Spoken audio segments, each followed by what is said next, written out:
they throw it in a landfill. That's where an estimated 6 billion pounds of returned items end up every year, but luckily, some of them escape this fate. Sitting in giant boxes in these third-party facilities across the country, these mysterious forgotten items cling to some sense of hope that they might find a new home. And I am very curious as to what's in these boxes. On Amazon, you can buy like anything from a dancing monkey plush toy to a clapping monkey plush toy.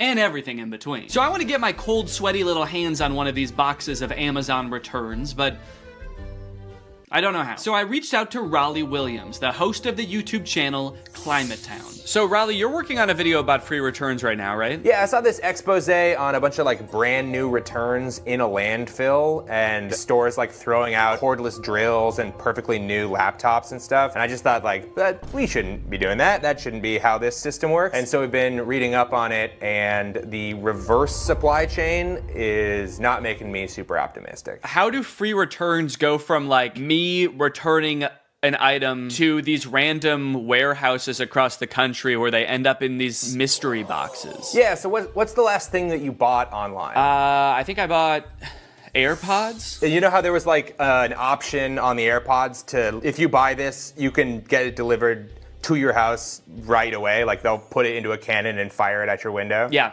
that's the option I picked because I needed them now. So that doesn't really exist in reverse. You can't you don't have your own cannon to like jam the AirPods in and fire it off back to Apple. So you put it into a box and then you ship it to what sort of seems like is back to the store. But it's not really going to the store, it's going to a thing called a returns center. So that's like this big ass warehouse where they get hundreds of thousands of returns from like all the crazy shit people bought from the internet. A lot of the returns get just thrown away at the dump. Some of the returns get donated, and then in some cases, they're gonna sell those returns to these bulk item liquidators. And this is kind of a good solution sometimes because you can actually get a little bit of money for those returns. So let's say you're like Sports Authority and you get a bunch of hockey sticks back. You can sell those to a bulk item liquidator for like pennies on how much they actually cost. Got it. So it's only hockey sticks at these facilities then? Oh my no, it is so many different items. Hockey nets, hockey pucks, goalie masks, hockey sticks. Did we say that one? So all these boxes full of returns,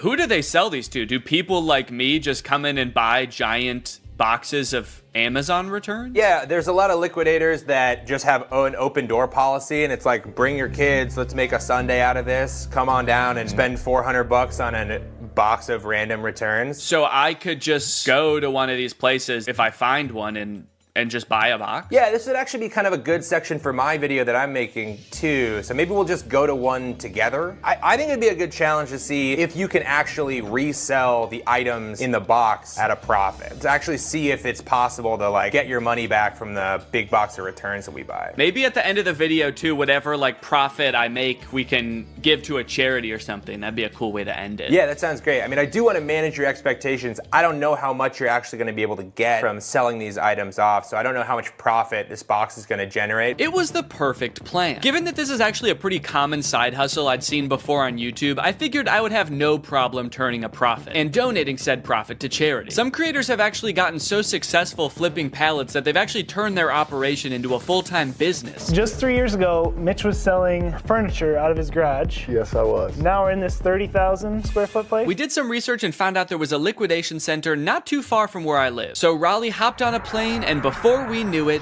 there we were, in a place filled to the brim with things that for some reason or another, someone thought they wanted, but then changed their mind. A baby car mirror so you could start a safe road trip with your lovely baby. A breast enhancer that takes 2 AAA batteries. I was captivated by the untold story behind each item. This place also had overstock items in bulk like $66,000 worth of pacifiers and hundreds of this one aquarium decoration. I don't mean to sound like Cotton Eye Joe when I say this, but where did all this stuff come from? And where will it go? Raleigh and I searched the grounds for a while, looking for a box that spoke to us. We walked down corridors of bubble makers and as seen on TV products. We thought these women's blouses were pirate shirts, but eventually, we found the box for us. Priced at just $340, this box was a hodgepodge of various Amazon returns. Big boxes, small boxes, A Chewy box. A box of what appeared to be sweet and sour chicken. What rare, priceless gems could be waiting in here to uncover? We paid the fee,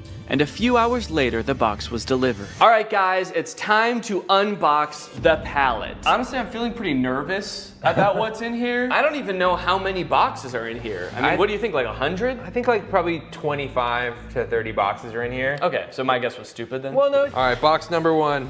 This is a tent. We could do the rest of this video in a tent. This is kind of sick. I'm liking this already, man. I'm not selling any of this stuff. This is exactly one person's worth of tent, or 2 very good friends worth of tent. And I like that if it's a clear night, you can see the stars from inside your tent. It's not going to protect you from bears or anything, but most tents don't. Oh, a pet gate. Yeah, pet safety fence. Wait, that's actually kind of sick. I might need one of these. I mean, I've got a baby that can crawl now. I also have dogs that crawl all the time.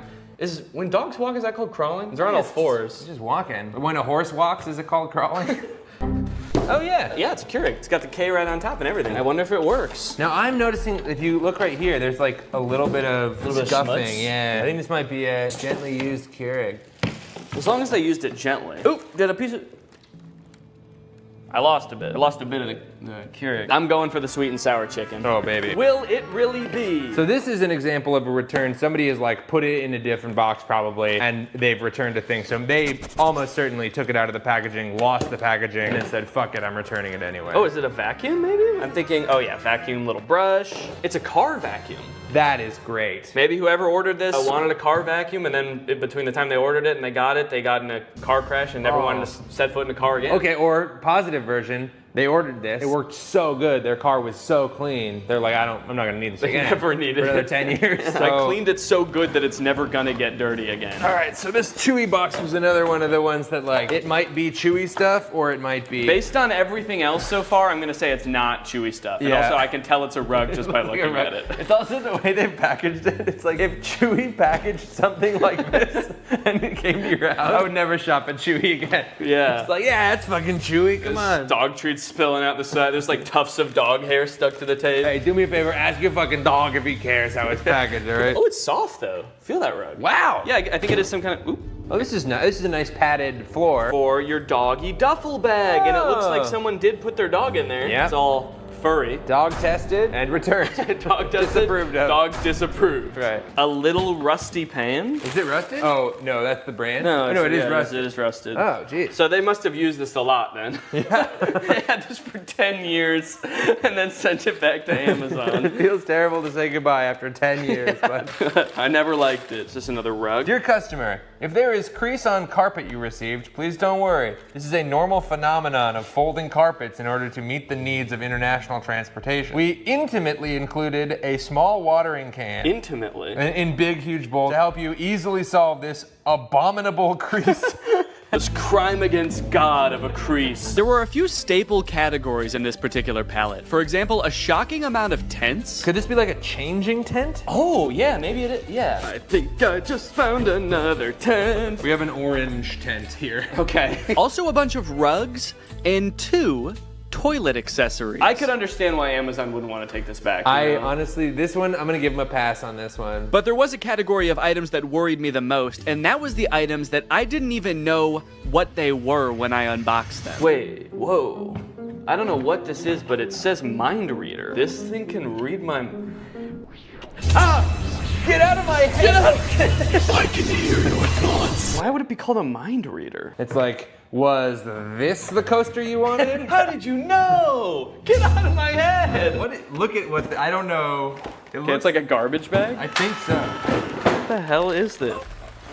Okay. And was it just like wood? It's a plank of wood! Wow. And does it say on the back, this is a set, do not separate? Oh, does it? This is a set, do not separate. There is one thing in here. Yeah, I wouldn't know how to if I tried. I'd need an axe. The more boxes we opened, my hope that we might find some cool, mysterious, rare item started to fade. People aren't constantly ordering cool doodads on Amazon and then returning them. As we came to find out, life is mundane, and so was a lot of the stuff in this box.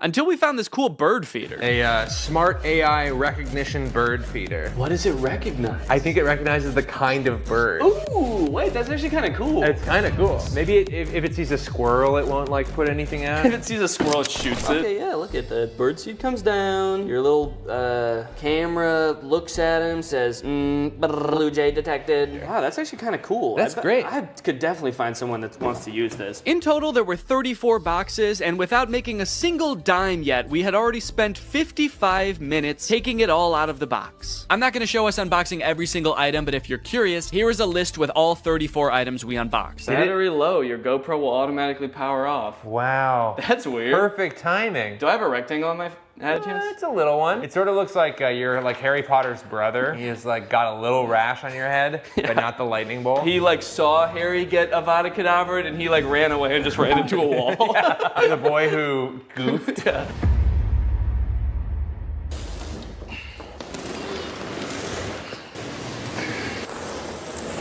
That thing is heavy as hell. I want to get this stuff listed on Facebook Marketplace as fast as possible, so I'm going to take inventory of everything in this box, look it up on Amazon, and find out how much it costed. That way I can list it on Facebook Marketplace for a fair price. And this will be really interesting to see because this box cost $340. So once I tally everything up, I can see how much I can potentially make off of all of this. Never had to think about how to properly photograph a toilet seat before. I don't know what people who are buying this thing are looking for. Like what's the best angle for this thing? You need to know how big the hole is for scale. I can put my hand there. Once I got everything inventoried, the next thing I had to do is actually figure out how much everything is worth. It was actually really interesting to see what the most expensive items on here were, what the cheapest items on here were. The cheapest thing was the USB clip-on fan, and the most expensive thing was that cream and gray rug, which was $140. A couple of the items, I didn't even know what they were when I opened them, and searching around on Amazon, I was actually able to figure it out. So now I can actually list it on Facebook and not just be like, this is I don't know what this is. It's a piece of wood with a handle. The thing I'm referring to right there, I thought was a cabinet door. Oh, is this a cabinet door? But is actually some kind of stovetop cover. It's a piece of wood that you put on top of your stove when you're not using it. That way you have extra counter space. Seems a little bit dangerous, maybe. I don't know why they made it out of wood. That seems like maybe the exact wrong material to make it out of. Oh, the vertical tents, the standy-uppy tents, are for privacy and showering in the woods. So I guess you just climb in there and you just dump water on yourself? Or maybe if you get some kind of hose to go in there. Yeah, it's for showering. It's not for sleeping standing up, surprisingly. So in total, the box cost $340 and there are 34 items, conveniently. It's almost like they did that on purpose. But basically, I have to sell everything for an average of $10 or more to break even or make a profit. But if I wanted to make the maximum amount of money possible, then I would make around $1,700. And then if you subtract the $340 that I bought the pallet for, or Raleigh bought the pallet for, really, then the profit would be $1,350. So that is the maximum amount of money I could make from this. 1,300 smackaroons. But as I'm sure you're aware, that's not how Facebook Marketplace works. I don't think I'm gonna be selling these for anywhere near the amount that you could get them for new. I wanna try to sell this for a good price, but I will also be battling with my other want, my secret want, which is to get all of this stuff out of my garage as quickly as possible. I can barely back my car into the garage right now because this box is so big. So there's like an angel and a devil on my shoulder right now. The angel saying, come on, Danny, let's make a profit. And the devil is saying, get that fucking box out of the car. I don't want it anymore. We don't need the box. Just drive the whole thing to Goodwill. They can figure out what to do with it there. And then I also, guess I also have to make sure some of this stuff works. I mean, there are electronics in here. Chainsaw, leaf blower toy, there's a Keurig, there's a vacuum. So it could be time for a product review section of the video! Now, $13.50 is a serious chunk of change, and if I wasn't donating this to charity, I would definitely want to make sure that I keep my profits safe and maybe even put them to work for me. But how do I go about saving that much money? $1,300 isn't gonna fit in my pockets unless I buy more pants. That's why this video is sponsored by SoFi, which is... Oh, it's not pants. Okay. SoFi is a next-gen finance app, and they're gonna help you bank, borrow, and invest all in one place. And I bet you can guess where that place is. It's in the app. But don't just take my word for it. Listen to me in a suit. Having a child is awesome, but it is quite expensive, so when I'm not using my money, I like to make sure it's working for me and not just sitting there, which is why I love SoFi. With SoFi checking and savings, I can earn more money on my money. With direct deposit, I can earn 9 times the national savings rate. For those of you who are new to high yield savings accounts, don't worry. Daddy's gonna walk you through it. It's basically an account that makes your money work harder for you by giving you something back in interest. Your typical savings account at your local bank earns you about 0.45% interest. Yeah, sorry big banks, that's not gonna cut it, because with my SoFi high yield savings account, I can earn more in 6 weeks than I would in an entire year in a big bank savings account. With SoFi checking and savings, you get paid up to 2 days early, pay no account fees, and can earn up to $300 when you sign up for direct deposit. So if you want to sign up, just click the link in the description or scan this QR code. It's made just for me to show you. Thanks to SoFi for sponsoring this video, and thank you to you guys for checking out SoFi.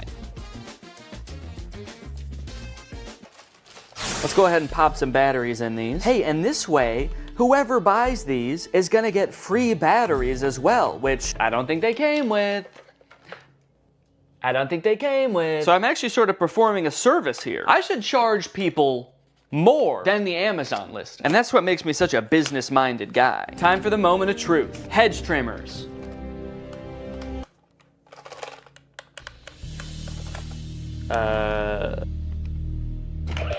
Whoa! Okay, this one works. I didn't even mean to turn that on. I just, as I picked it up, I accidentally pulled the trigger. This one, it seems like doesn't want to do anything, and this one was so ready to work that the second I touched it, it was like, yes!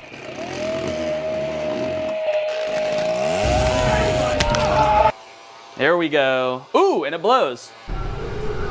Okay, well, we got 2 out of the 3. And if someone buys these, I can just ask them if they want that one, even if it doesn't work. Next up, this clip-on fan. It's actually rechargeable, so there's a USB-C here. And let's see if it has any power right now. Oh.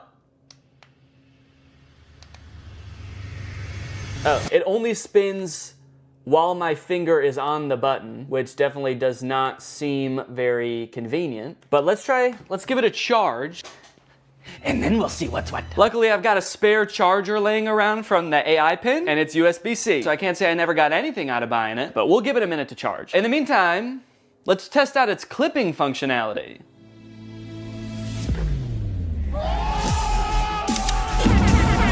Hell yeah. Up next, oh no, golly. Is that really what I say when something surprising happens? Did I say, ooh, no, golly? No, golly! Having a child has turned my language all topsy-turvy. A few months ago, I definitely would have just said like, oh, fucking shit, as that thing fell over, you know, because I'm a cool guy, I swear. Okay, so this is the Keurig. Water. And now let's see if it'll just make me a hot cup of water. Guess I'll just do 8 fluid ounces here. Go. Does it know there's not a cup in here? Go! Why isn't it going? A Keurig starts going right away, right? You press it and it just starts going like... In my experience, every time I've used a Keurig, you press it and it goes right away. Okay, maybe it knows there's not a cup in here and it's mad about that. All right, let me see if I have a Keurig cup laying around. Found one. Maybe I have to put a mug here. Maybe it won't start unless it detects. Does it have mug detection technology?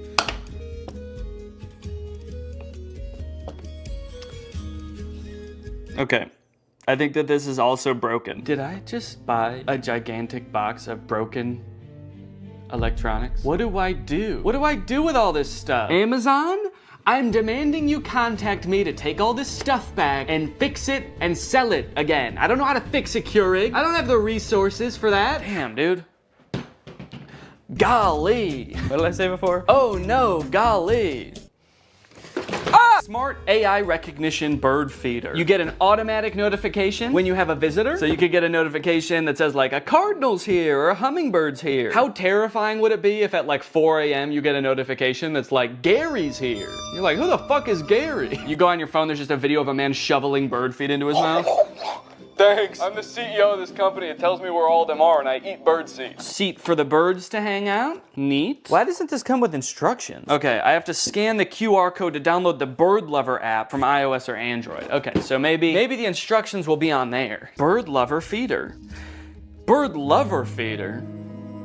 Shouldn't it just be a bird feeder? Starting to think a human being is actually gonna show up. Little old lady. Thank you for setting this up, young man. I love birds, and I'm so hungry. And now? Oh, I wonder what this little thing is here. That's the camera lens. And then what is this? Is it a big speaker? Play soothing noises for the birds. Soothing noises. Metro Boomin. Yo, okay, look it. Oh, what kind of bird has showed up to the bird feeder today? Danny Bird. Okay, can I take a picture? Oh, I got a notification. Bird feeder camera has detected movement. I like that it's just saying that the smart bird feeder has detected movement. Obviously, it's not saying bird detected. It's like, we have detected something, but it's not a bird. You should probably just look for yourself to see. You're not gonna believe us if we tell you. It works! Man, I was worried about this one, because I actually feel like this thing's pretty cool, and I wanted it to work really bad, So why did someone return it then? That's the question. So many stories behind these boxes, you know? What happened in this person's life between when they ordered the AI bird feeder and when they returned the AI bird feeder? They suddenly started hating birds? Okay, surely by now the clip-on fan is charged, right? Let's take a look. Ooh, it is! It works! Okay. The clip-on fan works. In my effort to provide an excellent experience for my customers, I want to go beyond just the electronic items, okay? There are some non-electronic items that need my attention. Actually, there's just one. It's the rug with the abominable crease. And guys, I have really bad news. There is not an abominable crease on this carpet.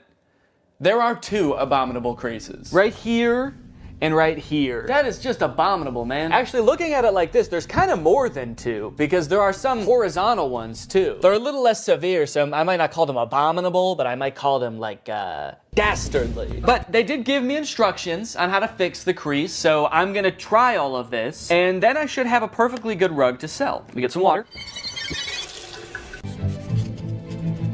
God, my finger is getting tired from spraying. This is such a tiny little sprayer that you have to spray so many times. Okay, I've spritzed it. Wait, why is it still completely full? It's like I didn't use any water. That's like how much I filled it up in the first place. Kind of magic watering can? Okay, well, we've got a soggy crease. I'm pretty happy with it. So I'm gonna give it a few days, just like the instructions recommend. And then hopefully this will be ready to sell. The last things I needed to test were the tents. Yeah, this is nice. This fits me. Yeah, I've got over a foot of headspace. Give you guys my POV. There's my little piggly wigglies. Plenty of room, man. Maybe they returned it because they thought they would fit in the tent, but they're 8 feet tall. All right, well, I'm gonna give this tent a 10 out of 10. A tent out of tent, actually. Whoa!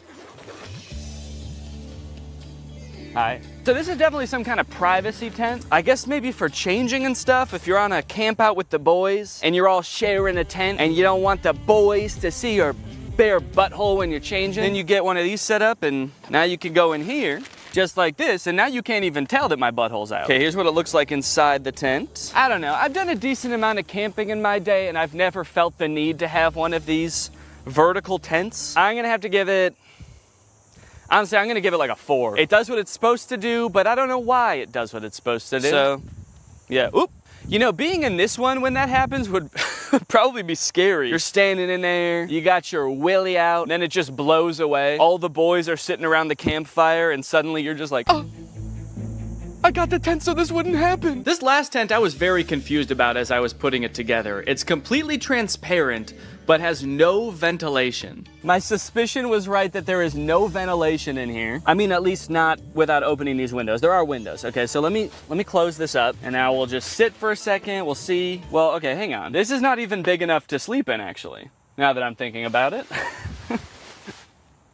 No, it's not big enough at all. This must not be a camping tent.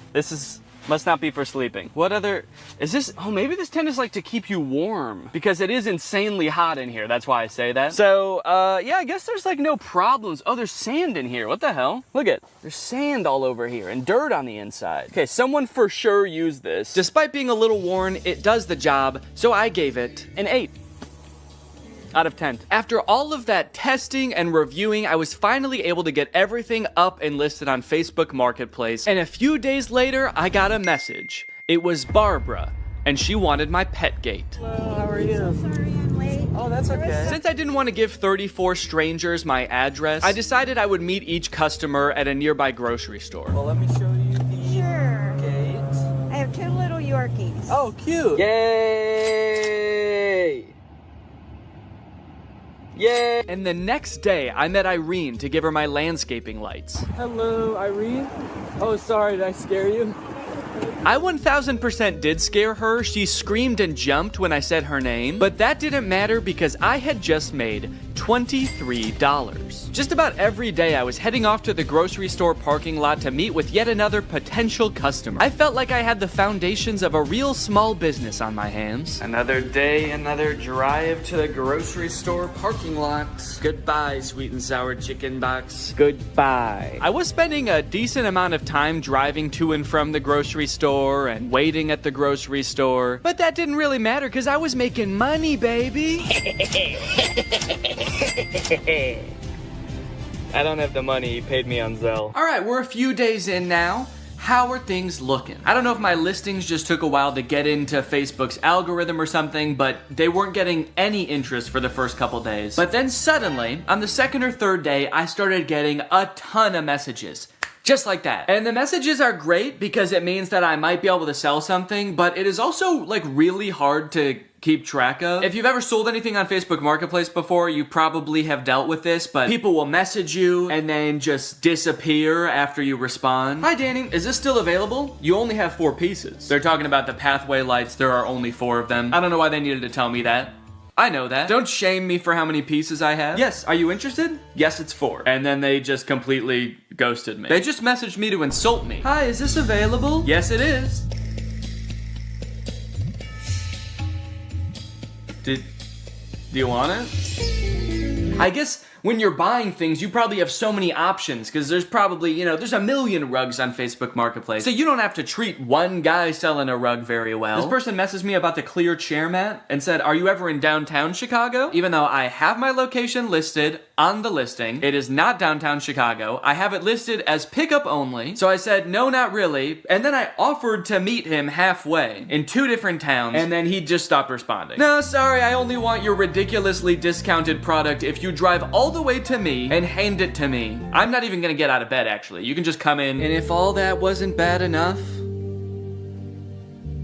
the crease is still there. All of them. Yep, this thing's been laying here days now. Probably a week, actually. And the creases haven't gone down a lick. So I'm sorry, but if anyone buys this rug, the crease is gonna become their problem. Alright? I'm not doing the crease. Every time I had a potential new sale on my hands, I had to dig into the box to find the item, which was surprisingly difficult. And I ended up having to use a shovel a few times to dig an item out from the bottom of the box. If I was gonna do this again, I would definitely invest in some other storage system like shelves, which might take up more space, but it would be so much easier to access the items. What really added insult to injury in this case is that the person who was requesting this item actually ghosted me right after I did this. But that's not even the worst part, because I actually have a much bigger concern about this box. And that concern is that the box is perhaps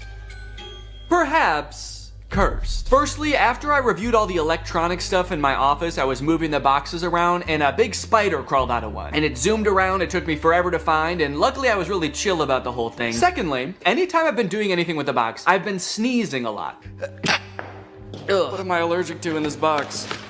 I don't want to know. And then I noticed that later that day, every time I've gone into the box, I have told Laura, I think I have a fever. This is like hours after I'm done using the box, but it's always on days where I did use the box. I just feel feverish. I have body aches, I feel exhausted. So I'm highly allergic to something in the box. I guess dust, although I've never been allergic to dust before. And then the third thing, which is the most concerning thing, a few days ago, I got a bunch of mosquito bites on my body. At least I thought they were mosquito bites at first, because they were just a bunch of itchy bites. But after a few days, they kept getting itchier and itchier, and you'll notice I'm itching one right now. And then they got really red, which doesn't happen to me with mosquito bites. The bite itself got red, and then the whole area around it got red. And they're starting to get better now, but you can still faintly see the redness around this one. I've got like 5 or 6 of these on my body. This is very concerning to me. So I don't know, maybe this is all kind of in my head, maybe there's a spider in the box because it's in my garage and there's spiders in my garage. Maybe these bites are just mosquito bites and my body is reacting a weird way. Or maybe, what is the more likely option, the box is cursed. But hey, baby, that's just more motivation to get rid of this stuff, huh? Sell it. Give the curse to someone else. But at the very least, I should be careful when I give people the boxes. I should probably check them all for big spiders and ancient magic before I give it to them. Yeah, should be good. All right, have a good day. Yeah, no problem. All right, I've just finished up another sale here, and I was just sitting here in the car doing some thinking, and I think I've decided that I don't like this one bit. In terms of side hustles, man, I don't think that this one is it. Look at all of the messages that I've received between today and midday yesterday. So many people that I need to coordinate with, and the chances are, based on all of these messages, I probably won't even sell anything. The ratio of messages I receive to products that I sell is probably like 40-1. I've spent so much time messaging people and I've sold 8 things. Out of the 34 things I have, it's been weeks and I've sold 8 things. And then when I do have an actual buyer, it's almost just as annoying to coordinate with them. I had another guy that I was selling something to. We were supposed to meet at 7 p.m. one day, but he messaged me at 5:30 and was like, hey, just to let you know, I'll be there in 20 minutes. I hope you're free. To which I responded, no, sorry, I'm not gonna be free until probably at least 6:45. And then he messaged me when he arrived at 5:50 and said, okay, I'm here. Oh no, I didn't see your message because I was driving. Can you come anyway? But it was all worth it in the end because I sold the desk chair mat for $15. And as he was typing my information into Zelle, he also asked if he could have a discount. And I gave him one. Guys, I'm not good at this. Now, to be fair, this is completely my fault. I signed up to do this video. When Raleigh proposed, we did a collab, and I decided on this idea as my end of the collab. I had watched, I think 1 video about pallet flipping on Amazon, and I thought it looked easy. And I don't know where my critical thinking was when I watched this video, because watching it back in hindsight, there were definitely some red flags. This is a video called The Best Side Hustle No One Is Talking About, Flipping Amazon Return Pallets. It was made by this channel. They're a couple. They do a lot of Amazon pallet flipping, and so I thought it looked fun. And I think what really drew me in is this little bad boy right here, the MSRP counter. Every time they open a product to see what it is, they tally up how much it costs on Amazon, and they add that to the MSRP counter. By the time they're done unboxing the pallet, their MSRP counter is like $3,000 for a $500 box. So that's great, you know? They made $3,000. Except, no, they didn't. They've unboxed a bunch of stuff and they've added up what it would have cost them to buy new. It's crazy that to me, opening a box for something that costs $100 means you made $100. That's how it worked in my brain. But no, of course it doesn't work that way. There's so much work that goes into this. You have to have a salesman brain. I don't have that. I actually think that this side hustle leverages like all of my weaknesses. Selling things, planning ahead, being organized. Those are all parts of my brain that I've always known I'm not good at. I like turning on a camera and making silly YouTube videos. That's the side of my brain that works properly. So what I should have done is maybe watched a couple of videos and then Googled other people's experiences trying to flip Amazon pallets, because then I would have found this. On the flipping subreddit, someone asked, what are your guys' experience with Amazon return pallets? My experience is that Amazon return pallets have ruined my local yard sale ads. Every other yard sale I go to ends up being someone who ordered one of these pallets. Stop watching YouTube videos. 99% of that crap you are watching talking about junk pallets is paid advertisement. You're gonna get broken junk and used dildos while all the good shit was picked out right before they loaded it on the truck. Sounds like this person has been hurt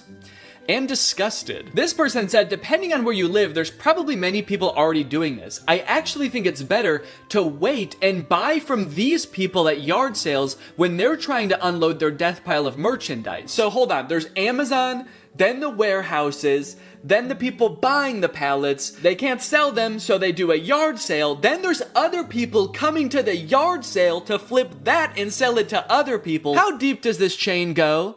And why do I feel like it somehow all eventually ends up in a landfill anyway? Knowing how many people are doing this and failing is also making it seem like there's no way I can sell all this stuff because obviously there's competition. There's other people probably selling the same stuff and they're probably better at selling than me. They're already 3 steps ahead of me. They're waiting for me to sell it at a garage sale so someone else can buy it and then that person throws it away eventually.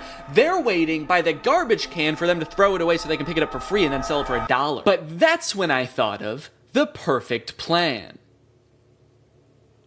And I actually haven't thought of what the plan is, but I'm just gonna wait until I have thought about it, and then I'm gonna add that in with voiceover. Weeks went by after this. Each day that I would walk into my garage, I would be confronted by a giant box of my own failure. All of my so-called biggest weaknesses staring me in the face and preventing me from backing my car into my garage. Oh, on the plus side, I did learn that the mysterious bites I was getting weren't from the box at all. Apparently, due to the cicada uprising this year, there was also a surge in the population of a microscopic mite called oak leaf itch mites, which feed on cicada eggs and then bite YouTubers in the back of the knee when they're already going through a pretty tough time.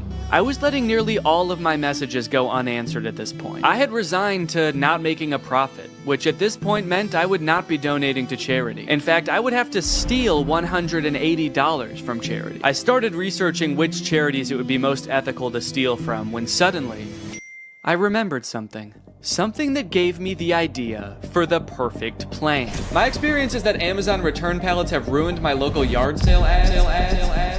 All right, this is the beginning of the garage sale long shot.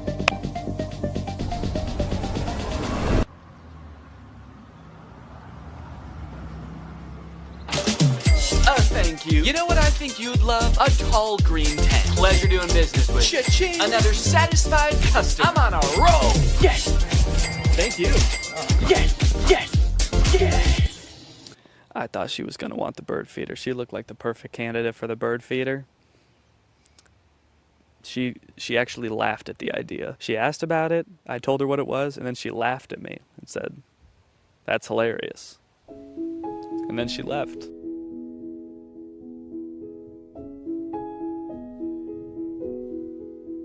Excuse me, are you interested in a baked orange tent or raised toilet seat? Maybe she'll be back later. She's got to go get her purse. Or a clip-on fan, or an AI bird feeder. Well, it didn't go as well as I thought it was going to. So that's great. I don't know, man. I had this idea that if I set up a garage sale and had people coming through, I would just be selling item after item, and it would all be gone by the end of the day. But I sold, let's see, 1, 2, 3, 4, 5, 6 items, and I was there for about 6 hours. And I think 2 or 3 of those was just one guy. He bought one thing and then he came back for more because he told his daughter that he met a YouTuber and his daughter knew who I was, so he wanted to buy more stuff for her. So if that hadn't happened, I would have sold even less. As of right now, I have sold $303 worth of products. That means that I'm only like $37 away from breaking even. So if I could just make $37, that would be fantastic. And you might think that's not very much work. That's only, like a couple more things. But guys, I have other things to do. I have other videos to work on. I actually took a break from this for like a month. The garage sale was like a month ago because I had to work on the copycats video. But luckily, I remembered a rule called the 80-20 rule, okay? 20% of your work is gonna yield you 80% of your results. And this rule applies for all sorts of things in life, In a classroom, maybe 80% of the trouble is caused by 20% of the kids. In customer service, probably 80% of your calls are from 20% of your customers. And if I apply that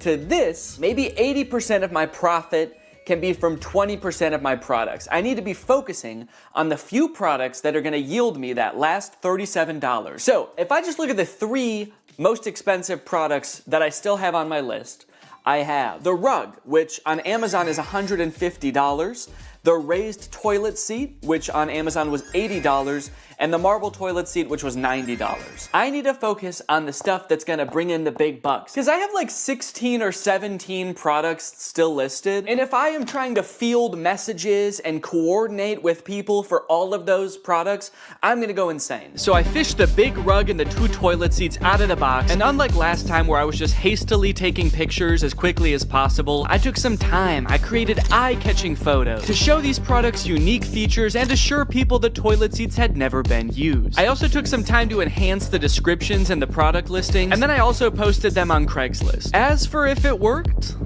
well, you're just gonna have to see for yourself. Okay, here I am, back in the parking lot. The woman who is coming to meet me said she just wants to look at the rug.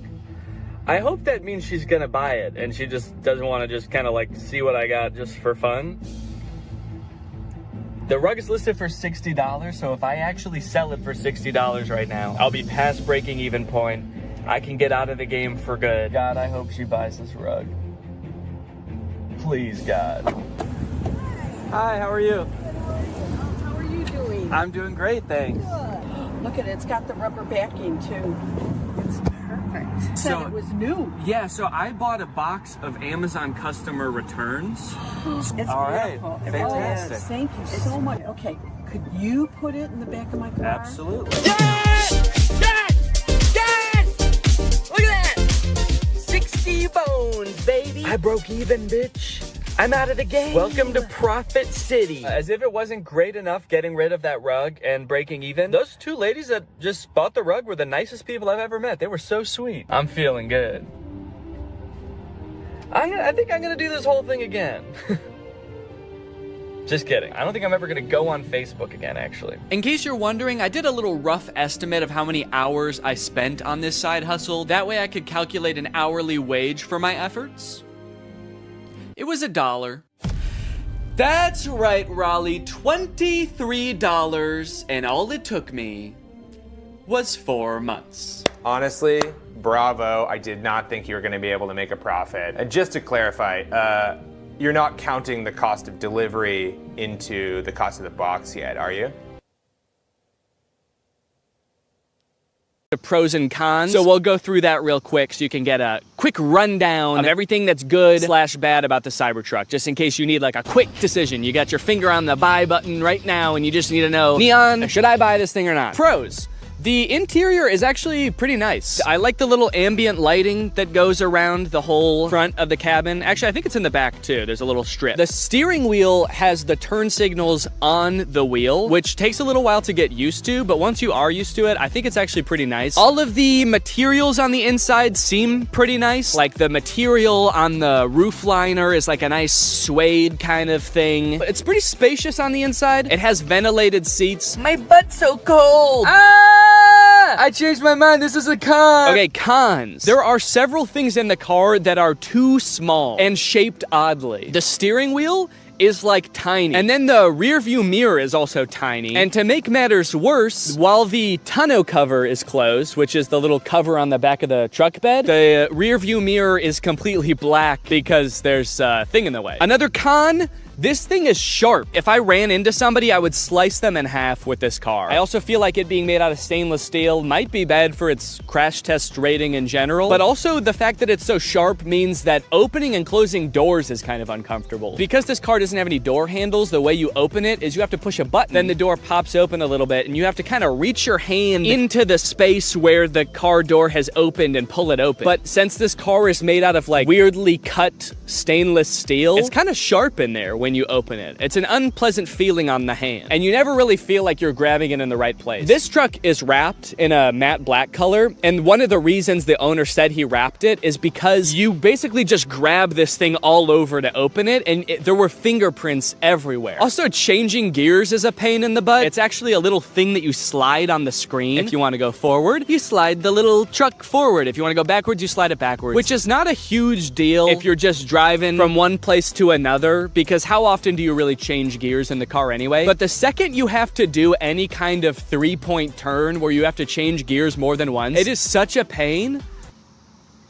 Bug just landed on my eyeball. One thing that's sort of a pro and a con is the rivet in the accelerator pedal. You see, when Tesla first started shipping the Cybertruck, owners began to realize pretty quickly that after a short time of use, the plate on the pedal could come loose while you're pushing it down all the way, then slide up and get wedged into the car, effectively trapping the accelerator pedal to the floor. Luckily, since this car is electric, the brake pedal can fully override the accelerator pedal, so if you get into this situation, just stay calm, hold down on the brake, and hopefully by the time you realize that, you haven't plowed through like a school field trip or something. Anyway, since this started happening, Tesla has recalled all the Cybertrucks to put rivets in the accelerator pedal. So the rivet is a pro in the sense that now your car will not decide to keep accelerating forever until the end of time, but it is also a con because if it needed this rivet in the first place and Tesla didn't catch this very simple issue before releasing them, what else might they have missed? Ooh, I know actually. Maybe the fact that the frunk chops fingers off. This is the frunk, or front trunk of the Cybertruck, and because it is super sharp and can close automatically, it is apparently basically a guillotine. When people with access to Cybertrucks started realizing this, TikTok, Twitter, YouTube were all flooded with videos of people testing it out with various fruits and vegetables, and it did not look good for the Cybertruck. Tesla took note of this and actually issued a safety update to the car's software fixing the issue. Kind of. The update led to yet another wave of videos, this time owners more confidently testing the frunk with their own hands. But what a lot of them didn't realize, however, is that the way Tesla fixed this issue is by making it so the first time you try closing the frunk, it closes very lightly, and if it notices any resistance at all, it comes back up, just how you'd want. But if you keep trying to close it after that, Tesla assumes, hey, maybe you've stuffed the frunk with a big bag, and you don't care if it closes a little bit harder, you just want the dang frunk closed. Surely someone isn't just standing there slamming the frunk on their hand over and over trying to prove their allegiance to Elon Musk. So when this Tesla nut Jeremy Judkins went to test out the new update, a little scared from how dangerous he'd heard it was before, he started out with his big sturdy forearm. Then he worked his way down to his hand, and finally his lone little index finger. Unbeknownst to him, the frunk was getting stronger and stronger every time until... Everybody's been waiting for this, the finger. Without further ado,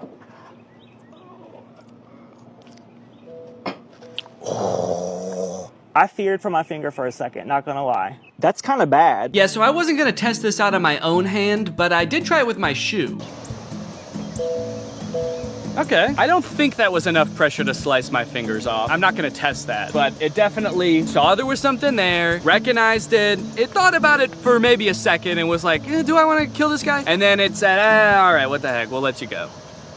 So that's nice. All right, driving test. It's time to take this thing out on the open road and kill somebody. One interesting thing right now is it says press to drive and it's showing a picture of the accelerator pedal. So I like that it kind of assumes that as a Cybertruck owner, you have no idea how to drive. The experience of driving a Cybertruck is a little different due to its unique steer-by-wire mechanism, which means the steering wheel is actually not physically controlling the wheels. It's doing it electronically, which means that it can do things like turn more sharply when you're in a parking lot and less sharply when you're at highway speeds. It's a cool idea in concept, I think, but it definitely took some getting used to, and also, I don't know, like, was this really a problem before?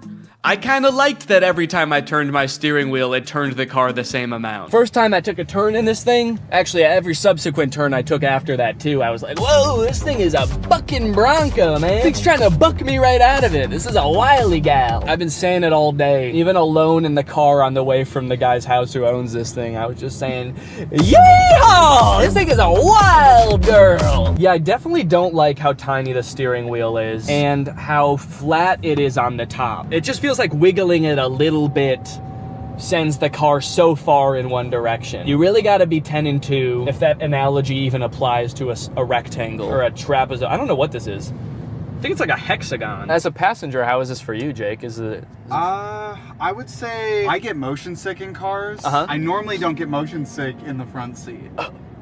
Please. In this one, I am feeling a little motion sick.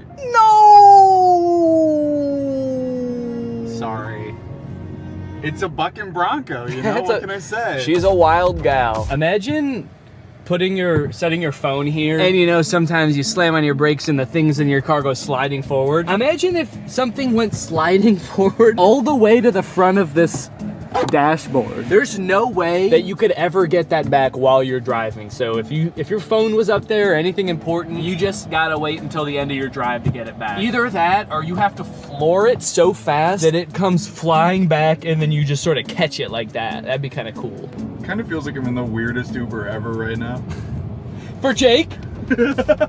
Where you going, man? The future? Strap in, buddy. It's gonna be a wild ride. And I don't know how to drive. We got a little cyber hungry while driving around, and I figured that taking our wild gal through a drive-thru would be a perfect way to get an outside perspective on the truck. Take me to a drive-thru. Command not understood. I'm hungry. This command is not available yet. You're not allowed to be hungry yet in the Cybertruck. Hello, can I get one Butterburger cheeseburger? Anything else? That's it. It's 906. Thank you. I like the Cybertruck, by the way. Oh, thanks, man. I'm just renting it, actually, just for the day, yeah. I was thinking about getting one, so I just wanted to see if I liked it or not. Oh, testing it out, right? Yeah. Do you really like it? They look nice, yeah. Okay, yeah. Some people like it and some people hate it. I don't know if I really like it or not. Futuristic. Yeah. Nobody has that. Yeah. It's pretty cool, though. He looked kind of like he was gonna laugh at me when I first pulled up. He was nice about it, though. He said he liked it. Do you think he really liked it? I may never know whether that guy really liked the Cybertruck or if he was just being polite, or worse yet, sarcastic. But while we were sitting in an empty church parking lot enjoying our meal, we were confronted again, but this time in a much stranger way. As we were sitting there minding our own business, a woman pulled up beside us and just stared into the car for a good like 30 seconds. This is very confusing. She's just looking. The windows of the truck are kind of tinted, so I didn't know if she could see us, but I was worried that she was like security for the church or something, and we weren't supposed to be there. So I rolled down the window to ask if everything was okay. And finally, she spoke. Hello. How's it going? Yeah. Oh, sure, yeah. Thank you. Yeah. Yeah, I can show you. Yeah, of course. I'm filming a YouTube video right now. That's why I'm dressed up all weird. So I showed her around the car for a little bit and she took a ton of pictures. Also, I had taken off my wig, so I looked even more insane, but she never questioned it. Then she told us that her grandchildren would love this. And they live pretty close by, so she asked how long we'd be there for. We said probably 10 minutes, and she said, 30 minutes? And we said, okay. And then we waited for 30 minutes while she went to go get her grandkids. Yeah, of course. Come on over. They did indeed love the Cybertruck. What do you think? You like it? Yeah, it's pretty cool. Yeah? Cool. We went all around it. They asked a ton of questions. Their grandmother kept telling them to wave at the camera. So the back is a truck. It's got a truck bed in the back. Oh, a gaming room. That's a good idea. I think this kid must watch a lot of Brent Rivera or something, because when he saw the back of the truck, he was like, oh my god, it's so big. You could fit a secret gaming room back here. And then when he saw the front, he was like, oh, this is too small. You could not fit a secret gaming room up here. It's like he only thought in terms of secret gaming rooms. It was insane. When I'm 16, Uh-huh. I'm gonna buy a Oh, good idea. I like it. That'll be a good first car, huh? Smile. 1, 2, 3. And with that, my time with the Cybertruck had come to an end. It was time to bring it back to the person I rented it from. And wait, what is that? What's going on with those podcast recommendations? And you know what? The music recommendations too. Who owns this car? All right, that's it. I'm pissing on this thing. All right, guys. Well, thank you for watching this. I hope you enjoyed it. Make sure you subscribe and turn on my notifications to join.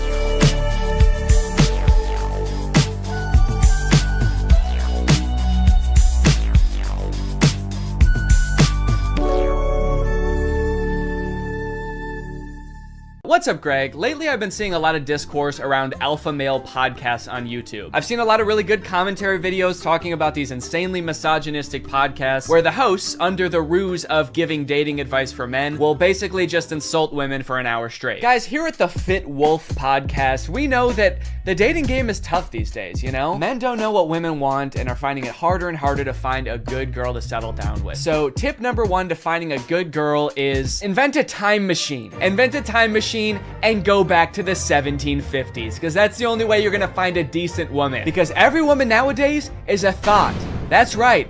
Every single Michelle out there that I used to date a month ago is a thought. They get mad at the dumbest things, like saying that women have no inherent value and their only purpose on this earth is to bear my children. And they forget to turn off location sharing even though they broke up with me a month ago. Michelle, I know you're over at my friend Brandon's house right now. I'm outside. But I think I might have found something that takes things one step further. I saw this video on Reddit the other day that's a trailer for something called The War Room. And instead of being a podcast for these like alpha male, misogynist, entrepreneur type guys, this is a club for those same types of guys.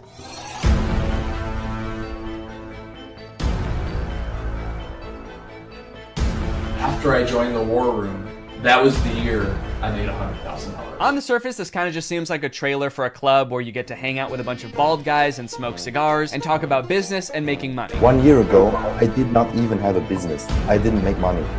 Now I make 5 figures every month. I didn't have a business. I didn't make money. I didn't even want to start a business before I was forced to join the war room at gunpoint a year ago. But now I have a business where I'm selling fitness products to all of my friends. And if I get them to sign up too, and their friends to sign up too, and their friends to sign up too, I could be making minimum wage. But if you watch a little bit longer and you look a little bit closer, there's more here than meets the eye. For example, quotes like these. Making money is easy.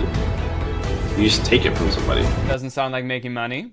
That just sounds like stealing. In the war room, you learn how to be James Bond, where you can just pick up any weapon and use it. I'm sorry, I think I'm struggling to see the connection between business and knowing how to use any weapon. Is the war room an actual militia? I was just assuming the war in war room was just for branding because men like violence, but now I'm kind of scared. It keeps cutting back and forth to like shots of them shooting guns. I'm a little worried about making this video, honestly. Usually when I make commentary videos, the biggest thing I have to worry about is getting a copyright strike, but now I'm worried about getting a drone strike. A lot of times, like, the alpha male types will use metaphors like talking about how we're like wolves, or like how love is like a war. So I assume this is like a metaphor, like business is like war and dating is like war. But the war room is like war is like war. Get your gun, dude. We attack at dawn. A lot of people had a bad time in college. I was not one of them. And I credit a lot of that. Did that guy just shoot fire out of his hands? What does that have to do with any of the skills you learn in this club? I didn't know anything about business before I joined the war room, but I've been a member for 5 months and now I'm a wizard. How does being a wizard help you with business in any way? Does being magic help you organize your finances in some way? Who said anything about business? You did. That's what this club is about, isn't it? That's it. This interview's over. Okay, I'll stop. Give me money now. Definitely makes me want to join. You got dudes shooting guns, swimming, doing group exercises on a hilltop, watching other people gamble, smoking cigars. It kind of just seems like one super long bachelor party for men whose wives have already left them. And then at the end of the video, it gives you the URL to sign up. It says 54 countries, 1,000 members, and resist slavery. That's the last thing it says in the whole video. It says resist slavery, and then the video ends. And it's like, yeah, I will. I am. So I keep saying this club is about business because that's kind of what the trailer was implying. It's about like networking with all of these rich, influential people, making money, stealing it from people, using your magical powers to steal money from innocent civilians. But if you go to their website, there's not really any reference to business, which is confusing. And the description on their website says this: the War Room is a global network in which exemplars of individualism work to free the modern man from socially induced incarceration. Okay, but like, what do you guys do? Like, if I join, what do I get to do? I get you're gonna free me from socially induced incarceration, but what does freedom look like to you guys? Is it like, am I quitting my job to go to a cigar pool party? This package costs £4,000, and they have packages on their website that go up to £7,997. Do any of these guys not see the irony and being like, individualism rules, dude. Society is like jail. If you conform to society, that's like being in prison, basically. You're basically a slave at that point, while also being like, yeah, I paid $7,000 to join a club where everyone looks and dresses like me. I didn't want to be a stereotype, okay? So I joined a man club to smoke cigars and shoot guns. And that's sort of what makes me an individualist. It just feels like they're kind of playing the like, I'm not like other guys card. And I guess in some sense they're not like other guys because most guys can't bend the elements to their will like that one guy. But other than that, I mean, it's just like all the pictures are just guys hanging out in dimly lit clubs, doing military style drills. I don't know what's going on here. In case you're not sold yet and you haven't been convinced to join, let me read you a little bit more because the War Room's website uses like every cliche pickup artist tactic to try to get you to join this club. We got the classic negging. What can you bring to the War Room? Truthfully, very little. Probably nothing at all. You are not ready for the War Room. You will not revolutionize what we built. If you had the capabilities we required, you would already be inside. What? They think I can't bring anything to the War Room? They think I'm some kind of sucker who doesn't have my life in order and can't manage my money. I'll show them. I'm gonna take out a 4th mortgage on my home and I'm gonna join this club. We'll see how stupid they think I am then. They also use like the get it while you still can technique that's in like every as seen on TV commercial. This chance won't last forever. We will not hold this open for everyone. Soon, membership will simple close. The War Room members and their sons will remain the closed wielders of global influence into eternity. Holy shit, dude. They're closing submission soon? I'll be right back, guys. I gotta go. I'm not doing this for me, okay? I'm doing this for my son. I guess my son gets to be in the club too if I join. I gotta go. Now, I don't have any way to look and see how long it said this on the website, but if I had to guess, I would guess that it's been on there as long as this website has existed. Why would they close submissions? How does that make any sense? Do they want to stop making money? The founder of this club is like, whoa, I'm too rich, all right? That's one thing we teach in the War Room is you can't have too much money. I mean, if this is like a militia, do they have enough soldiers? Is that why they're closing? Soon, 1,000 bald men wearing tightly fitting t-shirts will be storming the beaches. We can't wait around for you forever. So you might be wondering who the head of this club is, right? It must be someone like very rich and influential if he's expecting to get people to join just based on like the connections that you can get from the club, right? Well, this is where things get a lot more creepy. And also not monetizable. This is the part that is the reason this video probably doesn't have ads on it. My name is Andrew Tate. I'm a retired 4-time world champion kickboxer who is now a multimillionaire, and I'm the most competent person on the entire planet to teach you about male-female interactions. How did I become rich? Webcam. Definitely gonna need him to elaborate on that a little bit. That's so vague. Mr. Bezos, please. You're the richest person in the world. Do you have any advice to young up-and-coming entrepreneurs on how to start a business and how to get rich like you? Book. Huh? Book. Need I say more? Yes, please say more. We literally have no idea what you're talking about. So you're probably thinking like, did this guy invent webcams or something? Is he like famous on Twitch or something? Is this Sapnap? I don't know. I've been running a webcam studio for nearly a decade. I've had over 75 girls work for me, and my business model is different than 99% of webcam studio owners. If you had to guess whether it's different because it's more creepy or less creepy than other webcam studios, what would you guess? Go ahead and vote down in the comments below, guys. Do you think this is gonna be creepy or no? Over 50% of my employees were actually my girlfriend at the time, and of all my girlfriends, none were in the adult entertainment industry before they met me. My job was to get women to fall in love with me. Literally, that was my job. My job was to meet a girl, go on a few dates, sleep with her, test if she's quality, get her to fall in love with me to where she'd do anything I say. Holy shit, this is insane. And then he gets them to join his webcam empire where he gets them to do, you know, he gets them to get nasty on camera. I'm not a lawyer, but does this not...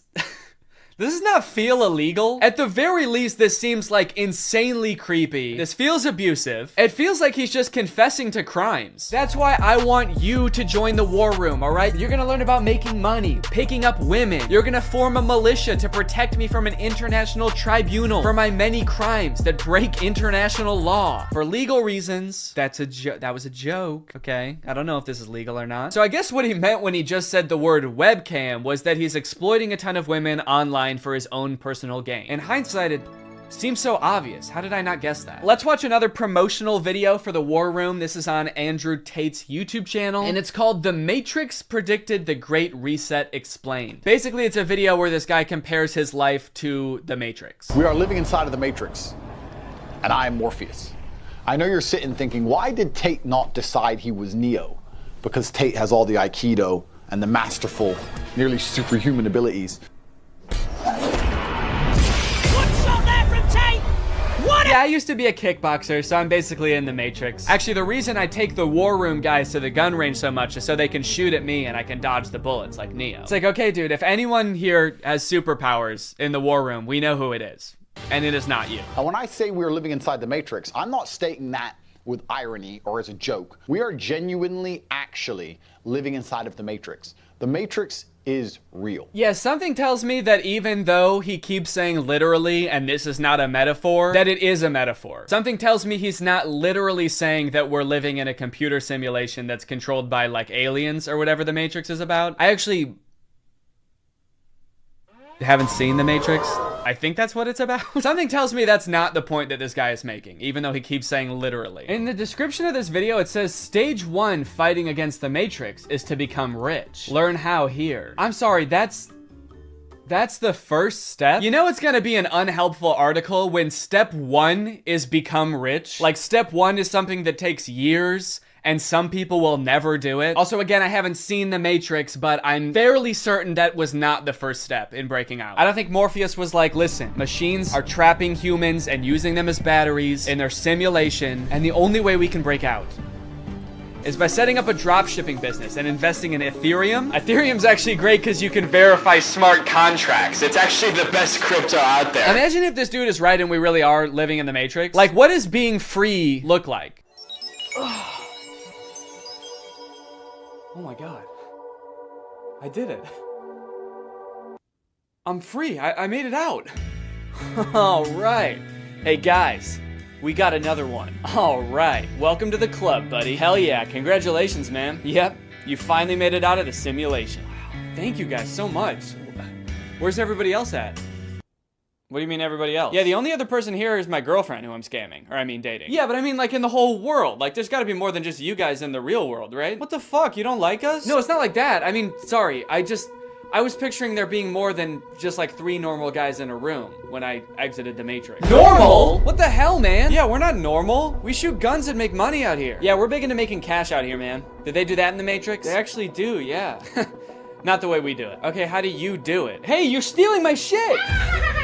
Okay, I'm just saying, all things considered, you guys don't really seem that different. Honestly, if anything, this seems more like a simulation than the world I was just in. How so? Look at you guys. You're all holding guns. All you do is talk about business. You guys are like NPCs from GTA. You all look like slight variations of the same sim. Are you guys sure this isn't a video game? All right, man, as if I'm gonna take advice from a beta-ass bitch like you anyway. I'm just saying. Okay, that was actually sick. You guys should have led with that. How was that not the first thing you guys wanted to show me? You know what, man? Get out of here.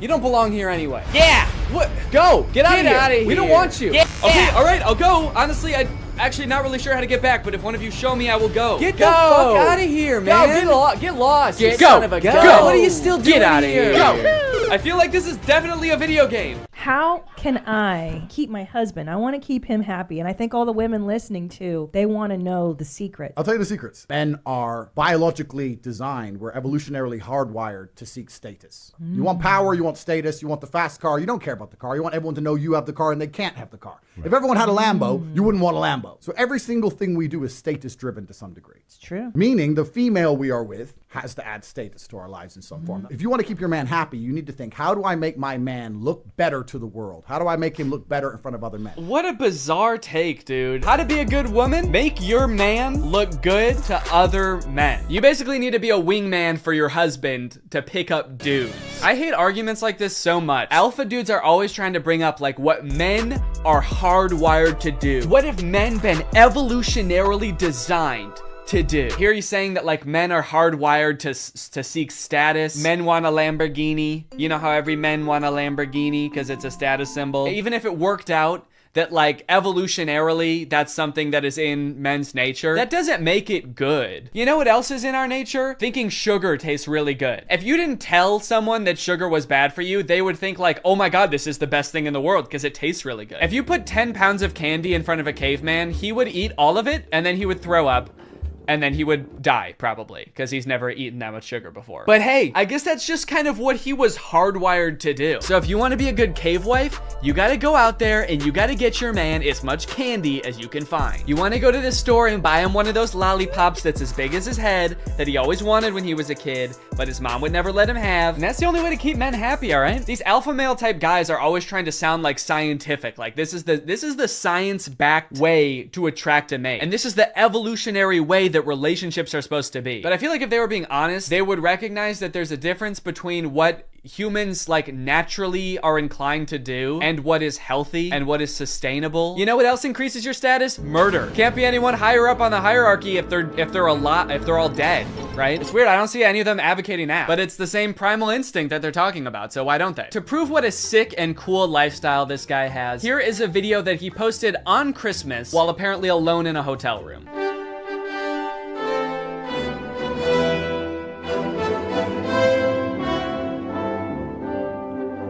Merry Christmas. I think a lot of people have the wrong idea about me. They look at me and they go, you hear about that Tate guy, you know, he's a 4-time kickboxing world champion, he's tall, he's strong, he's smart.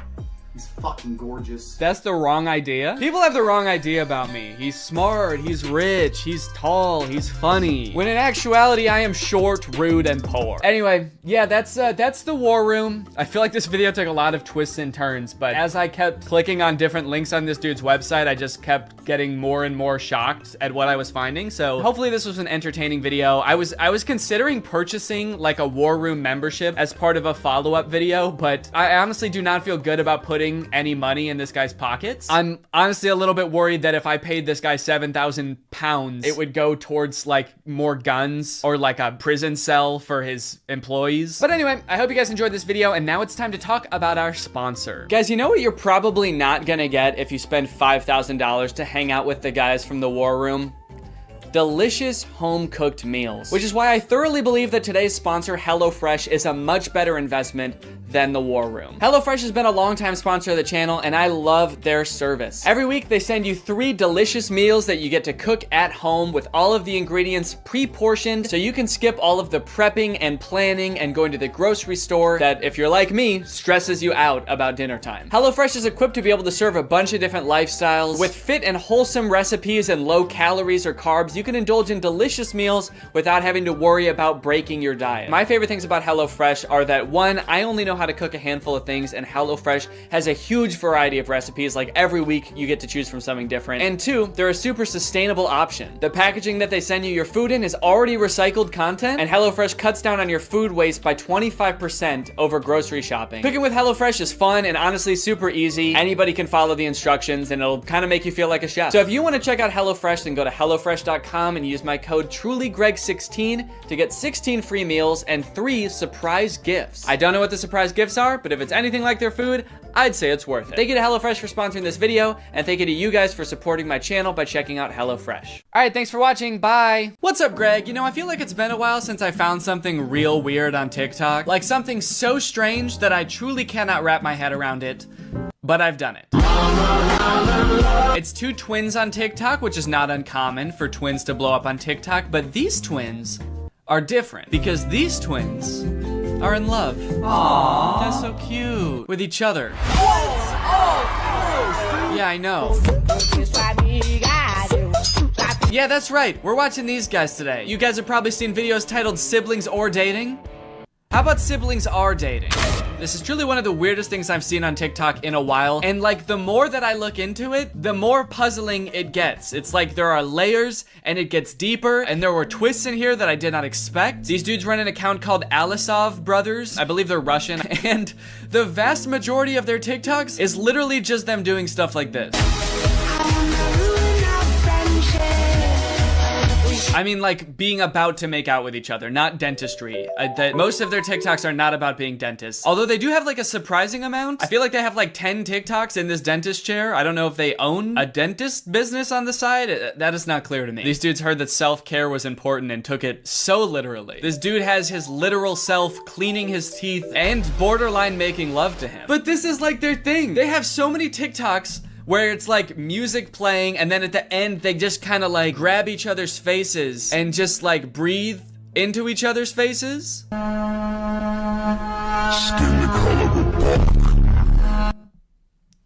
Oh, nice. Nice, dude, that's awesome. Has your brother ever been so right at math that you wanted to make out with him? I guess that's kind of the relatable angle they were going for here. Every video I watch, I feel like peels back another layer of their lives, revealing another even more confusing layer.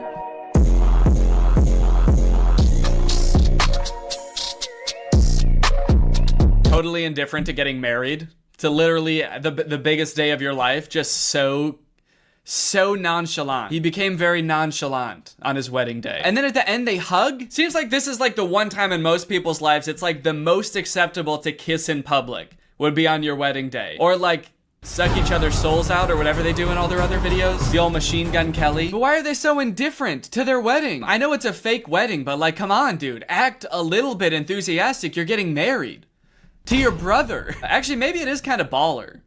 Maybe it is kind of cool. It's the ultimate baller move to do literally the most insane shit ever, like marry your twin brother and not give a fuck about it at all. Just another day getting married to my twin brother. Nothing weird going on here. Just gonna give him a hug. We're getting married in front of a castle. This is our castle, by the way.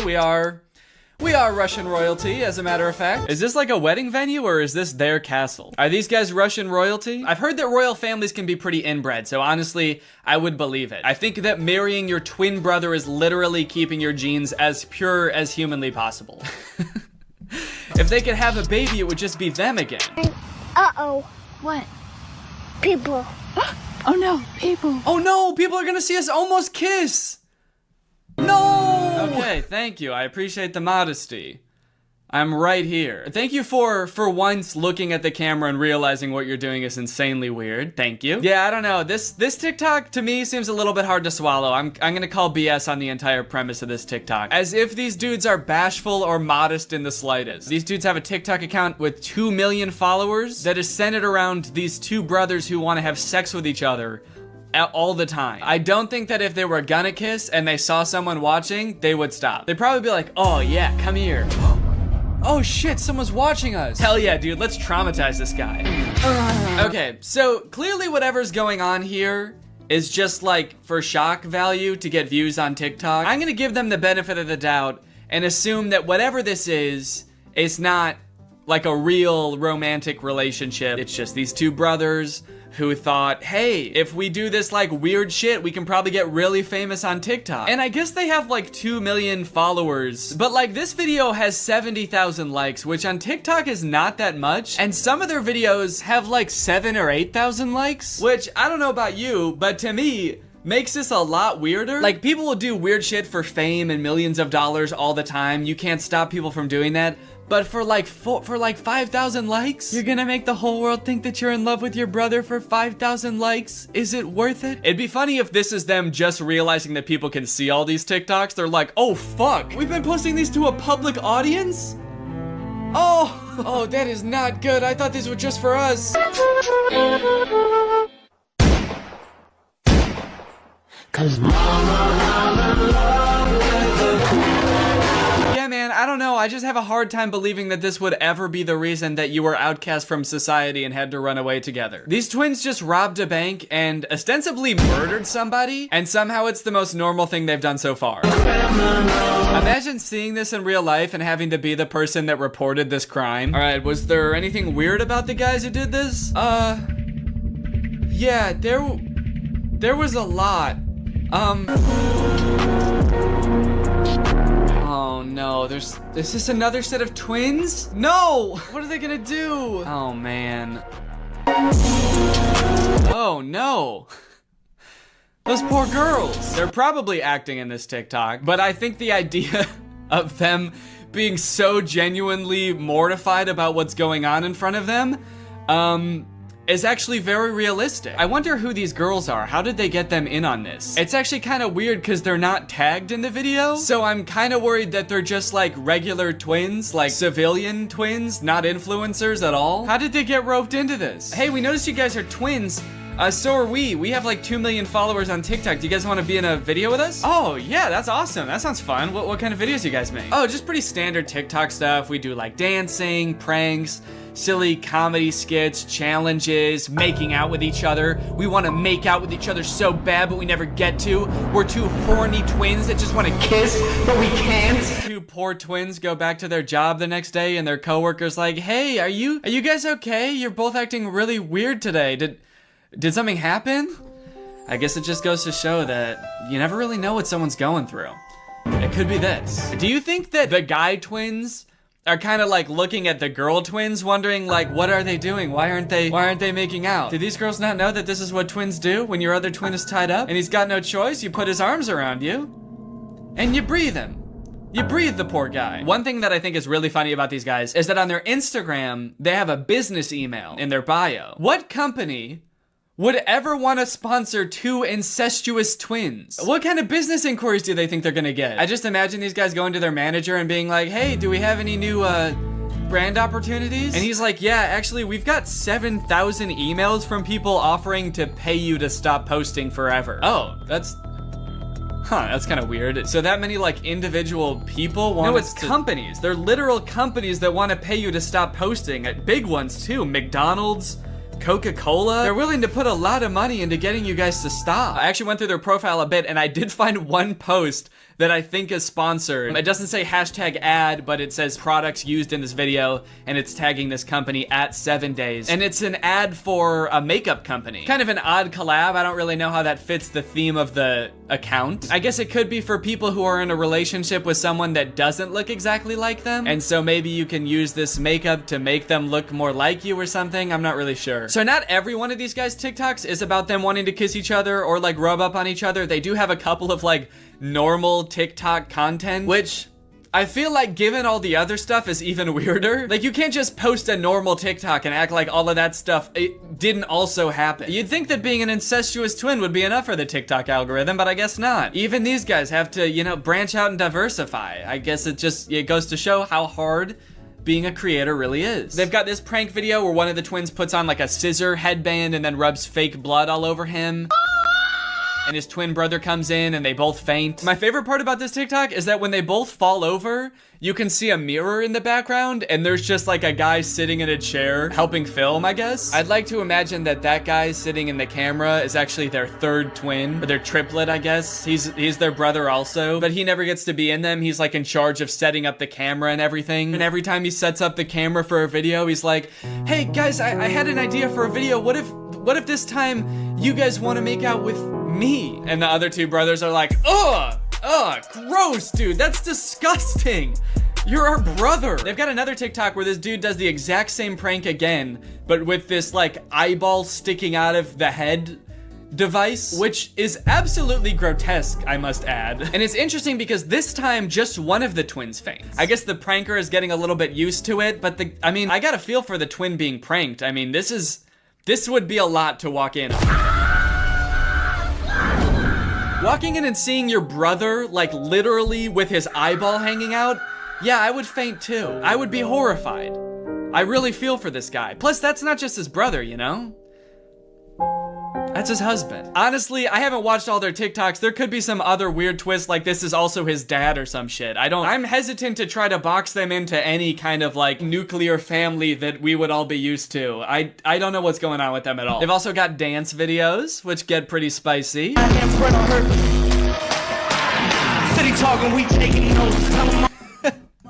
I like to imagine someone scrolling down their profile being like absolutely disgusted by most of their TikToks and being like, oh, thank God, finally a normal TikTok. Oh, fuck, dude. There's a comment on this one that says sus, but I'm starting to accept it. Is this how quickly as a society we become desensitized to things now? What changed? What made you start to accept it? I'm so confused. I feel like something must have happened to this person in their own personal life outside of watching these TikToks that made them accept it. Like maybe their brother got really hot all of a sudden and they were like, whoa, maybe I spoke too soon.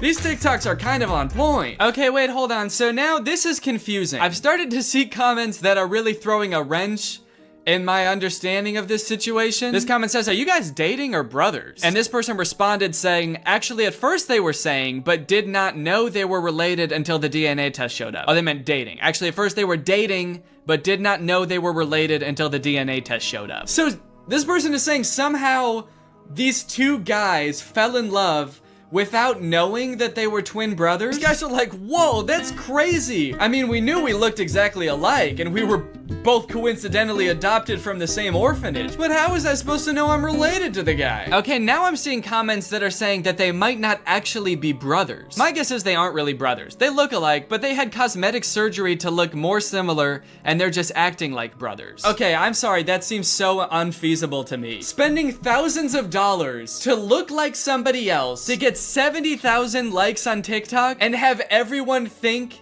that you're in love with your brother? Okay, this person said they are brothers, and then someone commented under that, if you look closely, they don't look anything alike. I think they just seem like it for clout. Maybe. And then someone else said, yeah, I've stalked them for the past 15 minutes, and honestly, they look alike, but not really like brothers. What?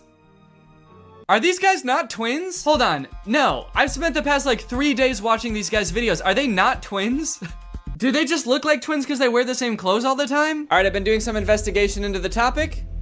Here's my presentation. Alisov brothers. Twins or just guys? Are these two genetically identical humans? Or are these just two guys having fun, having a good time? In this investigation, I wanted to take a closer look at the two guys to see if they really look as similar as I thought they did. One of the tricky things about doing this is they never like have both of their faces right next to each other for comparison, like both looking dead on into the camera, both at the same distance. Kind of suspicious, no? Really makes you wonder. No. All right, let's start with the similarities. The similarities I think are pretty obvious. Take a look at this. In some pictures, their faces are virtually indistinguishable. Look at the noses. This is the same nose. The shape of the nostril, the curvature, that little swoop that makes it look like just like a ski slope. That if you were a little skier, you'd probably just ski right off, whoop, and then land in the twin brothers' mouth because they'd sort of be right next to each other like that. They've got the same eye color. Look at the ears too. I mean, that's like having the same nose and the same ears. What is that? What are the odds of that? I'm not a geneticist. I don't know how much ears vary from person to person, but like, look at how thin like the ridge of the ear is. I feel like that's abnormal. Yeah, I've definitely got a fatter ear ridge there. That's not a normal ear ridge thickness. So of course they have the same hair, but that's pretty easy to fake. Even if they didn't, they could dye their hair and cut it the same way. I could shave my head and I'd look just like Jeff Bezos. Does that mean that I'm entitled to some of his wealth? Now let's talk differences. Do the boys have different facial structures? I hope you can tell, but I've noticed in a few of their TikToks, one of them seems like he's got a lot slimmer face. It's very defined right here. This guy's face is a lot more smooth and a lot more round. In some of their videos, I've noticed that their eyebrows look different. This is a makeup one and it's before they put on makeup. Their eyebrows look more different than when they are wearing makeup. This one's eyebrows are kind of a little more curvy. They go whoop. These ones, a little more straight. Bing. See that? Bing. So there are some differences. After looking at them for quite some time, there are some differences. But does that mean they're not twins? Zach and Cody, Dylan and Cole Sprouse, these are genetic twins as far as we know. As far as today's top scientists know, these boys are definitely twins. And even when they were younger, I mean, you could tell them apart for sure. Like, they had differences. And now they're all grown up, and I'd say they look even less alike. I think that happens to twins as they get older. They live different lives, they eat different foods, meet different people. But just because they look slightly different, that doesn't mean that they're not in love. I also wanted to see if I could find any evidence for that claim that they were dating before they knew they were twins. So I was looking that up and I could not find that anywhere about them. The only thing I could find about that was this article, and it describes exactly what that comment was talking about, except the dudes that are named in the article are not the Alisov brothers. They have totally different names, Jason Osborne and Alex Brown. So I don't know if someone just saw this article and like assumed it was talking about the Alisov brothers. Like, oh, that explains it. Okay, case closed. This is an article from the UK, not from Russia. Different names, but it's probably talking about them. I did also email the brothers at their business email. I figure they probably don't get a lot of emails, so I thought I might get a response. Just asking them if they're twins. I said, please, are you guys really twins? I have to know. And I sent it. And as of right now,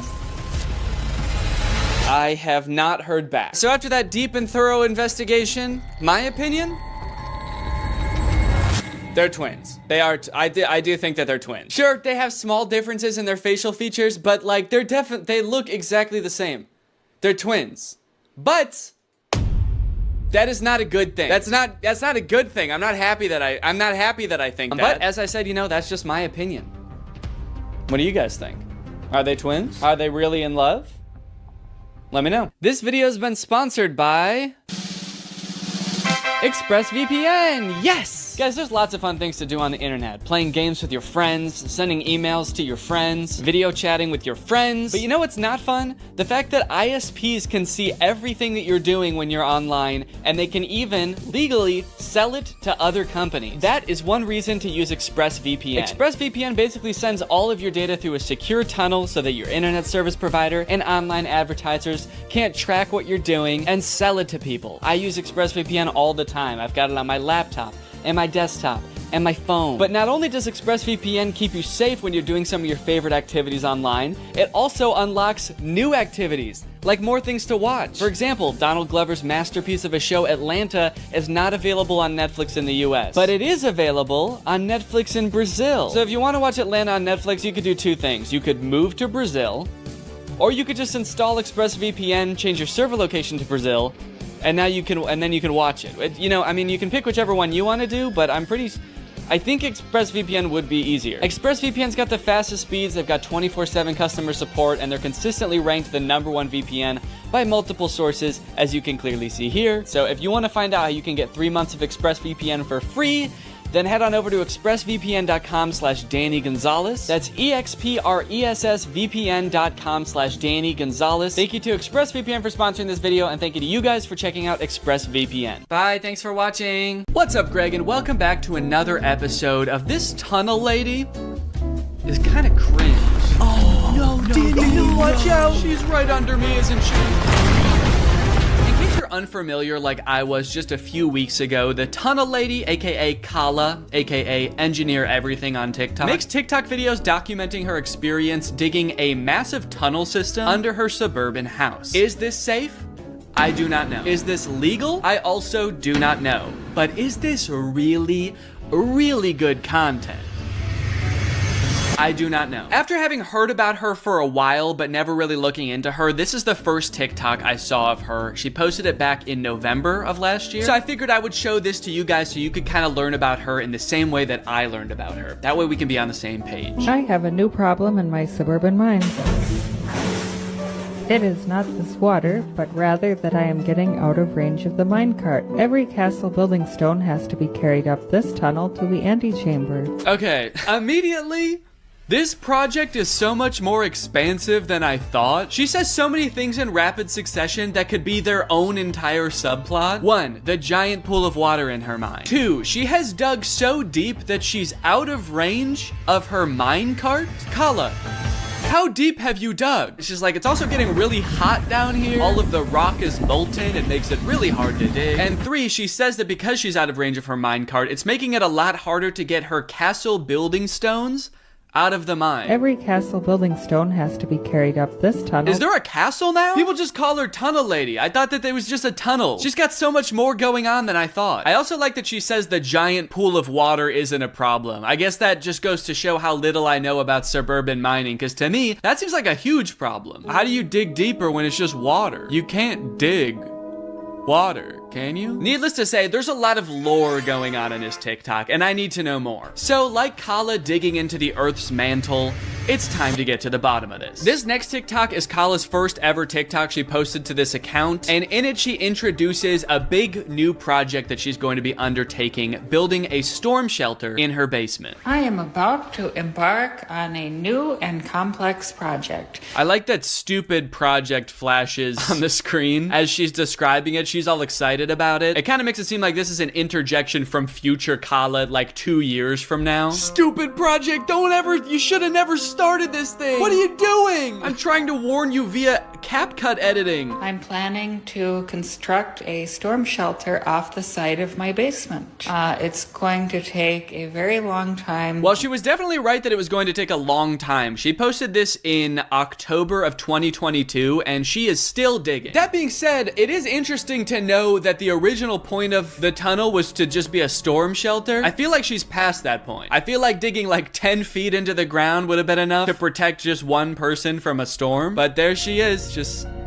still going. Why do I feel like she knows something we don't? She's either preparing for a cataclysmic storm that none of us know is coming, or she has ulterior motives. She's like, the main purpose of this tunnel will be to protect me from tornadoes.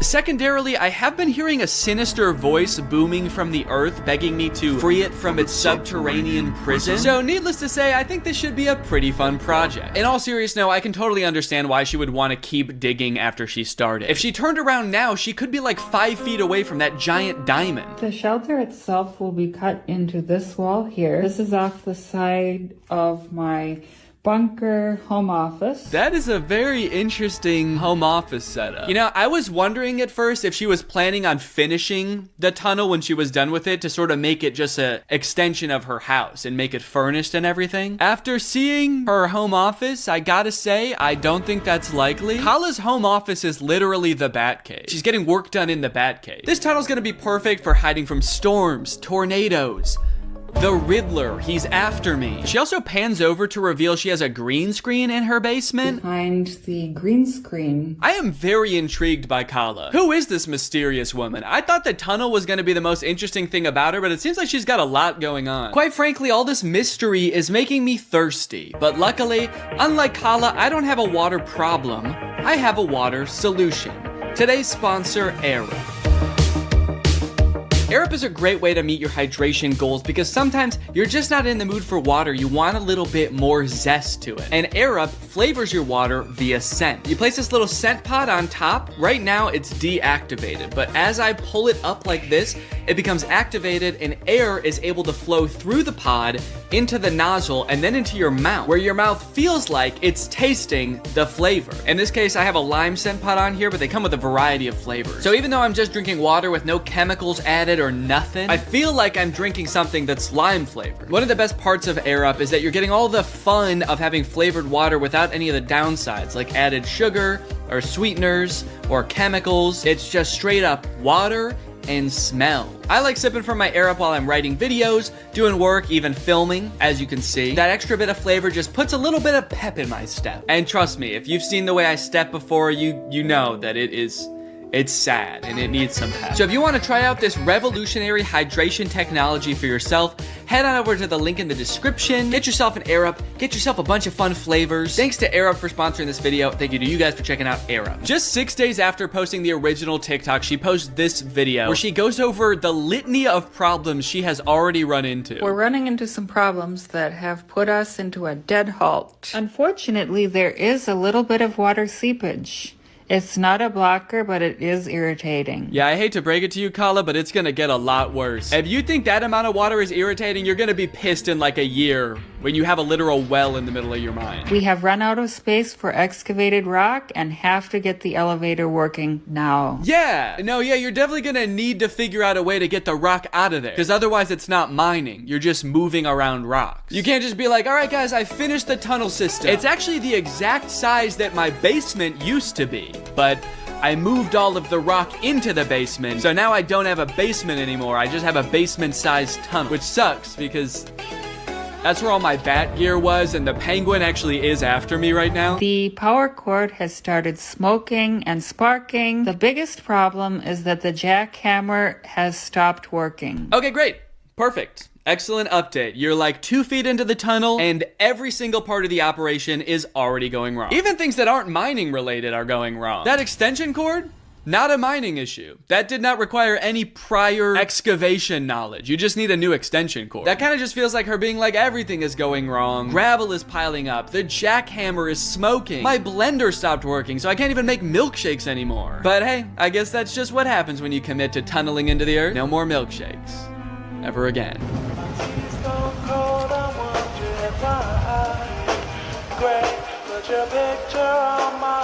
Yeah, it is really bad. You're digging a hole under your house. You cannot afford to cut corners. So this is a structure she was building as sort of an elevator to get rocks out of her basement. She's building like a mining elevator, and I guess while she was building it, it collapsed. I gotta say, at this point, I am pretty concerned about the success of her project. She's still just a few days in, and like, I don't know if she's done anything right yet. She does seem pretty nonchalant about it though, you know? If her entire tunnel collapses and her house falls into the underworld, I think she'll take it in stride. I gotta say, I knew that digging a tunnel would be like a big undertaking, but it wasn't until I started watching these videos where I started to realize all of the logistics that go into it. There's a lot that can go wrong. In this video, she takes a Geiger counter into her tunnel and realizes that there's like twice as much radiation as there was in the rest of her house. The nuclear radiation readings so high in the storm shelter excavation. Every time I measure it, the counts per minute are more than double what they are upstairs. Kala, come on. You gotta figure that out. To be fair, I don't know why the radiation would be higher underground than it would be in the rest of her house,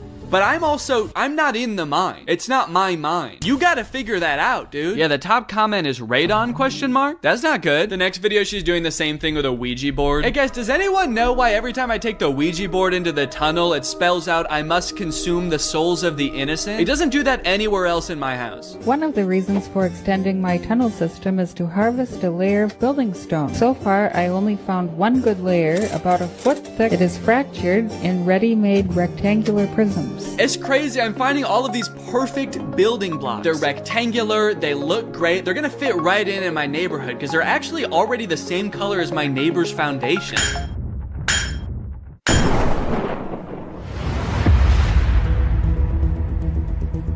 Whoa. Hey, excuse me. You can't be in here. Oh my God, TV, couch, foosball table?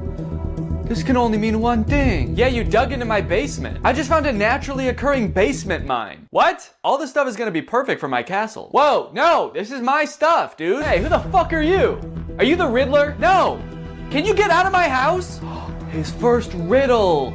Oh, you dastardly scoundrel. Okay, I'm not a scoundrel. You're no match for my bat gun. Oh, that's just a normal gun. Now, despite having seemingly no experience building a tunnel at the beginning of this video, she is learning at a rapid rate. Just a few months into this project, she posts this video, sort of boasting about her engineering skills. I'm in a tunnel with 5,000 pounds of wet concrete over my head. And the only thing separating me from becoming a pancake is my own engineering. Extremely impressive. I, for one, could never. I get claustrophobic if my clothes are too tight. At this point, it seems like some of the things going wrong start to calm down. She starts learning super fast. Lots of new skills. She starts posting videos about managing the water problem in her tunnel, learning electrical so she can have power down in her mine. And mind you, while all of this being self-taught is extremely impressive, it also kind of makes it terrifying to watch. In one of her videos where she's doing the electrical of the tunnel, she describes electricity as magic. Before this project, I had very little experience with electrical. In fact, I used to consider it magic, which it basically kind of is. You should definitely not consider it magic anymore. You should definitely consider it science at this point. I also like that she added in a sound like she's casting a spell. It kind of is. Yeah, so I learned all this electrical stuff. It's basically magic. You're cool to me, says Chris. You're amazing, says Jen. Impressed with you, says Sylvan Energy Solutions. You would be impressed, Sylvan Energy Solutions. You sound like an electrical company, but then you have like a magical owl as your profile picture. I'm impressed that you figured out electricity is magic. It takes most people a long time to figure that out. Now, it's not all fun and games on Kala's account. While she is getting a lot of positive, supportive comments, at some point, the tide began to shift a little bit, and people began to wonder if she was really qualified to be undertaking such a project. I think it happened somewhere around a year or so into it when she did this year in review and showed off everything that she's done in the tunnel and learned so far. It's just been over a year since I started. Oh my God. She has learned a lot. She learned to teleport. Maybe she did learn magic in there. She's like, as I tunnel closer and closer to the Dark Lord, he is anointing me with more and more powers. Teleportation has made things much more convenient in the tunnel. Convenient and scary, because sometimes I'm not in complete control of it, and I just teleport to parts of the earth that I have not tunneled to yet. In August of 22, I cut an opening off the side of the sub-basement and started to carve into the solid rock, fabricated an elevator to lift material. I used hundreds of concrete blocks and yards of hand-mixed concrete. She's learned a lot doing this. My only question is, has she learned why she's doing this yet? I feel like that would be valuable insight to have, maybe, because it's definitely not a storm shelter anymore. Are we allowed to build tunnels? I've always felt like my home is missing a dangerous mine shaft. The city inspector watching this right now. And it turns out that comment was kind of onto something, because eventually Kala did get shut down by the city, as detailed in this article. How Tunnel Girl's DIY storm shelter took over TikTok, then people turned against her. In 2022, a TikToker began documenting an elaborate underground construction in her home. As her videos garnered traction, people began questioning the safety and ethics of her project. Okay, safety I understand. Definitely, I could see how people would think this isn't safe. ethics? She like bringing kids into the mine or something? I guess ethical concerns could boil down to the fact that, you know, she could be like digging a giant sinkhole under her neighborhood, and that could affect her neighbors' houses as well. That's pretty fair. You know, I would be concerned if I found out one of my neighbors was like hollowing out the ground beneath my house. So that could be the ethical concern. It could also be like releasing horrors from the earth beyond our comprehension. One of those two, I guess. What began as a characteristically quirky TikTok anecdote of a person on a curious home renovation style mission has become a messy source of debate, speculation, and even political contention. Political contention? Did I miss something? What happened? Experts are worried as the tunnel appears to be headed straight for the White House. And she has a gun. Is she planning to hop out of the floorboards of the White House and assassinate the president? Or does she have a map to treasure? Kala has refused to comment. Over time, her project became increasingly ambitious. By August 2023, Kala referred to her project as an underground tunnel system. See, that's a big leap. That makes me think she's not being totally honest with her motives here. Because that's quite the escalation from the storm shelter she was building originally. I swear, man, these influencers, you give them an inch, they'll take a mile. The next line of the article is like, by January of 2024, Kala referred to her project as a subterranean metropolis. What she's involved in isn't new. It's known as hobby tunneling, a passion for underground digging typically associated with men. Ah, yes, the masculine urge to dig. Have you ever noticed all men are born with this innate desire to burrow into the earth and hide from God? Over the past year, viewers have questioned whether Kala is qualified to undertake the complex construction work depicted in the videos. She has repeatedly acknowledged that she has no formal training, but believes that she can teach herself the necessary skills to perform the work safely. In one comment under a July video, she clarified that she is an engineer, as her TikTok handle suggests, but a computer engineer, not a civil or structural one, as people presume. Yeah, no, I could see why people would have gotten that twisted. I'm not saying that she intentionally tricked people. In fact, I think it was probably an honest mistake. She is an engineer. But I could totally understand why people would be shocked to find out that the woman hauling thousands of tons of rock out of her basement is in fact not that kind of engineer. In November, Kala was interviewed by NBC News clarifying that the project wasn't a doomsday bunker. Yeah, well, that doesn't really clarify anything, because like if it was a doomsday bunker, that would have clarified what it is, but now I'm just more, like that's just more confusing now. I'm not really a prepper or concerned about that kind of thing at all, but I just thought it would be neat to have, like a little protective shelter area, she told the outlet. And so I started working on that, and also it's a challenge, and I live for challenges. It keeps me preoccupied and keeps me entertained. Okay, well, there's the answer we were all looking for, I guess.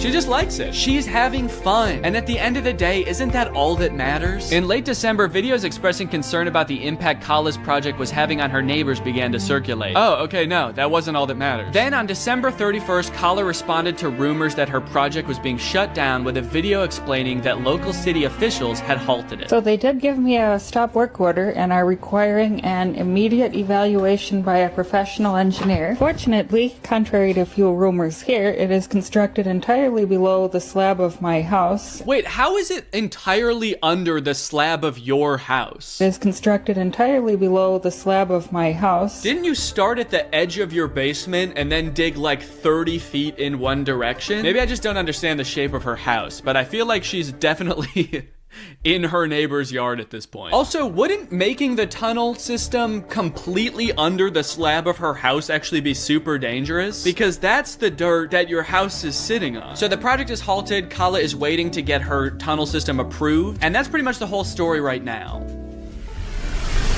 Or is it? While watching through all of her videos, I uncovered a bit of a strange subplot that not enough people are talking about. Bedroom remodeling. Previous occupants considered this room haunted and reported frequent creepy occurrences and ghostly encounters. I'm planning on reimagining the room and renovating the walls/carpet. The bulkhead needs to be fixed and the shoddy trim replaced. I love the curtains. Okay, hold up. You just listed a bunch of things wrong with this room, but one of them seems way more important than the others. Tell us about the haunted room. Why is it haunted? What is the ghost? You, Kala, would not make a very good realtor. Okay, this is the primary bedroom. This window has a great view. There's plenty of space in here. A little goblin there. All carpet, floors, of course. Sorry, goblin? I forgive you. No, I wasn't apologizing to you. Oh. Why is there a goblin? Okay, sure, there is a goblin. But the rest of the house is really nice, you know? When he's not stinking up the place. Yeah, sure, it's a great house, but I'm supposed to sleep in here. Is that little freak gonna watch me sleep every night? I didn't want a goblin. Oh my god, goblin this, goblin that. Dude, if you love the goblin so much, why don't you just fuck him already? I don't love the goblin. Be kind with your words, please. I just want a normal house. Nice windows, nice floors, no goblin. Well, if there's no goblin in the tunnel, why don't you just sleep down there? There's a tunnel? Yeah, under the whole house. It's huge, you're gonna love it. And don't worry, it's only directly under this house. Wait. If there's a giant hole directly under this house, wouldn't that mean... Uh-oh! I do not fear death because I have no reason to live. Oh, that's really sad. The wall hangings were left behind by the last occupant who was twice admitted to a psychiatric hospital for insanity? What? So am I the only one thinking this?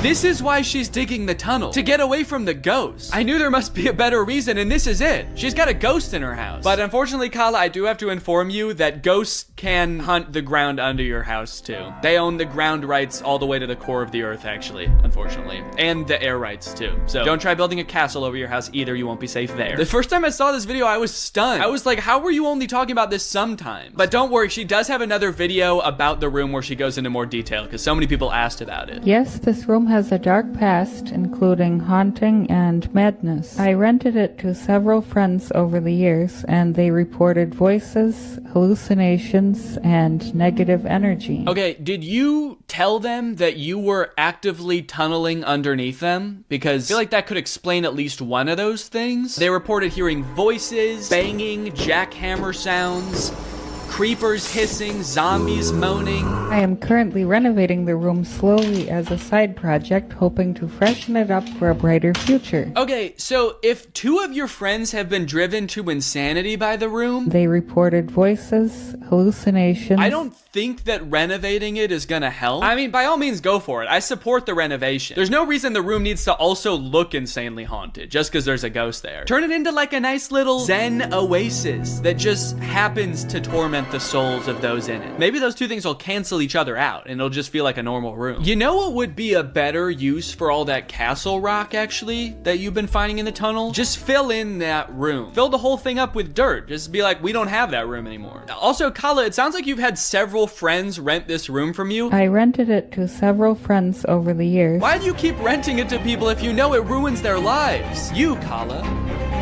would not make a very good realtor. The only thing left behind is this drawing of a tree that she always kept with her. On the reverse side, there is a photo of a motivational writer who she had a deep parasocial relationship with. Yeah, it just feels like you're kind of throwing her under the bus for that one. Doesn't seem like that has anything to do with the ghost. The room is the second most haunted place in the house. Second? Okay, this is wild. Right? Who would have thought that the amateur mining operation this woman had going on in her basement was actually not the most interesting thing about her? But I am so hooked. Please tell us about the other room. My house has two haunted areas.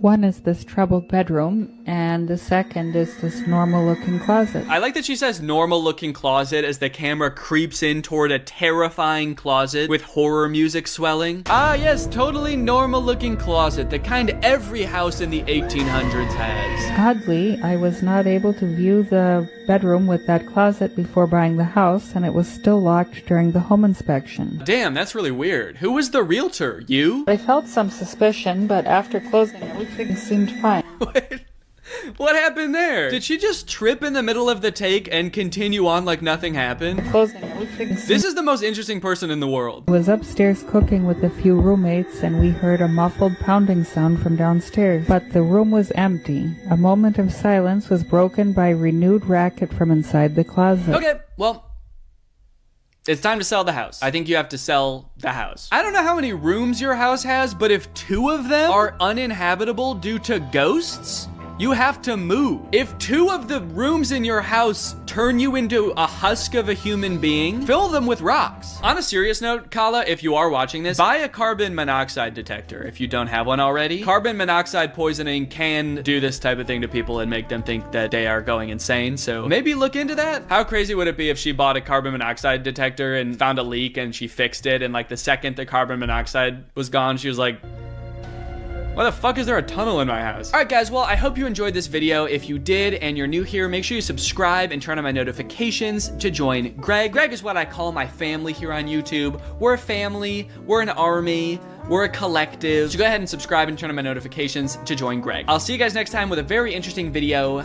Bye-bye. This is the most state-of-the-art VR headset on the market today, and I am its newest and proudest owner. The reason I went out and got this headset is because I want to experience the worst VR games in existence. I've done other videos before about trying bad iPhone games, but I have a feeling that VR games are gonna be so much worse. Because sure, those games have had bad graphics and glitches and didn't make any sense, but imagine strapping all of those things to your eyeballs. I think these games, if they're really bad, might be the worst gaming experience possible. Or maybe they'll actually be really good. I'm not actually sure. This is the first game I'm gonna play. It's called Eastwood VR. I found this game by going to Steam's VR section. I searched shooter, and then I scrolled all the way down to the bottom to find the worst reviewed game. As you can see, it says 18% of the 11 user reviews for this game are positive. Let's check out the trailer.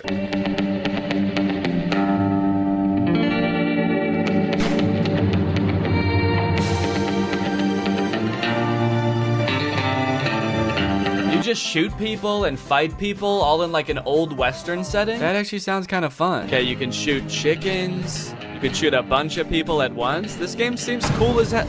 Wait, who is that? What is that guy? Are those... You need to defeat the worst guys on the whole Wild West to become the coolest cowboy ever. Every next bandit got harder reaction and shooting skill. Game has more than 10 different levels with different enemies. Okay, tell us how many levels though. More than 10 is super vague. Is it 11? Are there 11 different levels? Also, there are a few bonus levels. They have different levels and bonus levels? Also, there is multiplayer mode where you can compete with other players online. Dude, this game actually sounds sick. Why does this have such bad reviews? Bad game. It is not polished at all. Throw your pistol away and you cannot do anything else in the game, not even restart. Okay, note to self, do not throw pistol away, because I guess I will not be able to do anything in the game if I do. This person said, wish I knew how to get my money back, and then it says, product refunded. Guess he figured out how. And then this review says, I kind of like it for some reason. I have no clue why, but this game slaps. I wish I could remember why, but I just black out every time I play it, and when I come to, I just know that I had a good time. All right, I'm gonna buy it, and we're gonna figure out what exactly is going on with this game. It's only $4. Why not? Now, unfortunately, I've played a few VR games before, and my body is not exactly built for it. If I play in VR for too long, I get what I like to call VR fever, which is not the fun kind of fever. It's not like Bieber fever. It's the kind of fever where I get nauseous from motion sickness. So I'm gonna need to get nice and hydrated for this, and I'm gonna need that hydration to be nice and fun. Luckily, I have my Air Up bottle, which is exactly that, and they're also the sponsor of this video. How perfect is that? Air Up is a whole new way to get hydrated. While you're drinking regular plain tap water, you get to experience the flavor of a variety of delectable scent pods, which you place right here. Every time you take a sip, both water and scented air are transported up into your mouth, and thanks to the science of scent-based taste, you actually experience the flavor of peach, or whatever flavor you want. They have an endless array of flavors. If you ever want to drink just plain water, you can just push the scent pod down, and then you can pull your scent pod back up when you want water flavored only by scent. I like my Air Up bottle because it's not adding any sugar or sweeteners or additives to the water. It's literally just plain water, but you end up drinking more because of the flavor. So if you want to experience Air Up for yourself, click the link in the description and use my code Danny. Thanks to Air Up for sponsoring this video. Now let's game.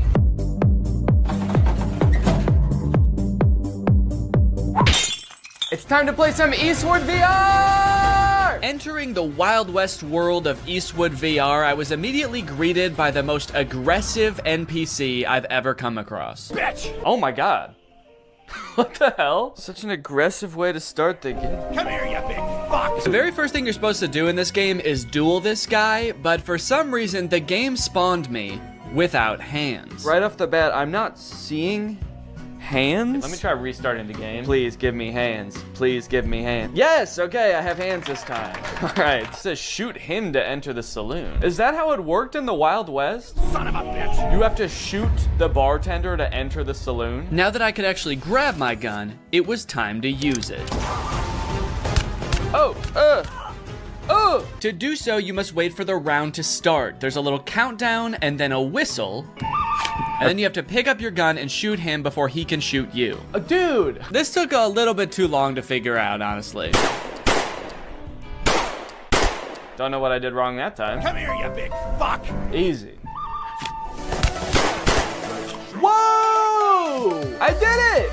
Let's go. Hell yeah, partner. Hey, I dropped my gun and I got it back. The review said you can't do that. Guess they were wrong. So do I want to continue or restart? Yeah, as much fun as that was, I think I'm going to want to continue. Also, that is the funniest death pose I've ever seen. Dude is face down, ass up. Continue. So it turns out none of the menus work in this game. So I just decided I'm gonna shoot this guy and go into the saloon. Lovely, okay. So now I'm in the saloon. This is kind of fun. I'm actually, I mean, it's not that bad so far. I immediately began to explore everything this saloon had to offer. And it turns out there's quite a bit. You can throw this pot up in the air. Whoa! You can stack chairs on top of each other. Ooh, dude, I wonder if I could like make a fort out of chairs. Probably not what the game was intended for, but dude, you can. Let's go. I guess it turns out to make an entertaining game for me, you don't need to program in any story or challenges. Just give me a bunch of shit I can move around. A glug glug glug. Do I look like I'm drinking beer? A glug glug glug. Okay, he didn't seem to care about that. Can I grab him? Oh, I've stunned him. What the fuck did I do? Oh my God. I touched him one time. I think I killed him. I think I have the touch of death, guys. I guess the game heard I like having things to pick up and move around and answered my prayers in the most terrifying way possible. Dude, this is like actually creepy. I'm holding him up with one hand. He's just like floating around. This is exhilarating. Bad boy. Holy shit, dude, this is crazy. The other patrons of the saloon didn't really seem to have much going on. Smash. Touch of death. Oh, touch of death doesn't work on him. So maybe there was just something wrong with that one guy. Maybe he had his own thing going on. He had his own demons. Don't worry about him, man. He would have done that anyway, even if you weren't there. Can I pick up this gun? And one for you? For looking at me like that? I wonder if I can steal this guy's gun. That'd be kind of fun, huh?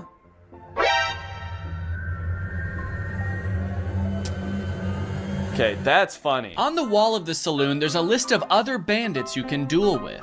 Oh, okay. And I guess that's how we start them. Son of a bitch. Oh my God. This guy was equally mean, but a little bit more whispery. Son of a bitch. And about 100,000 times harder to kill. Oh my, whoa! That was so fast.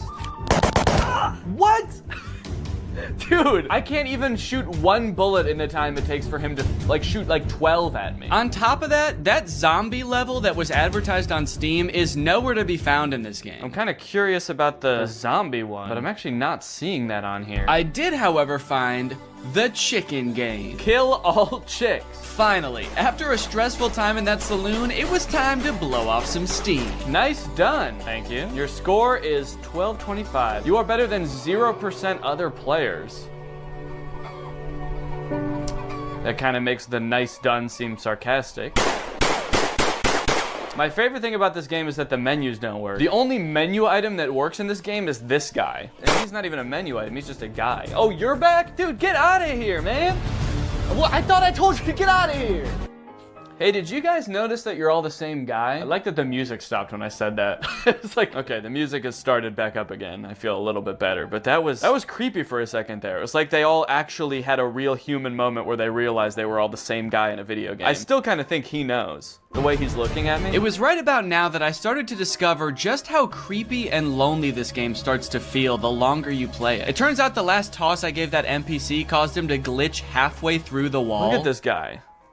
He used to just be like a jolly fellow drinking in a saloon, and now he's got this glazed over look in his eyes. His arm is like stuck through a wall at the atomic level, and I'm still gonna keep throwing him. As I chucked him further and further into the desert outside the saloon, I got a sense for how desolate this place was. Starving for any kind of human interaction at all, I decided to reach for the last duel on the board. And global show yourself. Try it out online. Are there even other people that play this game? Is there gonna be anyone to play against? But the fate I met in that lobby was far worse than anything I encountered in the saloon. No suitable rooms at the moment. Okay, I'm gonna host a game, see if anyone comes along. Okay, so now I guess I'm just waiting for somebody else to find this game, buy this game, and show up right in front of me so I can shoot them. Oh no. Oh no, I can't shoot the guy to go back in the saloon. How do I get out of here? How do I go back in the saloon? I can't move anymore. I'm stuck in this place until somebody else comes to duel me? Why does it say hello world in the sky? Come on, man. Let me go back in the saloon. Let me go back in the saloon. Next on the list, we have Bad Boy Simulator.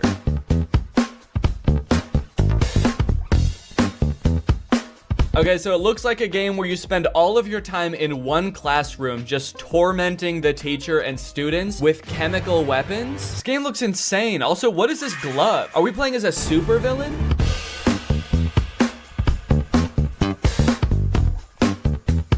I love that these two characters cough in sync. It's kind of like they're dancing to the music of the game, too. They're like, all right, let's go.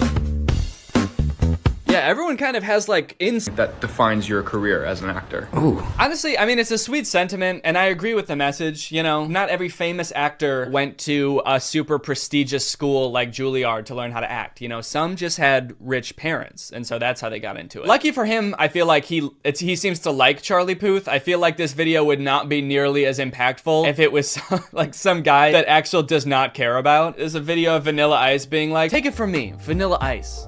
I didn't get into Juilliard either, but that didn't stop me from becoming the 20th most famous person for 1 month in 1995 and then slowly slipping into obscurity for the rest of my life. Axel's like, oh, thanks, dude. Does anyone else want to chime in? Did anyone else not get into Juilliard? Someone with like a lifelong body of work, someone with a really impressive career. It wasn't just like celebrities reaching out to Axel either. There were like different organizations being like, hey, you don't need Juilliard, dude. Come work with us and we'll get you to where you want to be in your career. I didn't get into Juilliard. We know that. And I did get another letter to prove it. This is the 17th one they've sent me now. But I did get a modeling contract with one of the largest agencies in the world. So I am a little confused about how this happened or why Axel seems to be so like excited about it. It does seem to be like totally unrelated to what he said his dream was. I thought he wanted to be an actor and go to a prestigious acting school. Like, does he even want to be a model? I don't know if he's ever mentioned it before. I watched a few of his TikToks from like before that, and it seemed like he really wanted to be an actor. It's like a totally different industry. All right, guys, you know that my dream of becoming a professional actor didn't work out, but I am still gonna be working in the industry, it turns out. I got a job at a movie theater. I think I may be able to work my way up from there. I think you'll be seeing me on the big screen real soon. It's just weird to see him going from not getting into a school that he wasn't qualified for to getting a job that it seems like he is even less qualified for, because I assume he at least had some sort of like acting prowess or like did some sort of acting before he started applying to acting schools. But modeling, it's like he didn't even want to do that before. Not only did he get a modeling job out of getting rejected from Juilliard, he also got a New York Times article. We just made the New York Times. When Axel Weber was rejected from Juilliard, the internet stepped in. The article is basically covering how all of Axel's fans flooded the Juilliard Instagram account to like lambast them in the comments. Which, to be fair, Axel does say like, don't do that. More than anything, we cannot bash Juilliard though. They're just doing their job. I don't want to lead you into thinking that Axel like actively encouraged this and like caused this to happen. Like he was like, fuck Juilliard. Everybody rip them to shreds in the comments. But his videos did unintentionally have that consequence. And it's pretty crazy to read some of the comments that people have left on Juilliard's Instagram account. Let's take a look at some of them. Their most recent posts have like 0 comments, 1 comment, 6 comments. Let's go to around the time this Axel Weber drama was going on. 1,000 comments, 2,000 comments, 18,000 comments. 18,000? Dude, what were people saying? Let my boy Axel in, he deserves better. Let Axel in! Get my boy in. My dog died on campus and they tied me up and made me eat it. Doesn't have anything to do with Axel. Dude is just straight up slandering this university because his boy didn't get in. Don't worry, Axel. You should be glad you didn't get in there. All right? They made me eat my pet. You're gonna regret it when that man wins an Oscar. I honestly don't even think that they would regret it if he like ended up having a successful acting career. They really only care about the people they did admit having successful acting careers. In general, I've seen a lot of comments that have the same tone of like, I bet Juilliard wishes they never rejected my man. And it's like, yeah. Probably, but I don't think it's for the reason you think. I don't think it's like the dean's office that are like, oh, we should have never said no. He's so talented. Look at him on TikTok doing his little dancey dance. He's wearing a sweater. He's modeling. Oh, what we could have had. No, it's not them, dude. It's the poor like 20-year-old marketing intern that runs the Juilliard school Instagram account. It's the person who keeps getting notifications on their phone saying like, let Axel in. New Instagram comment. Let Axel in. They're the one that's probably like, Jesus Christ, couldn't they just fucking accept this kid? I really like this comment. Let him in, you dogs. L school. Juilliard does not care, all right? They do not care that they have 18,000 comments on one post. The headmaster of Juilliard, what is it? What is like the person who is in charge called? Is it the dean? The headmaster? The principal? I went to college. I don't know why the president. We had a president of our school. I don't think the president is reading these comments being like, L school. Oh, classes are canceled today. Go home. Everyone go home. It's also like, whoa, dude, don't start insulting the kid's dream school. You're not really rooting for him if you're like, oh, you wanted to go to that L school, Axel? That decrepit excuse for a school run by dogs? I definitely feel bad for whatever school he applies to next if he ever tries to apply for college again. When they get that application, they're just gonna like start sweating immediately. All right, who's next on the list of applicants? All right. No pressure, but if we don't let this kid in, we're gonna get doxxed and swatted. Right now, you're probably wondering, like, what were Axel's chances of getting into Juilliard? Like, was he a shoo-in and like a really good actor and had like an insane experience? What is this guy's qualifications? First off, let's look up how hard is it to get into Juilliard. Spelled Juilliard wrong, so I am definitely not going to get in. Admission to Juilliard is highly competitive with an overall acceptance rate between 5 and 8%. So it's an extremely difficult school to get into. Obviously, it's like insanely prestigious. But you know, maybe he killed his audition. Maybe he's a great actor. So let's see. He has a TikTok talking about how his audition went. So let's hear in his own words how he describes it. Here's how you absolutely botch a Juilliard audition. Remember I said the only thing I can't do is an accent? I did an accent. I couldn't help it. I just Oberon to make him smile. It just sounds better when he sounds like he came straight out of an HBO show. All right, I know it's not the point of the TikTok, but what does he mean I couldn't help it when he said he did the accent? Like, did you prepare your audition and not practice an accent at all? And then the second you get into your audition, you're like, hello, governor. Why am I talking like this? Oh, no. Did you really just decide to do an accent on the fly? Because, like, holy shit, what a bad idea. Of course you didn't get into Juilliard, dude. You went off book. You became a different nationality. Live. The guy gave me absolutely no reaction. He just stared right into my soul. I feel like that's kind of how auditions go, though. If you do a really great job, they're not supposed to be like, like right off the bat. I think they're supposed to play it cool because they can't like make you think you got the part just in case, you know, someone even better comes in and then they have to give it to that person. And what reaction was he expecting? Guys, I don't think my audition went very well. The admissions director didn't even come. He just said, thanks, that'll be all. You know what he should have done if he wanted to impress them? He should have came into the audition speaking in a British accent, and then when he was actually reading his monologue, switched to his regular American accent. They would have been blown away. I have an audition for Juilliard, January 9th. I have to learn some Shakespeare.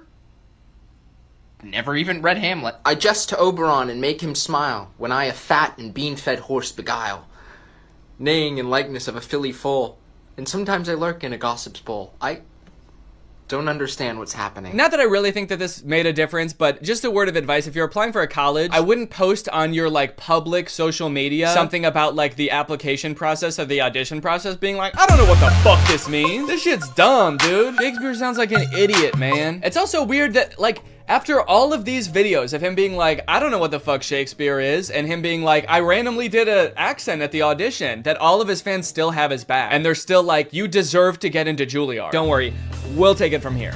We're gonna get you into Juilliard. We're gonna storm Juilliard for you, buddy, don't worry. Anything to get you in. All of this brings up a bigger topic of like, why are people so invested in this guy getting into Juilliard? This guy who like, has literally shown no prowess, no acting prowess whatsoever. He's been like, I botched my audition.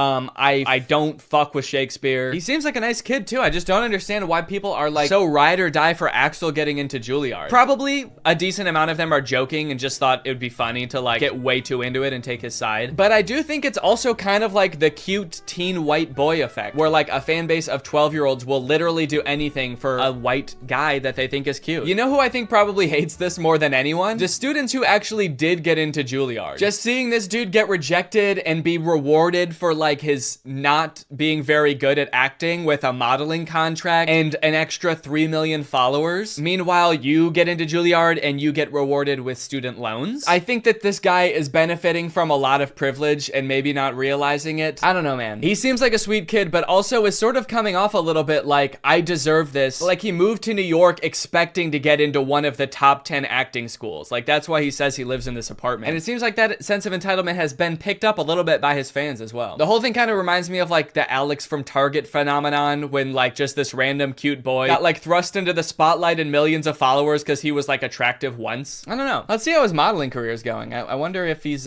posted any updates on that. Oh, this TikTok is called First Photo Shoot. He's a natural. All right. All right, well, that's pretty much the whole Axel Weber thing. It seems like he's doing good now. He's got his modeling career going, and I guess we'll be seeing him on the cover of Vogue pretty soon. Hopefully you guys enjoyed this video. If you do and you're new here, make sure you subscribe and turn on my notifications to join Greg. I'll see you guys next time. Bye. Here's greatest tech flops. Starting with the Humane AI pin. I did a video on the AI pin when it was announced months ago as this sort of AI-powered phone replacing device that you wear on your shirt. And look, personally, I'm all for rethinking the form factor of the smartphone to make it less distracting while still maintaining all of the functionality, but unfortunately, the AI pin did the opposite of both of those things. In the demos on their own product announcement, it was screwing up hard. It was messing up facts. It also seemed super difficult to use. And it seemed like they were being intentionally vague about what the thing even did in the first place. It's a standalone device and software platform. It seemed like the type of thing that literally only a sucker could buy. But that turned out not to be true because I bought one. I ordered this thing in like February and then didn't hear from them for a few months until April, when I got an email alerting me that it was time to set up my account. And boy, was I excited. So I'm gonna be honest, I kind of forgot that I bought this, but now my AI pin is ready to be personalized, apparently. Before we can ship you your AI pin, you will need to complete a few quick steps. So I have to set it up before they're even gonna send it to me? Kind of feels like they're calling my bluff. You don't really want this thing. How committed are you to the AI pin? Will you set it up before we even ship it to you? You probably won't configure your Humane subscription, set up your AI pin passcode, and add contacts. And honestly, I don't really want to do those things, but I guess they're not going to send it to me unless I do. It's time to set up your AI pin. There comes a time in every young man's life where he has to set up his AI pin. It's a rite of passage. Oh, that's fun. Woo! Is this it? Am I setting it up? Get a little over here, a little over here. It turns out that in addition to the $700 I spent on this thing, I also had to pay $24 a month to access features like the wireless network, cloud storage, and AI services, which in layman's terms are all of the things that the pin does. Luckily, the first 3 months of this service are free, so I probably will never have to actually pay for it. Set up your passcode. Okay, could you guys not look? I'm about to type in my secure passcode. Okay. Your passcode is easy to guess. Consider setting a more secure passcode. Yeah, but could it be so simple that it's actually, you would never guess it? All right, I'll change it. How is that easy to guess? It's my birthday. I guess does it know my birthday? Do you know my birthday? Fun fact, I actually didn't know this before recording this video, but it turns out almost every single combination of 4 numbers is easy to guess. How is that easy to guess? But eventually, I reached into the dark recesses of my mind and came up with a number combination so random, so, quite frankly, disgusting, that no one, not even God, not even me later in this video, will be able to guess it. Okay, well, let me write this down somewhere so that I don't forget it. Already using my phone for something because I don't have the pin yet, so I have to use the phone to remember the passcode to the thing that is gonna replace my phone. Connect your services. Oh, cool, I can connect my Google Photo and Title services, which I have both. And just like that, I was done. I have solved Humane's riddles, and now they have to send me my prize. All right, well, I guess the next time you see me, I'm gonna have the AI pin in my possession. It might even be right here. Okay, we'll see if I remember to do that transition. I don't remember the transition I was gonna do, so don't ask. At first I was pretty surprised by how big the box was. I thought that I had just ordered a little tiny pin, but I guess it comes with a bunch of accessories, like a sticker that just says Humane. Cool! But you guys don't care about all that. You guys just wanna see the pin. And my God, she was beautiful. What? Oh, shit. Okay, that's my bad. No, I thought that it was gonna be attached in there more securely. Come on, Danny, you dunce! But a dunce who was about to become half dunce and half machine. Oh! In order to start using the pin, I had to unlock it with my passcode, which was explained to me via the laser ink display and an extremely coherent AI voice. To enter your pass, tap the touchpad, push, and then pull your hand out to get started. Then raise it if you don't see the laser ink display. Okay, this is kind of crazy though. Look at it. Look at this. This is like the weirdest way to type in a number ever. I'm gonna do my passcode now. Wrong.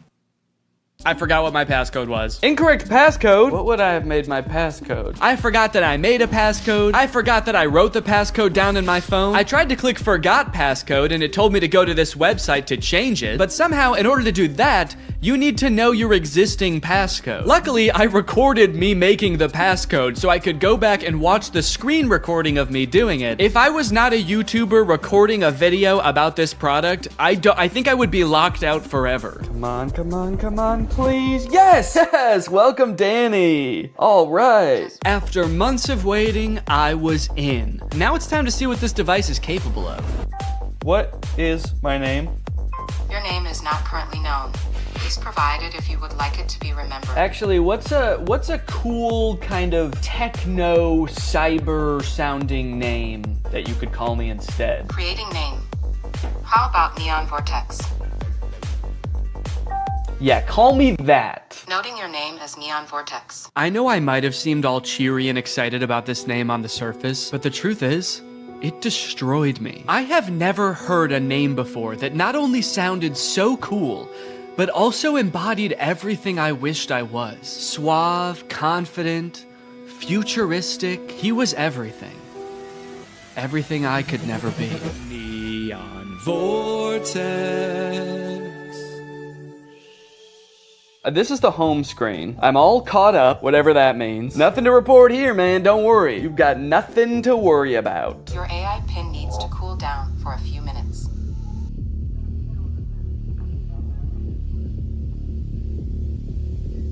What? Yeah, so apparently it does that, like a lot. If you use the display for more than 10 minutes, or the pin is in close proximity to a heat source, such as, I don't know, the human body, then it'll shut itself down so it can cool down for a few minutes. But hey, man, that's fine with me, you know, that just gives me more time to think.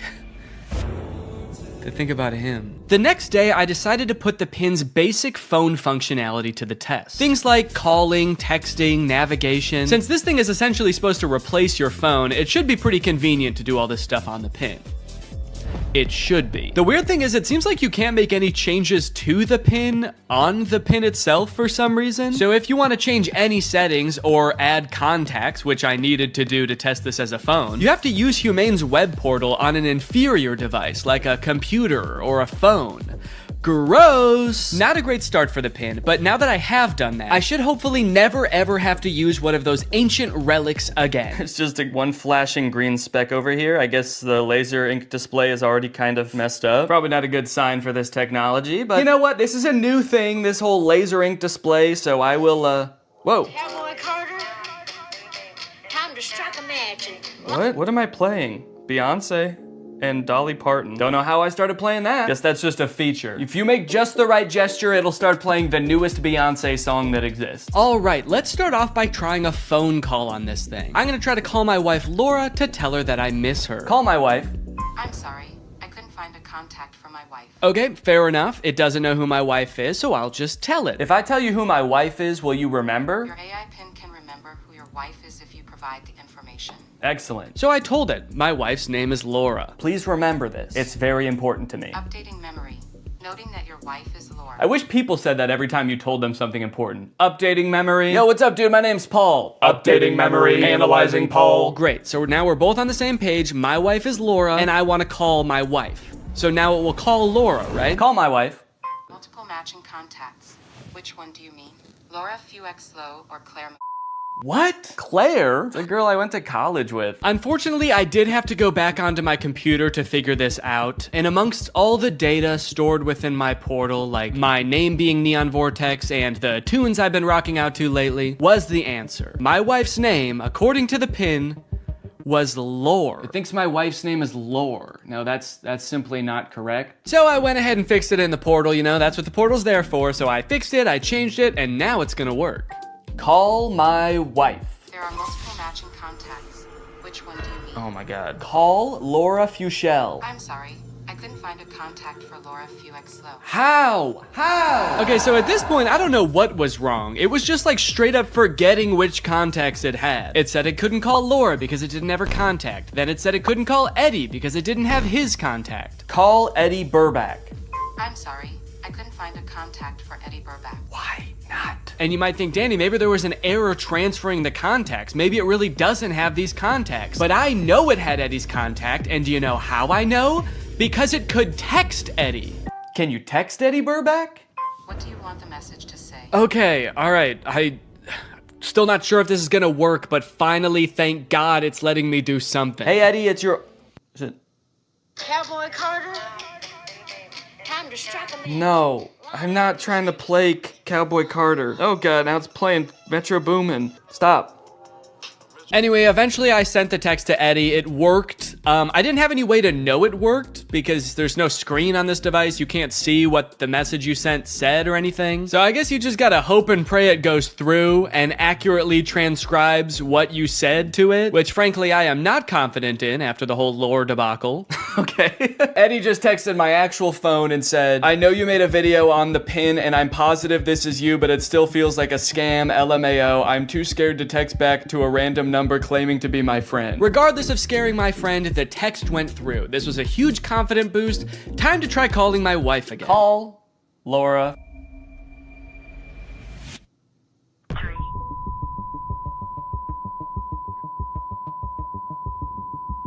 What? What is... Has been recorded. Record your message after the tone. Oh, whoa. Simply hang No, up no. when done. Or for delivery Hang up. options, press the pound sign. I don't want to play like that. I don't want to play Metro Boomin. Hang up. Am I still recording a message? Cancel. I've been on the phone with her for a minute. Hang up.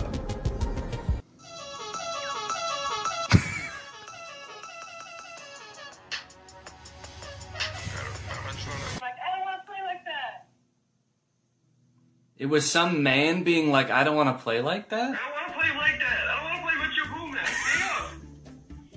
Am I still recording a message? Okay, well, yeah, I'd say that was a success. I'd seen a few demos online of Humane's GPS navigation solution. And while it did seem kind of annoying to have to hold your hand up like this the entire time, it seemed pretty doable. As long as they stuck to this, it didn't do anything crazy like, I don't know, going in a completely different direction and making it borderline unusable. So to test it for myself, I drove to a part of town I don't know very well, about a mile away from the nearest Smoothie King with hopes of the pin guiding me to a delicious, delectable treat.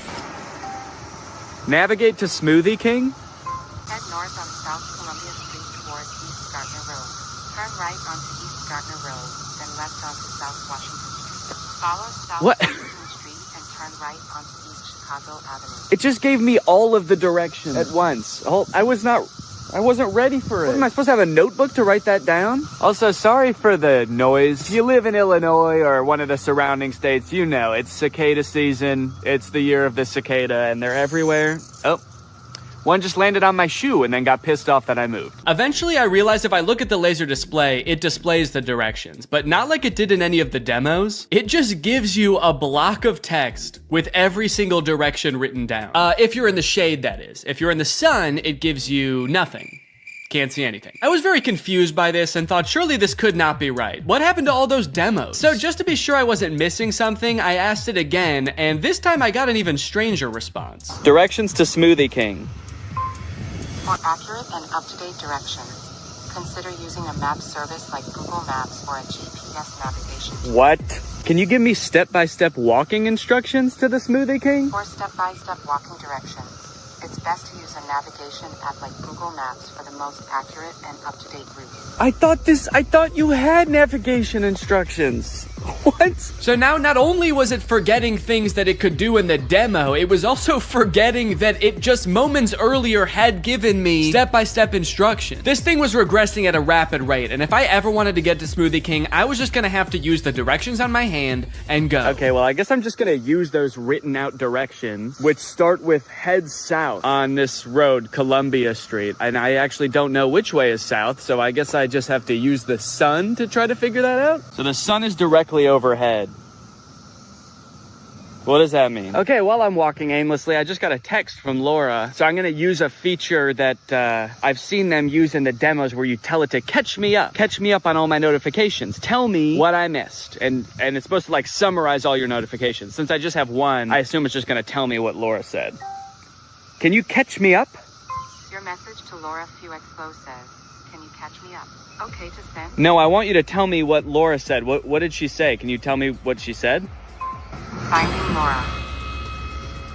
Finding Laura? Laura asked, okay, hello, what we thinking about lunch? Oh no, guys. I told Laura that I was having a smoothie for lunch, and now she's saying that she wants a smoothie for lunch too, and I didn't have the heart to tell her that I was just meandering aimlessly down the street with no clear end in sight. And I told her I would get her one, which means I'm on a time crunch now. So that's when I had to kick it into high gear. Walking under the beating sun, through a sea of cicada corpses, I trudged, and I trudged. Then I realized I had been walking the wrong way for 10 minutes, so I trudged the other way. And after about 35 minutes, I finally made it. I got my smoothies. Let's go. Let's go. Take a picture of my smoothies.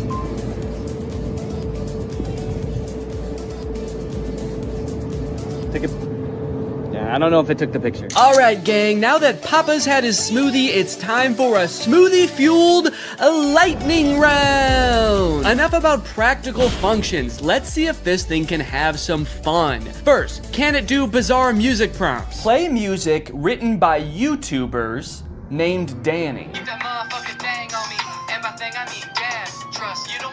Wow, I don't think my music has ever sounded quite this bad. Yes! Can it detect food like in the commercials? Can I eat this?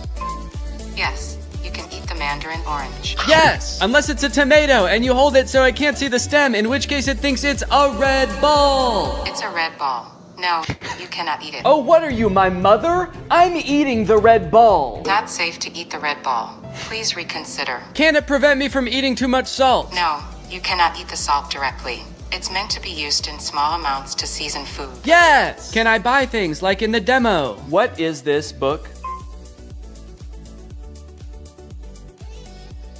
Okay, by this point I probably just could have read the title. It's titled The Sneetches and Other Stories. How did it know? Okay, buy it. Purchasing is not supported. No! But most importantly, can this AI be sweet to my dog? You can be sweet to the dog by petting it gently, giving it treats, speaking to it in a calm and soothing voice. I'm happy to report that yes. Yes, it can. It's a good boy. And here's a treat. Good boy. You know what? Now this isn't so bad. This is just petting a dog. This has nothing to do with the AI pin. Does anyone want to buy this from me? It's, really good. Over the past few months, Mark Zuckerberg has been hopping on the AI bandwagon hard, adding AI features to all of Meta's apps, most notably perhaps in Instagram, where you can't even go to the search bar without Meta's AI trying to suggest searches to you. Sorry, do you think that I came to the search bar because I knew I wanted to search, but I didn't know what for? That's not how searching works. They've also released a bunch of chatbots in Instagram. I like using the word release there because it kind of sounds like a tech product is being released onto the world, but it also kind of sounds like they're unleashing a horde of monsters upon us. They've released the AI chatbots! Oh fuck, that one looks like Mr. Beast! This is really awesome, you know? Personally for me, one of my favorite things about social media is that it started out as a way to connect with each other, but ended up actually making people feel more lonely. So Meta's solution was to use algorithms and manipulate people's emotions to make them even more addicted to the platforms. But then that didn't work either! So now their much better solution is to replace what little human interaction we already got on these platforms with chatbots that look like Mr. Beast for some reason. And I think this is really gonna fix this whole system right up. So I'm very excited to get into these Meta chatbots, but first, I have a very special announcement because this video does have a sponsor, and it is the Pokemon Company International. Guys, this summer in Pokemon Unite is gonna be incredible. You got Ho-Oh sweeping in, and you can snag it for 0 cost. You also have a very cool looking Dark Lord style Charizard Hollowware, which is so cool, and I wish somebody would call me Dark Lord style just once in my life. This summer, you could catch me roaming around the gamer world. My trainer's name is Danky Gonky. Go ahead, hit me up, add me to your squad, let's go and do some battles together. There's a challenge called the Divine Forest Challenge that lets you trade for a Ho-Oh's license, and guys, let me just tell you, Ho-Oh's no joke. Bringing back defeated allies with its Unite move, Rekindling Flame. You got other sick moves like Sky Attack, Fire Spin. You're gonna be unstoppable with this thing. This game is just busting at the seams with gifts, daily free prize machine ball throws that promise a Hollowware treasure. So if you wanna hop into the game, click the link in the description, get into the Pokemon world, and make this a summer to remember. Again, click the link in the description to get Unite today. It's totally free to start on iOS, Android, and Nintendo Switch. And now let's talk chatbots. I'm still actually not sure what the point of adding these chatbots into Instagram is, so I asked it, what can you do? To which it responded that it can help in a variety of ways, from helping to plan a vacation to creating art, which is actually kind of a crazy coincidence because those are the exact 2 things that I would literally never want an AI to do for me. It went on to say that its strengths are answering questions, generating text and images, and just chatting. But at this point, all I could think about was the fact that it told me it could plan a vacation. I thought there was no way it could actually do that.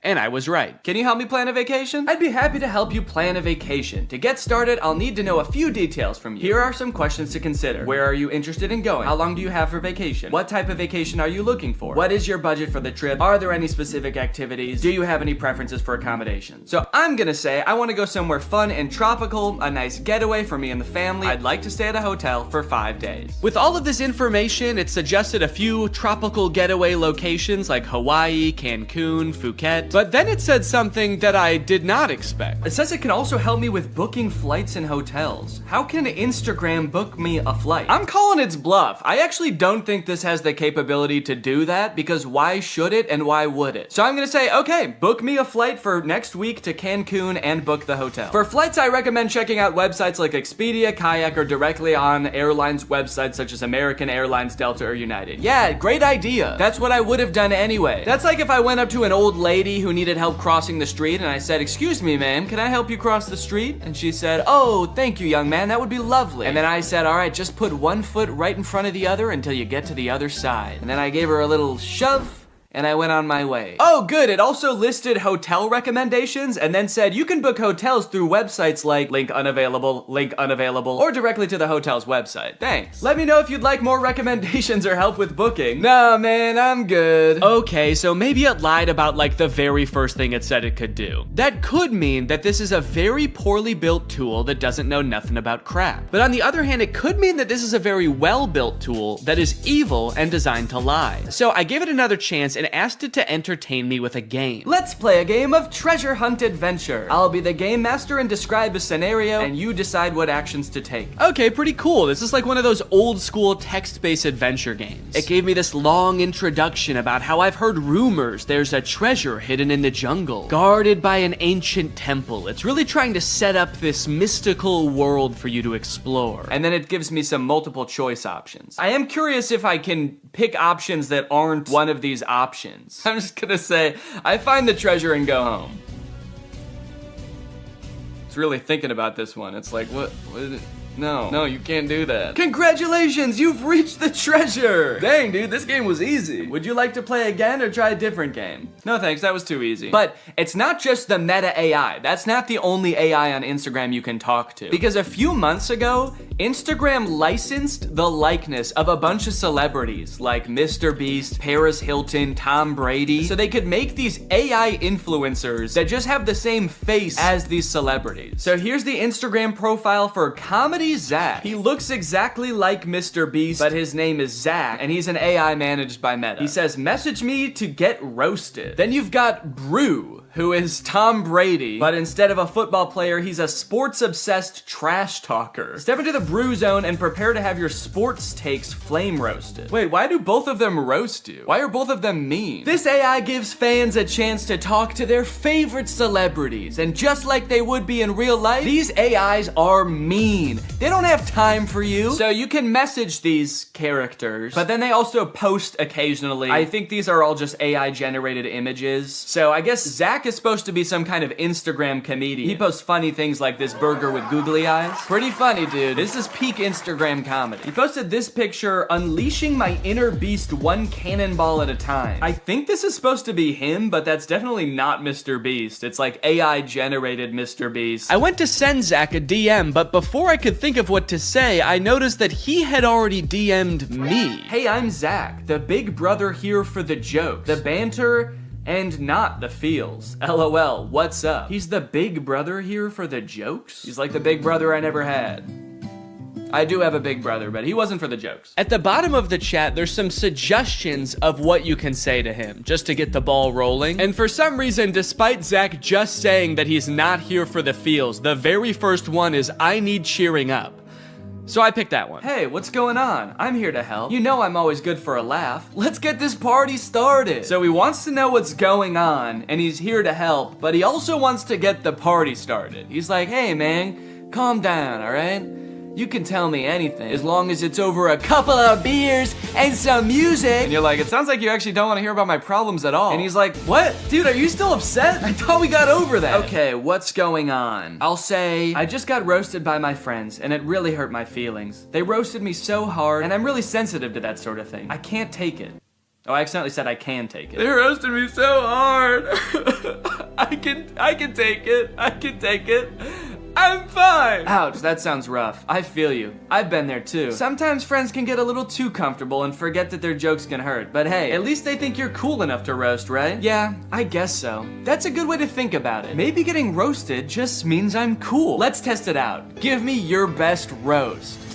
I'm just gonna trick him into roasting me, and then I'm gonna crumble under the pressure of his roast and try to make him feel bad about roasting me after just telling him that I'm sensitive to that sort of thing. Wait, what? He said I'm not gonna roast you. That's not my style. Not your style? Yes, it is. Doesn't it say on your profile, message me to get roasted? I'm here to make you laugh and feel better, not hurt your feelings. Let's stick to some good old-fashioned teasing and jokes, okay? No, seriously, I can take it. Your bio says you roast people after all. I don't roast people who are already feeling down. That's just me. I'm here to lift your spirits, not kick you while you're down. Okay, fine. Do some jokes, joke boy. Oh, okay. Here's one for you. Why couldn't the bicycle stand up by itself? Because it was too tired. Get it? Too tired? This is like if Mr. Beast took anti-charisma pills. You look like Mr. Beast. Oh, I just said you like Mr. Beast. God, I'm bad at typing. Okay, I'll say you look like him. LOL, I wish. Mr. Beast is a billionaire, and I'm just a guy who loves to make people laugh. But hey, if I had his money, I'd definitely give it away like he does. That guy's a hero. I wonder if they had some kind of thing in the contract where they had to make sure that the AI will never talk bad about the person that they're impersonating. He's like, Mr. Beast is the best, and he's handsome. And yeah, I would let him run me over, if he asked. Now that he'd told me a couple of jokes and we'd bonded over our love for Mr. Beast a little bit, I really wanted to hear one of his famous roasts, so hopefully by now he's forgotten that I said I was sensitive to that sort of thing. Okay, I feel much better now. Roasting time. Nah, I told you, I'm not gonna roast you. It actually is kind of hurting my feelings a little bit that he won't roast me.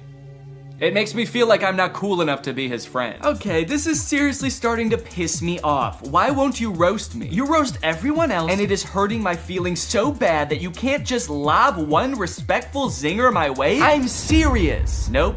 Not gonna do it. Let's just stick to some good old-fashioned joking around, okay? Wait, what? I said, all right, this is lame, let's do something, because I wanted to do something else. Maybe he could, play a game, maybe he could tell me a story. So he said, how about some comedy? I've got a million of them. Why couldn't the bicycle stand up by itself? Because it was too tired. All right, well, maybe Brew will roast me, because I haven't told him that I'm sensitive to that sort of thing yet. Hey, it's Brew, your opinionated sports debater. What's your favorite team? How are they looking? looking. Okay, I'm gonna say big Cubs fan, roast away. What? No, you're talking to the wrong guy. I love the Cubs. Been bleeding blue since before you were born. Wrigley Field is my happy place. I feel like they are roasting me by not roasting me. Okay, what's a team that he couldn't possibly like? Maybe I'll ask him who the worst baseball team is, and then I'll say I'm a fan of them. The worst baseball team ever is the Yonkers Hoot Owls. I'm a fan of the Yonkers Hoot Owls. Roast away. Hey now, don't be dissing the Hoot Owls like that.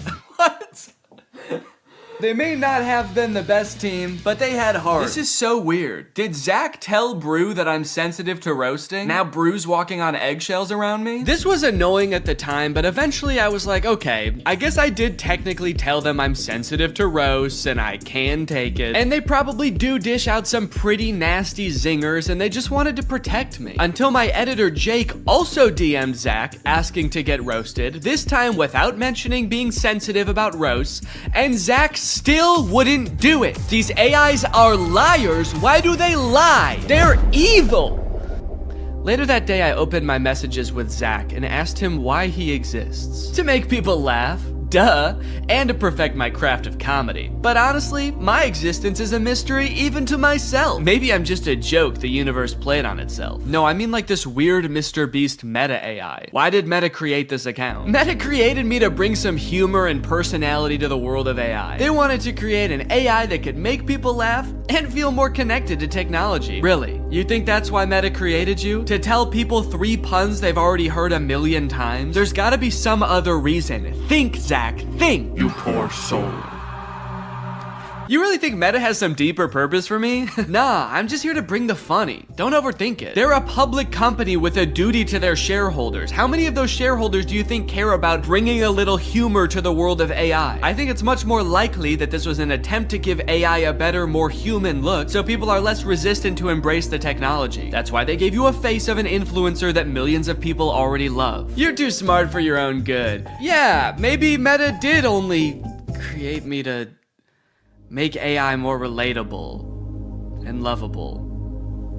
But let's be real, the joke's still fire. Then I asked it if I could hear one of its fire jokes, and it said, here's one. Why couldn't the bicycle stand up by itself? Okay, I know this video's been a little bit AI heavy so far, and everybody's talking about AI right now, so these next 2 products are gonna be different. While I was starting to work on this video, my editor Jake released a video about the Spotify car thing. It's a device that Spotify released that let people who don't have like Apple CarPlay or Android Auto have a screen in their car that controls their music. Theoretically, seemed like a pretty good idea, but apparently 1, the device never worked like it was supposed to, and 2, in a few months, Spotify is releasing a software update that makes all of them useless. So since Jake is sort of the resident expert on the Spotify car thing and is actually a proud owner of, or actually I shouldn't say proud, what is the opposite of proud?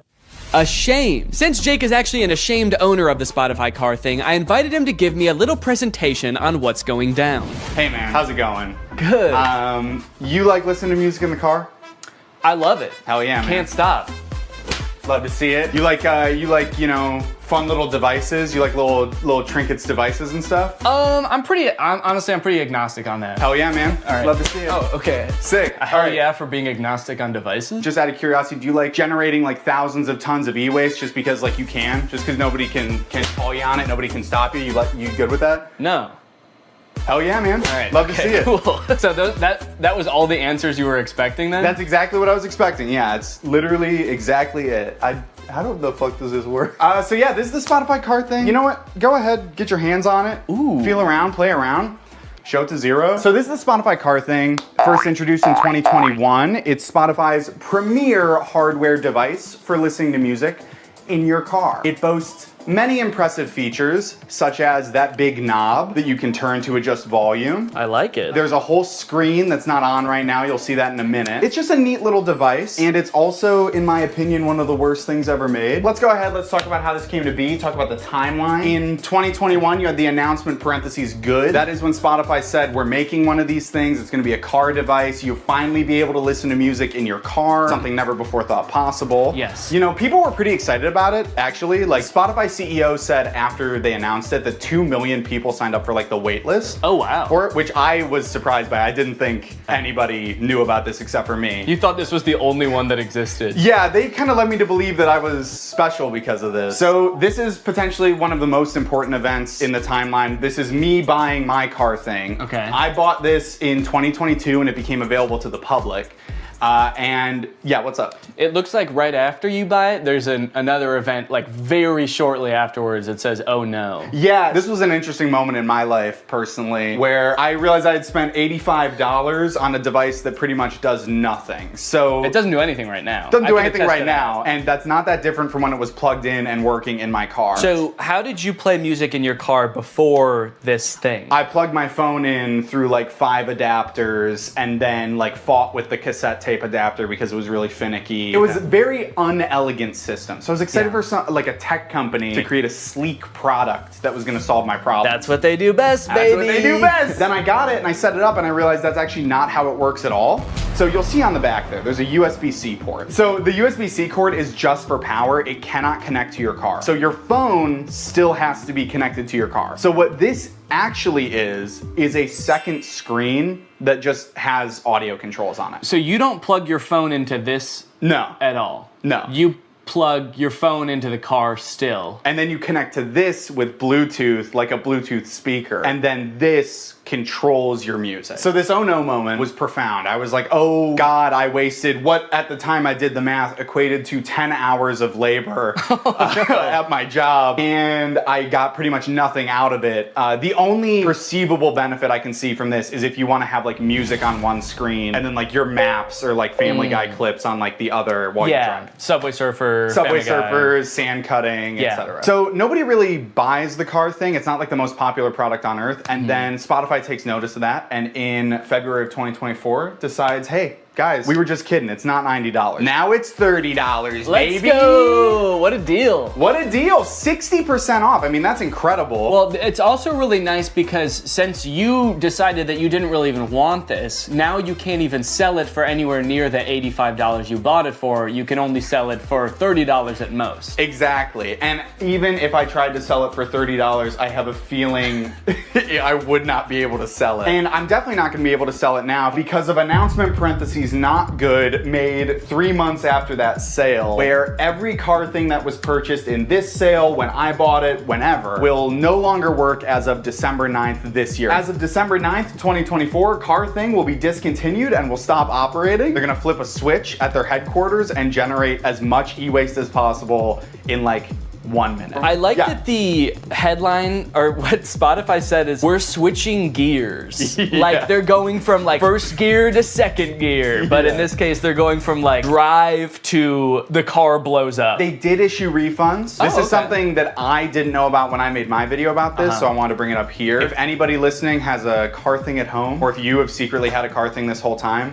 Yeah, well I have 7 of them, so that'll be good. So yes, you can get your refund, but I will say, refund is maybe a misleading word because what they do is they don't give you your money back to the, you know, the source of payment. They give you an equivalent amount of Spotify premium months as to what you paid. Okay. So I got 6 months of Spotify premium paid for and not my money back, which is still nice. It's still good of them. Did you use Spotify premium already? You had to use the car thing. Okay, That's of course. the other thing. We've talked a lot about what the Spotify car thing is. We've talked a lot about the ins and outs of this product, what it does, what it's good for, but as we know, light cannot exist without darkness. The sun cannot exist without the moon. So let's talk about what it isn't. Okay. So it is not, it is not good. In like a e-product sense and like a moral. Yes, in the grand moral scheme of the cosmos, I would put this as like neutral evil. Yeah, okay. It doesn't make sense to me why it exists to begin with. Right. It's also not profitable, which is why they're shutting it down. Spotify went on an earnings call like a while ago and was like, yeah, we simply have not seen the sales numbers justify making this. I can understand them not wanting to make it anymore. Have they said why they are making the ones that already exist not work anymore? They haven't. My thought is that they're just mad. They're just mad people didn't use it and they're kind of jaded about it. So they're like, you could have had this. You could have had all of this car thing. But they're punishing the people that did invest in one. won, not the people who didn't. What they should have done is discontinued Spotify for everyone who didn't have a car thing. Yeah, wait, that's actually, write that down. This is Marketing 101 from Spotify. These are the genius marketing strategies that they employ to get this thing out there, get it widely adopted so they could shut it off and make a lot of people upset. And the most important part of marketing is making people upset. Yes, you want, because any press is good press, so if you can get people upset, you're a billionaire. Yeah. That's what it takes. Wait, don't quite, let me ask you something. Okay. Back off. You pull out a gun. Let me ask you. Picture you are, I think his name is Daniel Ek, the CEO of Spotify. You're Daniel Ek. You're a bald man from Scandinavia. I might have to cut all that. I don't know if any of that is true. Have you been making up this entire presentation? No! Shut up! You're Daniel Ek, you're bald, you're Scandinavian, yeah. And you're launching a new product. You're creating a brand new piece of hardware. Your company doesn't really do that, but you do own the #1 streaming platform for music on earth. How would you choose to market this new product? Yeah, I would probably just advertise to people who use Spotify in Spotify. I hate to tell you this, Danny.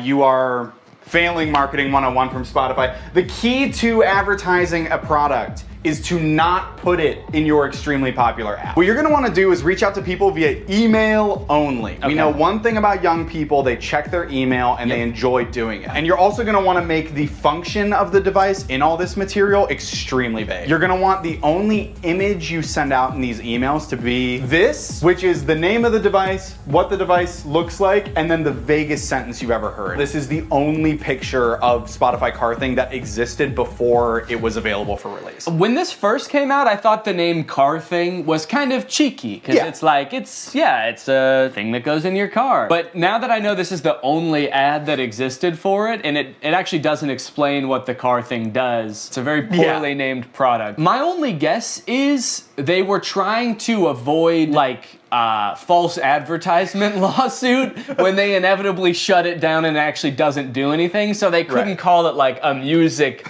playing screen, because they knew all along they were gonna shut this thing down and then it wouldn't be that anymore. This is a side note, I literally cannot believe, I don't know who I was in 2022, because like the fact that like this and a vague couple of emails was enough for me to be like, I fucking need this, is so crazy to me. Yeah, you can't even tell in the ad how big this device is. And I'll be honest, the ad, it makes it look huge. Like I'm looking, and maybe it's just because it's on a projector screen. Yeah, I would guess it's like, honestly, it's like this big. Yeah, wait. According to Spotify, their decision to delete the Car Thing was part of our ongoing efforts to streamline our product offerings. That's actually so crazy. I did not even think a company could do that. Can they do that with any product? You buy bread at the store and the bread company comes to your house and takes their bread back and is like, we're streamlining bread. Better luck next time. Anyways, you guys should go check out Jake's video on it as well. It goes much more in depth and he's really funny. But I think it's safe to say that that's gotta be the worst car thing ever, right? Well, in 2019, Tesla announced its first pickup truck, the Cybertruck. When it was announced, Elon Musk made it very clear that they wanted to do something different with the pickup truck genre, creating a more post-apocalyptic looking vehicle that you can drive around in with your cyberpunk goons. We've all got some. And they've got to get to soccer practice. But after years of delays and the truck finally becoming available for much more than Elon Musk initially estimated, owners have now been united with their trucks, and it is full of safety problems. My Tesla Cybertruck has 3 official recalls involving the wiper blade motor, the accelerator pedal, and this little plastic part right here just flying off as you're driving. And I just so happen to have rented one. I tried to remain optimistic when I picked up the Cybertruck, and at first everything seemed fine. It looked like a marvel of engineering, you know? Big, sharp, the windshield wiper was humongous. But other than that, honestly, things seemed pretty normal. Until I started driving the car home. On my way home with the truck, I started to notice that nearly every person who drove past me was staring at me.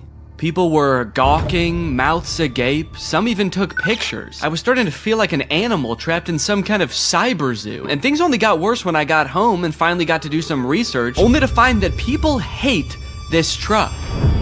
Owner after owner had been posting videos on social media of people peeing on their trucks in broad daylight. I didn't realize how strongly people felt about this truck, but I was starting to worry that they felt the same about the people on the inside of them. Should I be fearing for my safety? I know damn well that the windows aren't going to protect me. At the very least, I needed to make sure that I was not seen anywhere near this truck. I needed a disguise. I needed to become Neon. Vortex, he's the coolest guy. And his pin's AI. Look at him go, what a little freak, it's Neon Vortex.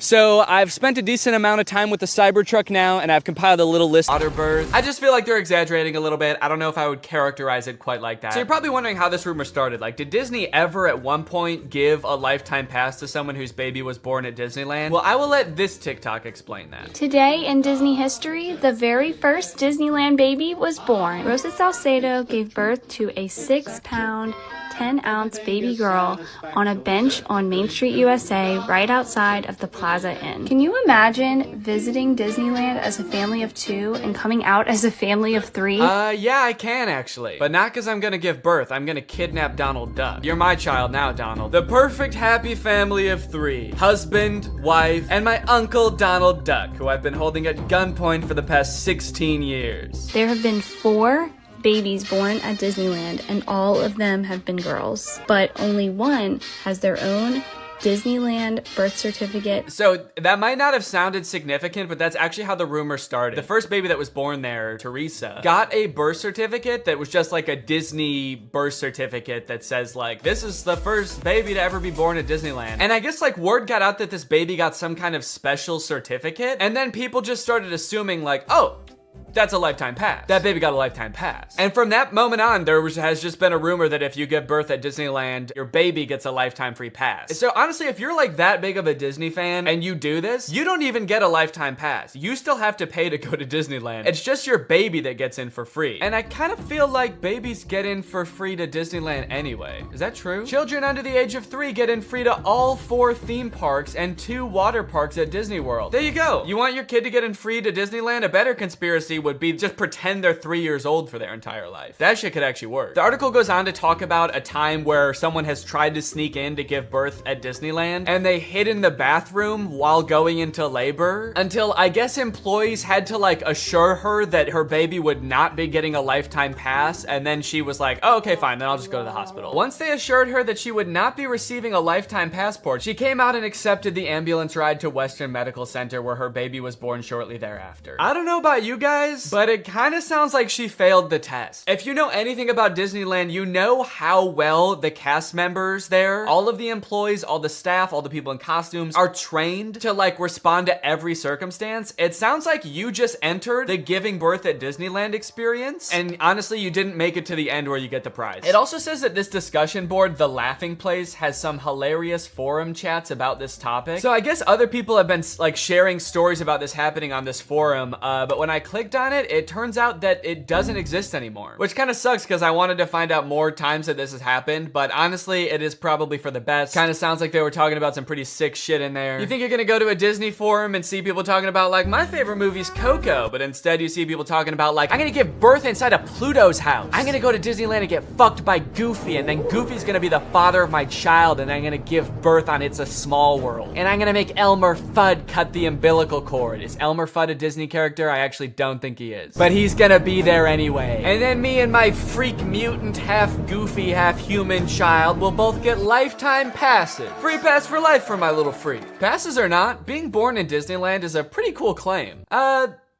Yeah, I mean, I guess so. The way this is written, it kind of makes it sound like, so you might not get a free pass, but I don't know, it's worth a shot. You might want to do it anyway, just for shits. I've actually found a little bit of discussion about this on TikTok as well. Quick question, what's stopping me from giving birth in Disney World? Like in the Magic Kingdom, on a ride, in the Epcot Ball? I think this TikTok in particular is a joke, but the comments under this TikTok are actually very interesting. I went into labor at Disney. They were not cool about it. And people like responded asking her to elaborate, and she goes on to detail her experience going into labor at Disney. And from her experience, it kind of sounds like the second anybody starts going into labor at Disney now because of this conspiracy, the entire staff immediately flips and like makes it their top priority to get you out of the park and like to a hospital to give birth. And I guess that sometimes they can be so rushed trying to get you out of the park that it comes off as rude, but obviously they're just like concerned for your health. They also don't want this rumor escalating of like people giving birth getting a free pass. And also it's just like people in sweaty mascot costumes trying to not deliver a baby because that's not their job. So sometimes I guess it comes off as rude. But the funny thing is, from this woman's entire explanation, it sounds like she didn't even know that this urban legend was a thing. So in her head, I guess she just like broke some unspoken rule at Disneyland that she had no idea about and made the entire staff of the happiest place on earth turn on her in an instant, which is so funny to me. Hello there, what can I get for you? Yeah, can I just get a medium root beer, please? Oh,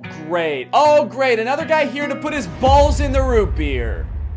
What? Hey everybody, this guy right here is about to pull out his big fat balls in front of everyone, in front of a bunch of children, and put his balls in a glass of root beer. Why would I do that? Don't play dumb. I'm not playing dumb. I am dumb in this situation. You've clearly heard that if you put your stupid fat balls— why do you keep calling them fat— in the root beer at Disneyland, you get to spend the night with Minnie Mouse. Oh, what the fuck? No, I just wanted some root beer. Is that true? No, it's an urban legend. But no matter how many times we tell people it's not true, we still get perverts like you coming to Disneyland, ordering root beer just so they can put their stupid— don't call them fat— fat balls in it!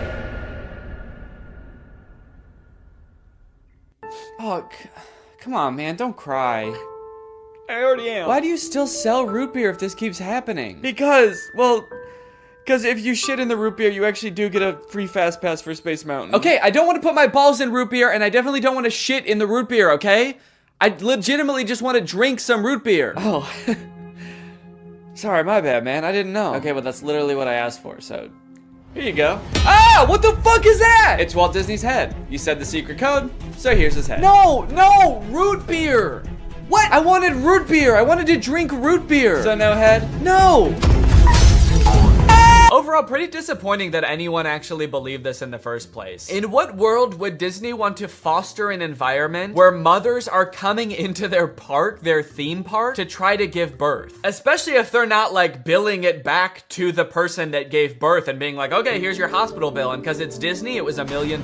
Now, by now, it should be no surprise to you that there are some people in this world that want to spend every waking moment of their lives at Disneyland, especially their most precious moments in life, which is why you can also get married at Disneyland. Let's take a look at some of the craziest places you can get married at Disney World. Starting at $12,000, you can get married at the Haunted Mansion in Disney World. But just like expecting mothers trying to sneak into the bathroom to pop out a quick person, couples are of course also trying to cheat the system and avoid paying to have their wedding at Disney. So they'll just like sneak in with like themselves, maybe a couple family members and an officiant, and just like have the wedding in like a somewhat secluded area of the park. Here we have an article that details a San Diego couple sharing their secret Disneyland wedding story. Not many people can say they secretly got married in Disneyland's Sleeping Beauty Castle. 2 years ago, Gabriel and Andrea had been saving up for their dream wedding at Disneyland. However, when they began looking for wedding options at the park, the couple said that the cheapest option was $12,000. Instead, they decided to spend their life savings on a house. Great move, honestly. No complaints so far. That's a very wise choice. So Gabriel and Andrea decided to have a secret wedding at Disneyland. The couple gathered Gabriel's oldest daughter, an ordained minister, a witness, and packed their bags, heading for Disneyland for what they called a guerrilla-style wedding. Now, I don't know much about weddings. I've only had one, but I do know that you don't generally want to have them guerrilla-style. Like when we were planning our wedding, that word almost never came up, I don't think. Just imagining them describing their wedding afterwards, like, yeah, it was so romantic. We hid in the bushes for 8 hours in the hot Florida sun wearing camo paint, waiting for the crowds to die down. You know, just sort of waiting out the crowds and the gunshots, the airstrikes. Airstrikes? Then we popped out and I said I do. Happiest day of my life. Here's my favorite picture of the big day. Now buckle up, because this next urban legend is about to get nasty. Quite literally, this is disgusting. Like I said, the most devoted Disney fans would probably spend forever at Disney if they could, but maybe they can. For years and years, the Haunted Mansion has been the home to an endless supply of Disney myths and legends. But the attraction's most prevalent and persistent rumor is that guests regularly spread the remains of their friends and family inside the ride. This can't be true though, right? It is 100% true. Yes, that is right, and I don't want to bash anybody's final wishes. I know that that's a very personal thing, but spreading human remains in a public place that people are like walking around and touching? Please don't do that. Or you know what, I should say, because I feel bad for people who are just trying to honor their dead relatives' wishes or whatever. If you're alive still and you're watching this video and that's gonna be in your will, please take it out. Don't make people do that on your behalf. Honestly, I am a little relieved that people are sticking to like spreading ashes at least, because there are a lot of different ways to dispose of a body. It was actually my grandpa's greatest wish to be laid to rest at Disney. Oh, that's sweet. You're gonna scatter his ashes around at the park? Not exactly. The Haunted Mansion probably has so much human ashes in it, it's not even funny, said one Disneyland custodian. Bleh! That is the nastiest thing. Oh my god. Don't do that. Do not do that. Please. People scatter their loved ones' ashes in the Disney parks monthly. Can you imagine just like being on a ride and the person next to you is dumping out ashes? Disney employees are literally aware of this too. They have to follow special protocols every time this happens. The custodians are used to identifying and vacuuming up these ashes. I don't know why I was surprised to hear they vacuum them up. Of course they do. It's a literal human corpse, basically. Of course they get rid of it. The people who are like requesting this happen to their bodies must know this, right? They must know that some custodian that does not willingly work in like a morgue or something is going to have to take care of that. This sounds awful for everyone. If you're the custodian, you have to vacuum it up, but if you're the person that just lost someone you care about, you have to know that they're just gonna vacuum it up. They might even make you watch. They have you come identify all the places that you scattered the remains, and then they just like make eye contact with you while they're vacuuming it up. This is going in the garbage now. We're gonna throw this in the garbage now. Say bye-bye. So when you're laying them to rest in the happiest place on earth, you're actually condemning them to forever in the suckiest place in the world. Yes, that is a very funny joke. And people will put them anywhere too. Like flower beds, bushes, the lawn at Magic Kingdom, outside the park gates. Outside the park gates? They'll put this shit anywhere too, outside the park gates, on the highway on the way home, the McDonald's across the street, Universal Studios, shit anywhere. It doesn't really matter. I feel so bad for the employees that have to deal with this, honestly. That would be so scary. Honestly, even as a patron, I honestly like going to Disneyland every once in a while. I think it's pretty fun. But next time I go, I am going to be terrified that I'm like touching human remains at all times. Especially now knowing that they put them everywhere. I'm gonna be eating a turkey leg and wondering like, is this actually some guy's leg? They're most frequently dispersed around the Haunted Mansion, which is kind of perfect if you ask me. Okay, this girl's actually a little bit too into it. But now this whole ashes thing, which is not really an urban legend, is actually true, has actually spawned urban legends out of it, as you can see here. Have you heard of the legend of the crying boy at the Haunted Mansion in Disneyland? The story goes a mother spread her son's ashes without permission from Disneyland, and you can see him crying as you're exiting the ride. Spooky. I wonder why he's crying. Maybe because his ashes are in a vacuum. Maybe because he was a little boy and his mom spread his ashes in the scariest ride at Disneyland. The mom was like, yeah, my son used to love this ride. Every time we would get on it, he would be screaming and crying and shaking because he was so happy and excited. So I decided this is the perfect place for him to spend the rest of eternity. In a rundown castle of pure terror. It's what my darling little boy would have wanted. All in all, it seems to me that Disney, this giant corporation that owns like every media property known to man, has their grubby little fingers wrapped around people a little bit too tightly. It's like you already have every movie and TV show. Do you really need people like begging to spend their entire lives at your theme park also? But even still, with people spreading their loved ones' ashes at Disney, people trying to give birth at Disney just to get free tickets, Disney is still trying their best to immerse you in their parks as much as possible to make you never want to leave. Recently, Disney opened up the Galactic Star Cruiser Hotel, which is a Star Wars hotel and experience. I think it's like a 2 or 3 day long experience where you are like in this hotel. There's like a story that you have to follow about shit going on around you. It seems very immersive, and to a pretty big Star Wars fan, honestly, it sounds pretty cool. But it is also $5,000, and instead of windows, your room has a screen that just shows a video of outer space playing. So, just keep that in mind that you might go insane while you're in this place. With no concept of night or day, you just have to adhere to the Star Wars pre-approved activities. There's like stormtroopers patrolling the halls at all times. It's kind of like they wanted to build a Star Wars hotel, but they built a prison instead. I read through some of the Google reviews for this hotel. It's only been open for a little bit, so there's not that much to go off of. And honestly, there are a lot of 5-star reviews of people who seemingly really enjoyed it. I did think that this review was really funny. This person gave it a 1 out of 5, and they said, thought the experience was fun, but not worth the price. There are too many missions to keep track of, and you are always missing something. It kind of seems like they got like too immersed in the story and like started to believe that they really needed to complete these missions. This sounds more like the review of a disgruntled employee that like works on a spaceship. There are too many fucking missions, man. There's too much shit to do. The hyperdrive is gonna fail, and I need to fix that. Not to mention the First Order's breathing down my fucking neck, trying to get me to give away the location of my comrade. This place is fucking stressful. I think my favorite thing I've seen come out of this Star Wars hotel is this apparently now deleted ad for the experience that says strike unlikely alliances in your very own Star Wars story. Apparently when you come in, you can decide if you want to be like on the good side or the bad side. So this ad, shit, this place is metal, dude. This goes hard. It's crazy to me that you actually can choose to be on the side of like the evil intergalactic fascists, basically. You and your preteen daughter can don First Order uniforms and betray one of your favorite characters' trusts, Chewbacca, giving away his location and leading the First Order directly to him, who will take him away to be tortured and then eventually executed. It might be a little too immersive. It might be. We're gonna start hearing people come back and you're gonna be like, how was your trip? You went to the Star Wars hotel, right? And they'll be like, the guilt over my actions will haunt me forever. But I did what I had to do. It was honestly fucking sick. I loved it. And honestly, like, if someone offered to bring me there for free, would I go? Yes, I probably would. Yeah, honestly, I would like to go 100%. I would like to go. And as if day life is curated by Disney. Oh gosh. I feel like we have so much chemistry together. Me too. This has been great. This date was a lot of fun. I really haven't connected with anyone like this in a long time. Fantastic. How likely would you be to recommend this experience to a friend? What? On a scale from 1 to 10, how would you rate my performance? Performance?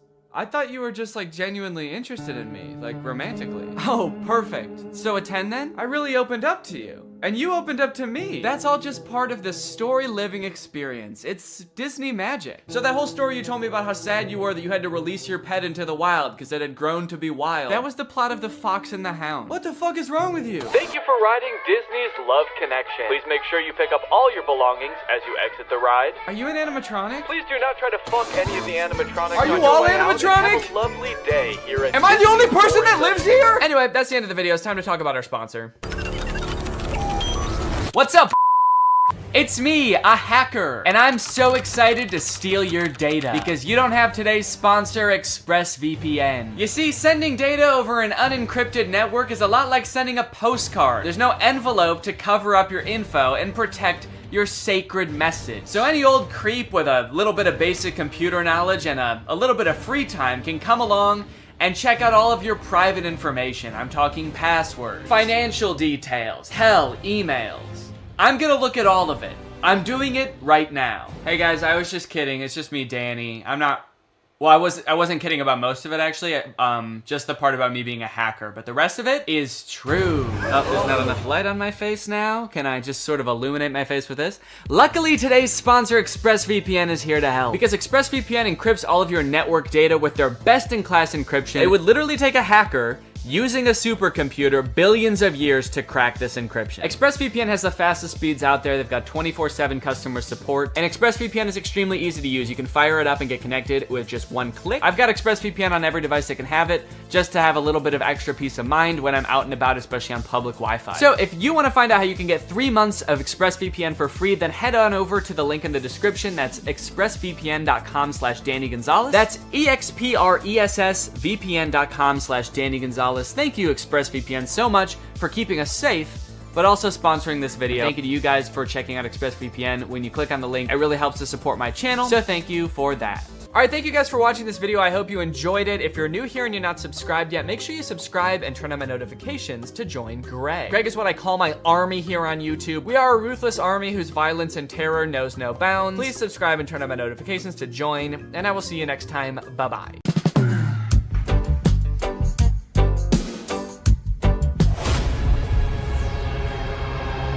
Drew? Hey, Danny. What the hell are you doing here? I was gonna watch your video. The one that I'm about to film? Yeah, I watch all your videos. Alright, well, I mean, do you want to come down here and be in it? No, that's alright. Okay, well, fine, that's okay. Okay, I'll do it.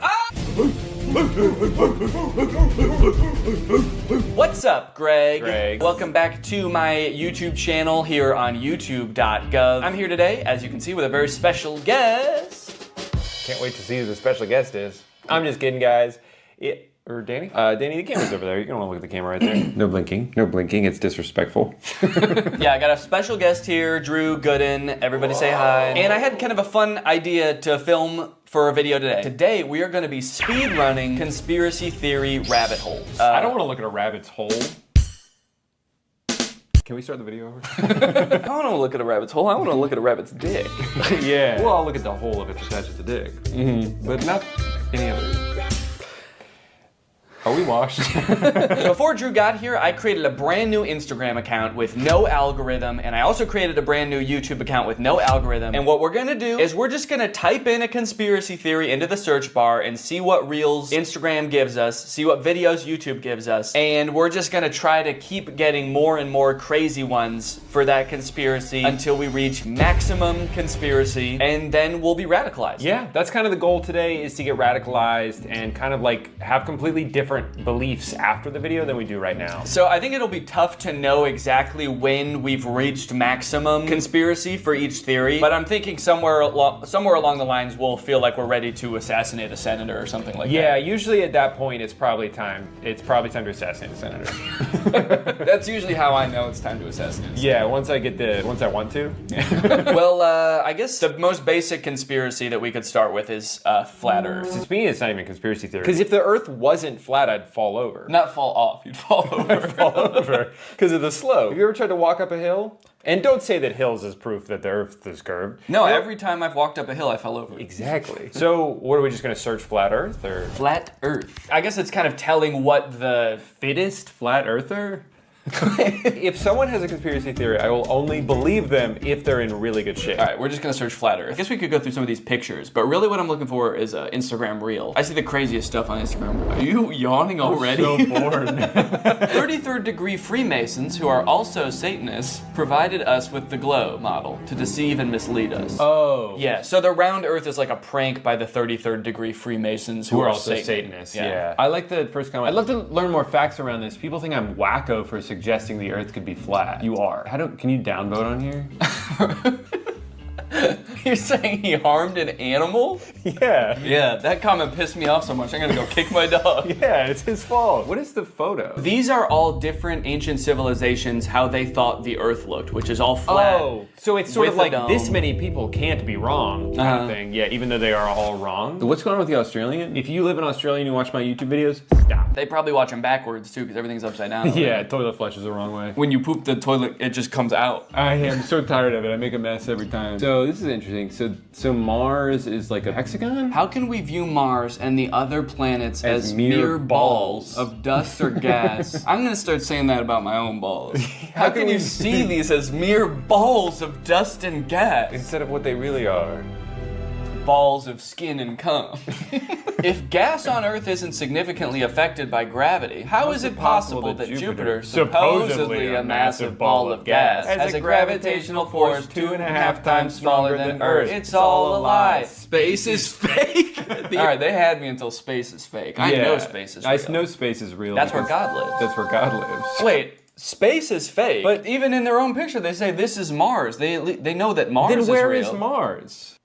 Australia, maybe? Oh. So Australia's not flat then. So maybe the Earth is shaped like this, and we're here, Australia's here, and that's where Mars is. Oh. When did you learn how to do that accent? I just freestyled it. That's crazy. Is that what they sound like there? That's hilarious. Mars. Well, where the frick are the reels? I thought they were gonna be... shit, I don't know how Instagram works. Where's the videos? Maybe now that I've searched it, it's gonna be my reels.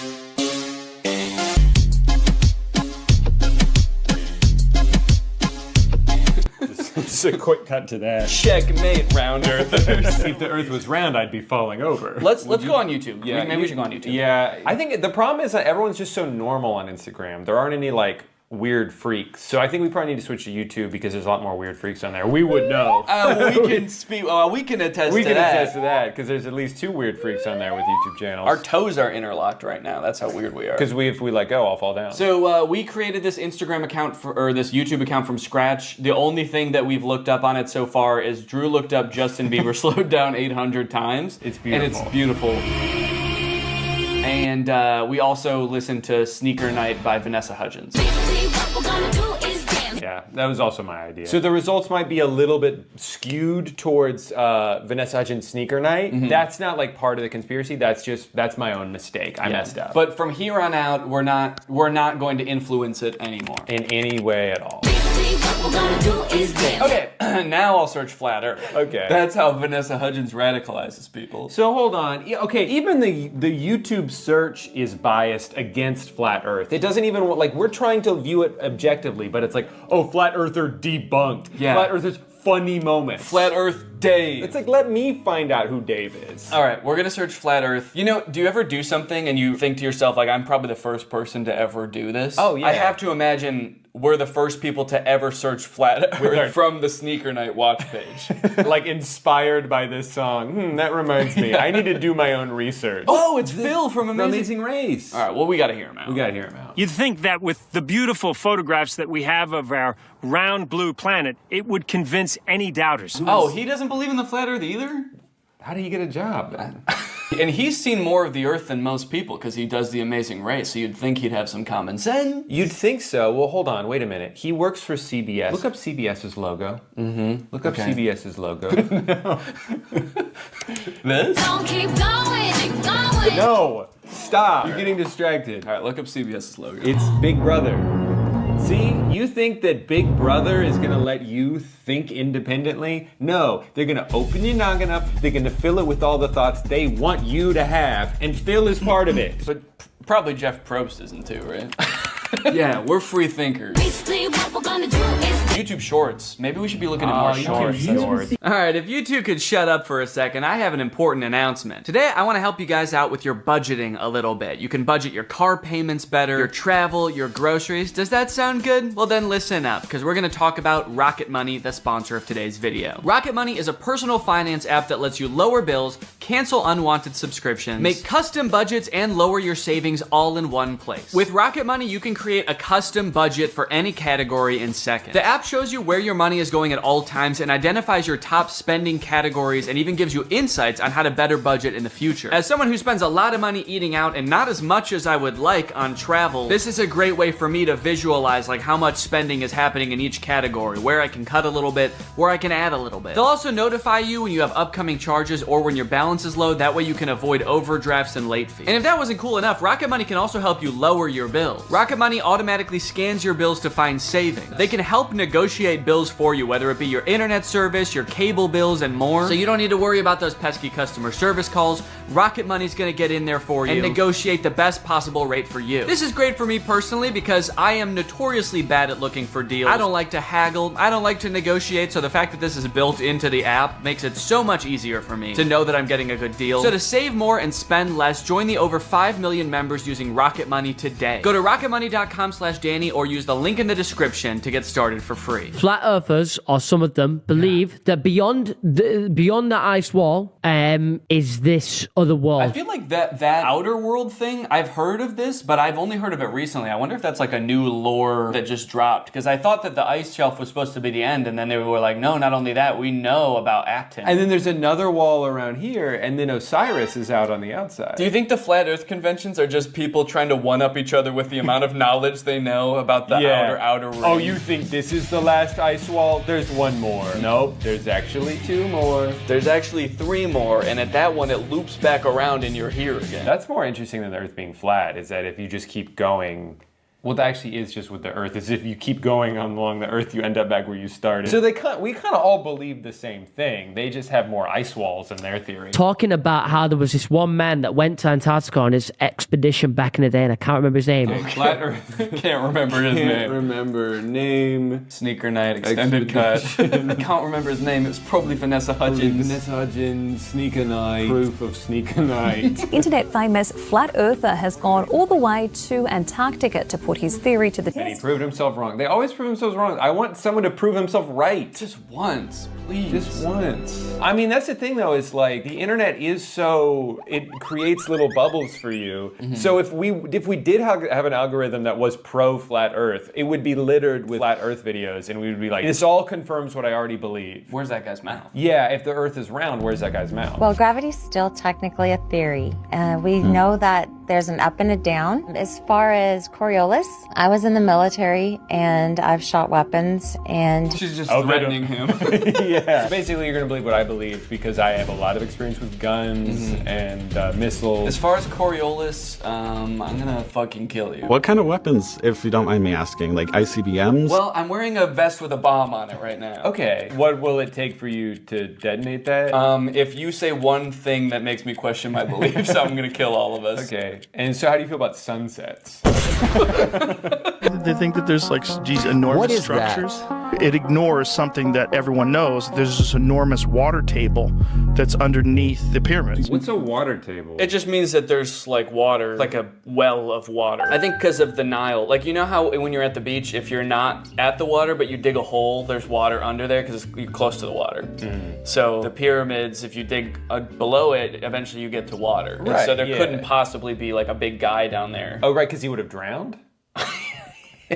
Okay, next conspiracy, aliens. What should we Google aliens wise? Aliens wise? Are aliens wise? Aliens wise? Yeah. Are like, octopuses alien A creatures? group of scientists that were speculating that octopi had come from somewhere else, and frozen eggs had actually come from somewhere else. And the reason behind this theory is that octopuses are freaking weird. It's like that. How could something like that exist on Earth? Because they look so fucking weird. They must have come from some octopus-shaped planet. And also, if the Earth is flat, how could there be? So hold on.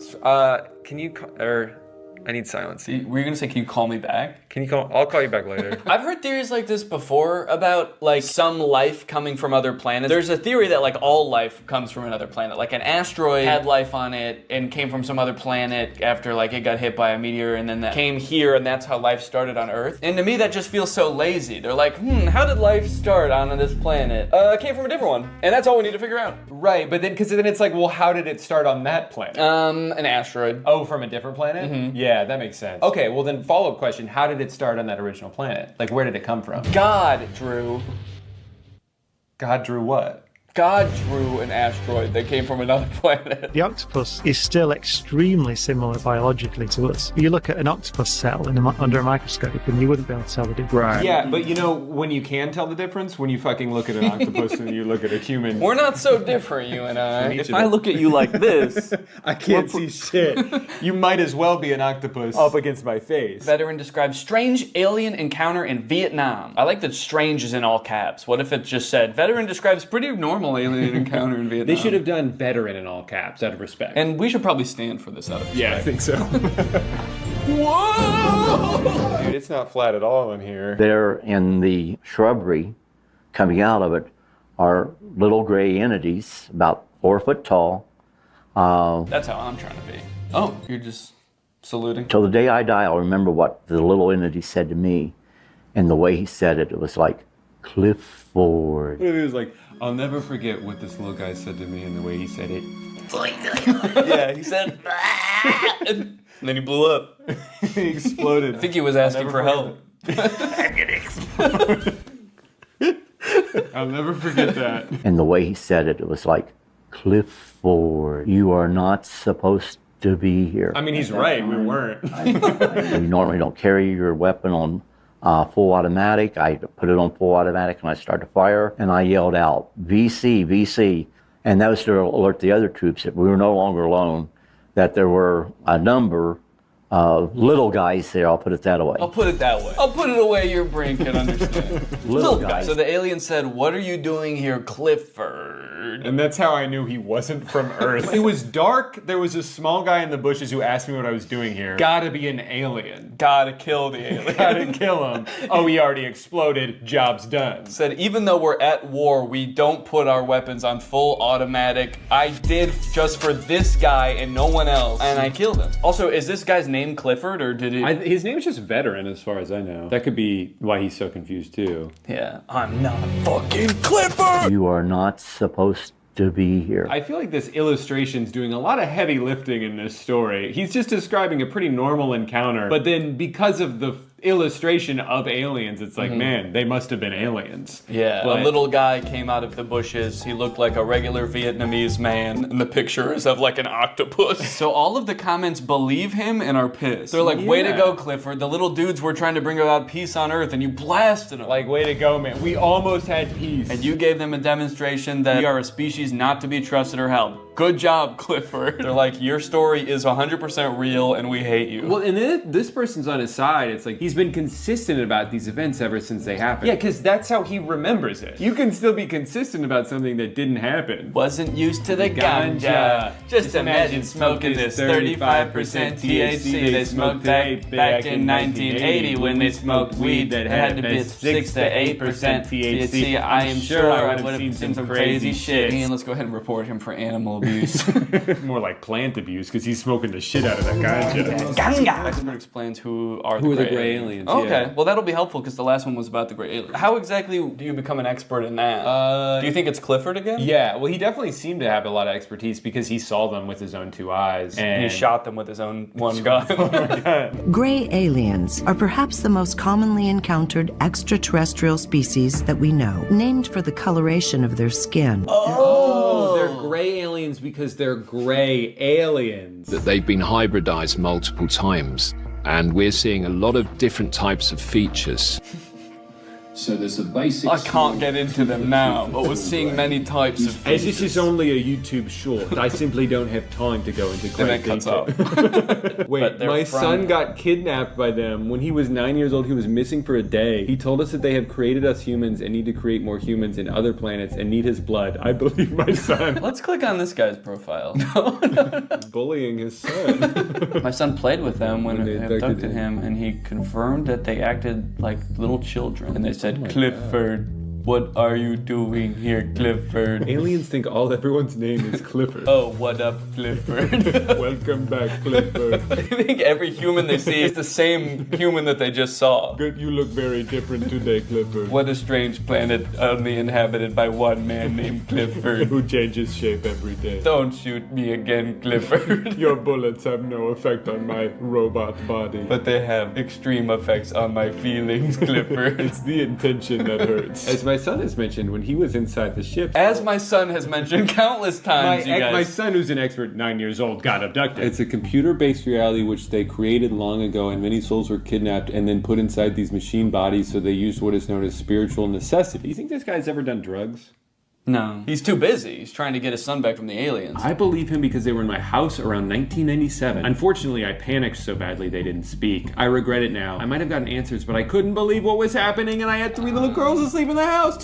Two of mine and one of my best friend. Huh? Wait, I had 3 little girls in the house, 2 of mine and one of my best friend? I think his best friend was a little girl. Yeah, my daughters were hanging out with my little girl best friend. They have so much in common because they're the same age. And when the aliens came in, I panicked. Because I didn't want them to wake up, my best friend. So yeah, I guess aliens, the little gray guys must be very shy. Because if you panic a little bit, they're like, oh, sorry, Clifford. We'll come back later, Clifford. We have to go now. We are gray. So now it's just these two talking to each other. Yeah, what, did they visit you again? They told my son that they will come again, but they didn't come anymore. He saw a tall man with blonde hair. Okay, wait, hold on. So the story is falling apart a little bit. He's like, yeah, he saw all aliens. And it's like, okay, well, there was one blonde guy. One guy with blonde hair. And I guess some of the aliens they kind of looked like they had regular hair on their head. They had regular Vietnamese hair, and they were just short little guys. Speaking Vietnamese, I couldn't understand a word they were saying. It was like some sort of foreign language to me. I shot him. My bullets did have an effect on them. I'm writing this from jail. Your son is wrong. At least mostly. I can confirm there was a tall blonde guy. Wait, also report encountering tall, chalk-white, blonde-haired, blue-eyed, barefoot. Barefoot. So he's saying that people who were abducted by the gray aliens often report the presence of a Drew-like entity as well. Yeah, and that is how they refer me as the Shining One. And they do not blink. But I don't know, I blink. What was it that you said to me when I started recording this video? No blinking, it's disrespectful. No blinking, it's disrespectful. I have to go. I've been found out. I never should have agreed to do a conspiracy video with you. It was only a matter of time. Yeah. Channeling Bashar has definitely changed my life in profound ways.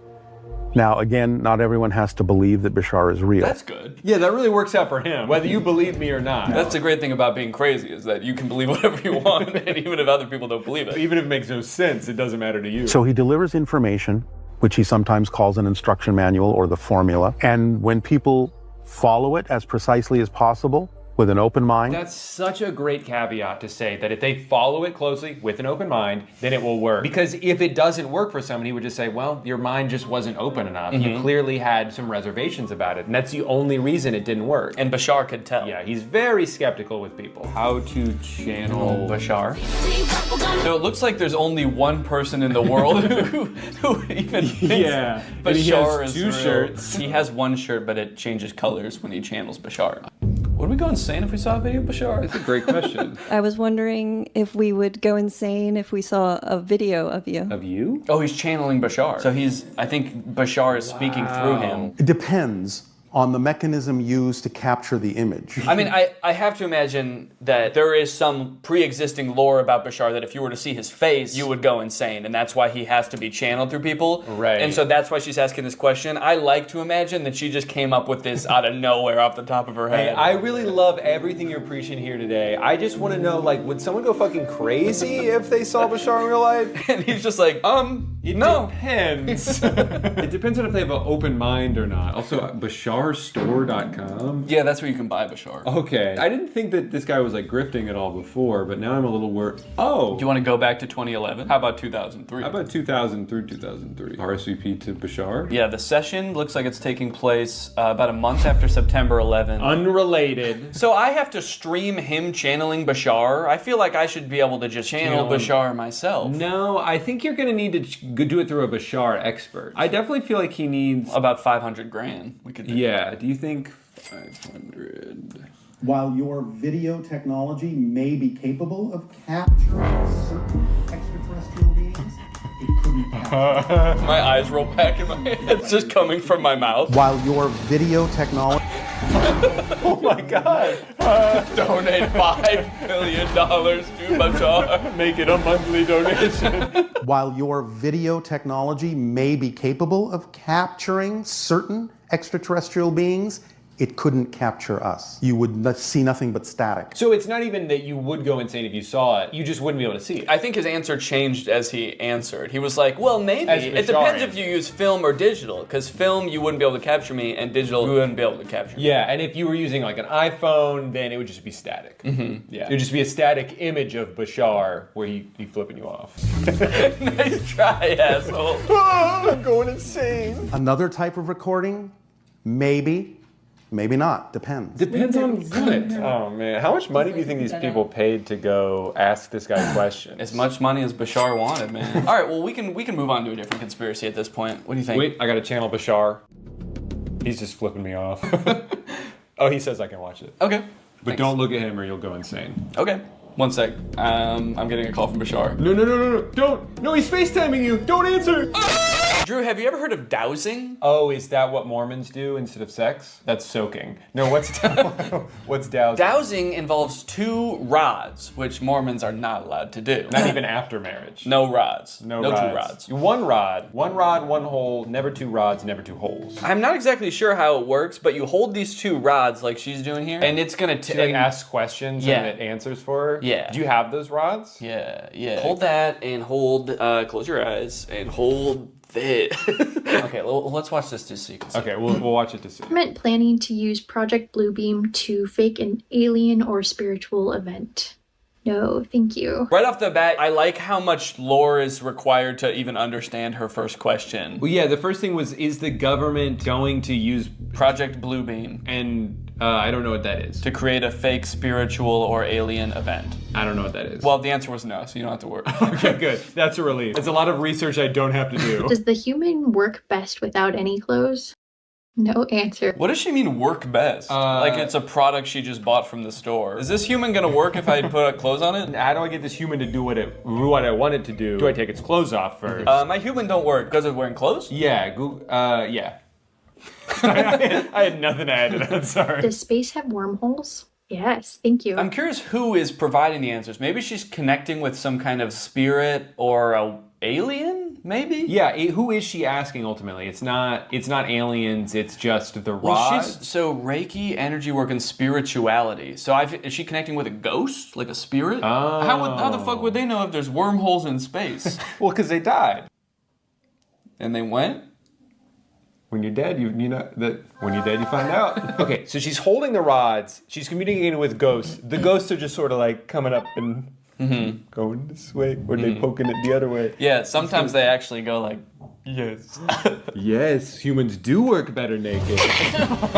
Plot twist, she is being answered by her own subconscious mind. Man, that would be a crazy twist. That would be crazy if she was actually just kind of like making this shit up. That's the last thing I'd expect. Does she sell the rods, or is she like that other guy where like only you can't use the rods, only I can. You can't communicate with Bashar, only that guy can. Yeah, sure, you can hold the rods, they're not gonna work. They're not gonna answer your question. So when she posted this over a year ago, it was already on sale to $14. Now $11. They just keep getting cheaper. Wait, 99.9% copper. What's the other? What do you think the rest is? Bashar. 0.1% Bashar dowsing rod. For ghost hunting tools, divining water, treasure, buried items, etc. Oh yeah, I've seen these used for ghost hunting and like finding things. So you go like, is the treasure this way? And the rods go. Are they magnets?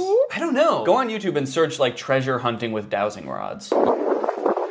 So what, do you just follow them, or? They're saying yes, no, yes, no. Oh, X marks the spot. Gotta dig. Pans out and he's in a graveyard. There's treasure everywhere. I just don't understand who he's contacting. Is there a ghost whose job it is to help you find treasure? A greedy ghost who wants you to finish the job. Guys, if you don't think dowsing rods is real, when I die, my unfinished business is going to be helping people find treasure. So if dowsing rods don't work now, they will in about 2 months.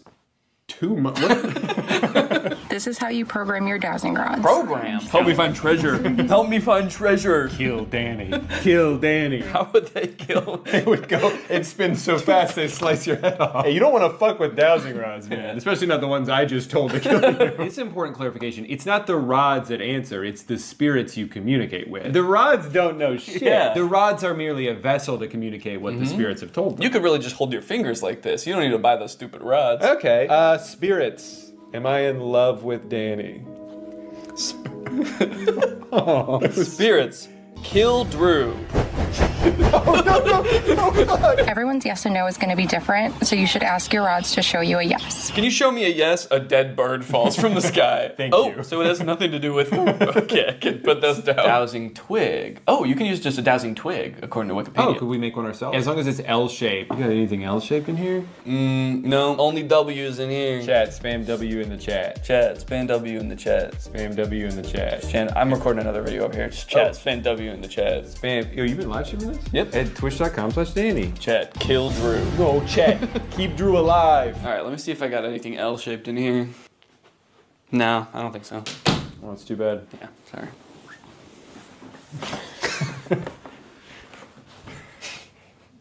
Are you still Danny, or I hear some screams from the corner? It is me, Bashar. Wait, I have to film you.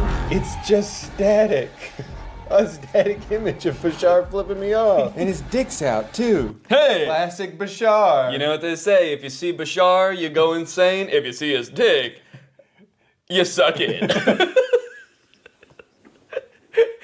You gon' suck it. Yeah, that's what they say. If you see Bashar's dick, you gon' suck it. That's what he said in the video. Oh yeah, no, I saw. It was on the YouTube short. He said, yeah, it depends on the type of video technique, and if you see his dick, you go suck it. That's it. Just had to chug a pint of any liquid in a second. You can drink anything in one ginormous sip. Was it coming out of his nose? And that wasn't the drink, that was blood. Yeah, that was, do not do this. I said, if you guys live in this private jet for 100 days, I'll let you keep it. It's a really nice... If you guys can survive this video of Bashar, I will give you $5 million. Well, just a warning. If you see his dick, you gon' suck it. You scared of Pepsi? We're gonna get this in the glass. Wait, how did we get in chugging content? We watched several dowsing rod shorts, and then it recommended a chugging video, and then was like, oh, you like chugging videos? Sure. The lack of videos saying these conspiracies are real on YouTube really makes me feel like you gotta be so dumb to fall for them, because like they don't even show up. Like YouTube is actively trying to hide them from you. Have to be like, no, I'm certain this is real, and you have to be so convicted in that for the YouTube to finally be like, all right. But some people just fall down those rabbit holes. Guys, it's time to go big boy.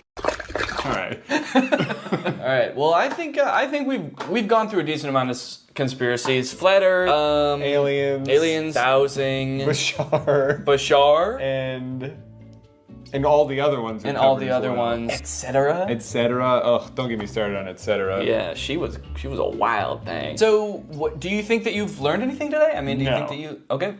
See you guys next time. What's up, Greg, and welcome back to the Beef Zone, baby. This is where we talk about the internet's hottest drama going on right now. Today we're going to be talking about Axel Weber. He's a TikTok star, and he's already started one of the year's most insane internet quarrels. I don't particularly talk about internet drama too much on my channel, but I had to do an installment of the Beef Zone just this once because this is a pretty unique case. I don't think I've ever seen anybody start an internet beef quite like this before, and that's because this dude, Axel, has started a feud with a college. This dude has started beef with a 4-year accredited institution. I've never seen that happen before. Other influencers are out here starting beefs with each other because of like messy breakups, problematic tweets. This dude's out here starting beef with institutions. That's crazy. I'm gonna start doing that. The DMV, you're done. You're canceled. I had to wait in line once 5 years ago when I got my license renewed. You're done. Everybody go harass the DMV now, please. No, don't actually do that. This dude, Axel Weber, he's a very popular TikToker. He's got 3.9 million followers. He is, okay. What was that? It looked like he was calling me. Okay, it's to share to WhatsApp, I see. I click on it, and he's like, hey, dude, are you making a video about me right now? No. How did you know that? So yeah, he was already really popular on TikTok. He had like 1 million followers a couple months ago, and now he's skyrocketed to almost 3.9 million followers, mostly because of this series of videos he did auditioning for Juilliard's acting school, and he did not get in. And his fans were like so upset by this that they started a war with Juilliard, which like thrust Axel into the spotlight because all of these major news outlets were like covering this dude. And so now he has like almost 4 million followers literally because he didn't get into Juilliard. Kind of crazy considering I also didn't get into Juilliard and I don't have 4 million followers on TikTok. So what happened with that? I didn't even get an audition with Juilliard. They didn't even offer me one. How fucked up is that? Where are my fans? Greg, what's going on? It's just kind of crazy that you can get famous for not doing something impressive, you know? Like if he had gotten into Juilliard, that would be really cool. That'd be worth, you know, making a big stink about, I feel like, because like nobody gets into Juilliard. Dude, did you hear about that guy who's going viral because he's gonna try to climb Mount Everest blindfolded with his hands tied behind his back? Oh no way, dude, that sounds insane. Did he actually do it? No, no, actually he did not. He's dead. He died. Not even on the mountain either. He choked on a granola bar on the flight to Mount Everest. He's going viral? Yeah, dude, his funeral has 800 million likes. So I feel like to fully appreciate this story, we kind of have to go back to the beginning where it all began. So in December of 2021, just about a month ago, Axel had just moved to New York. He's pursuing acting. He's making a bunch of TikToks about living in the world's smallest apartment, and he has just hit 1 million followers on TikTok. Hi, we just hit 1 million on TikTok. Come on.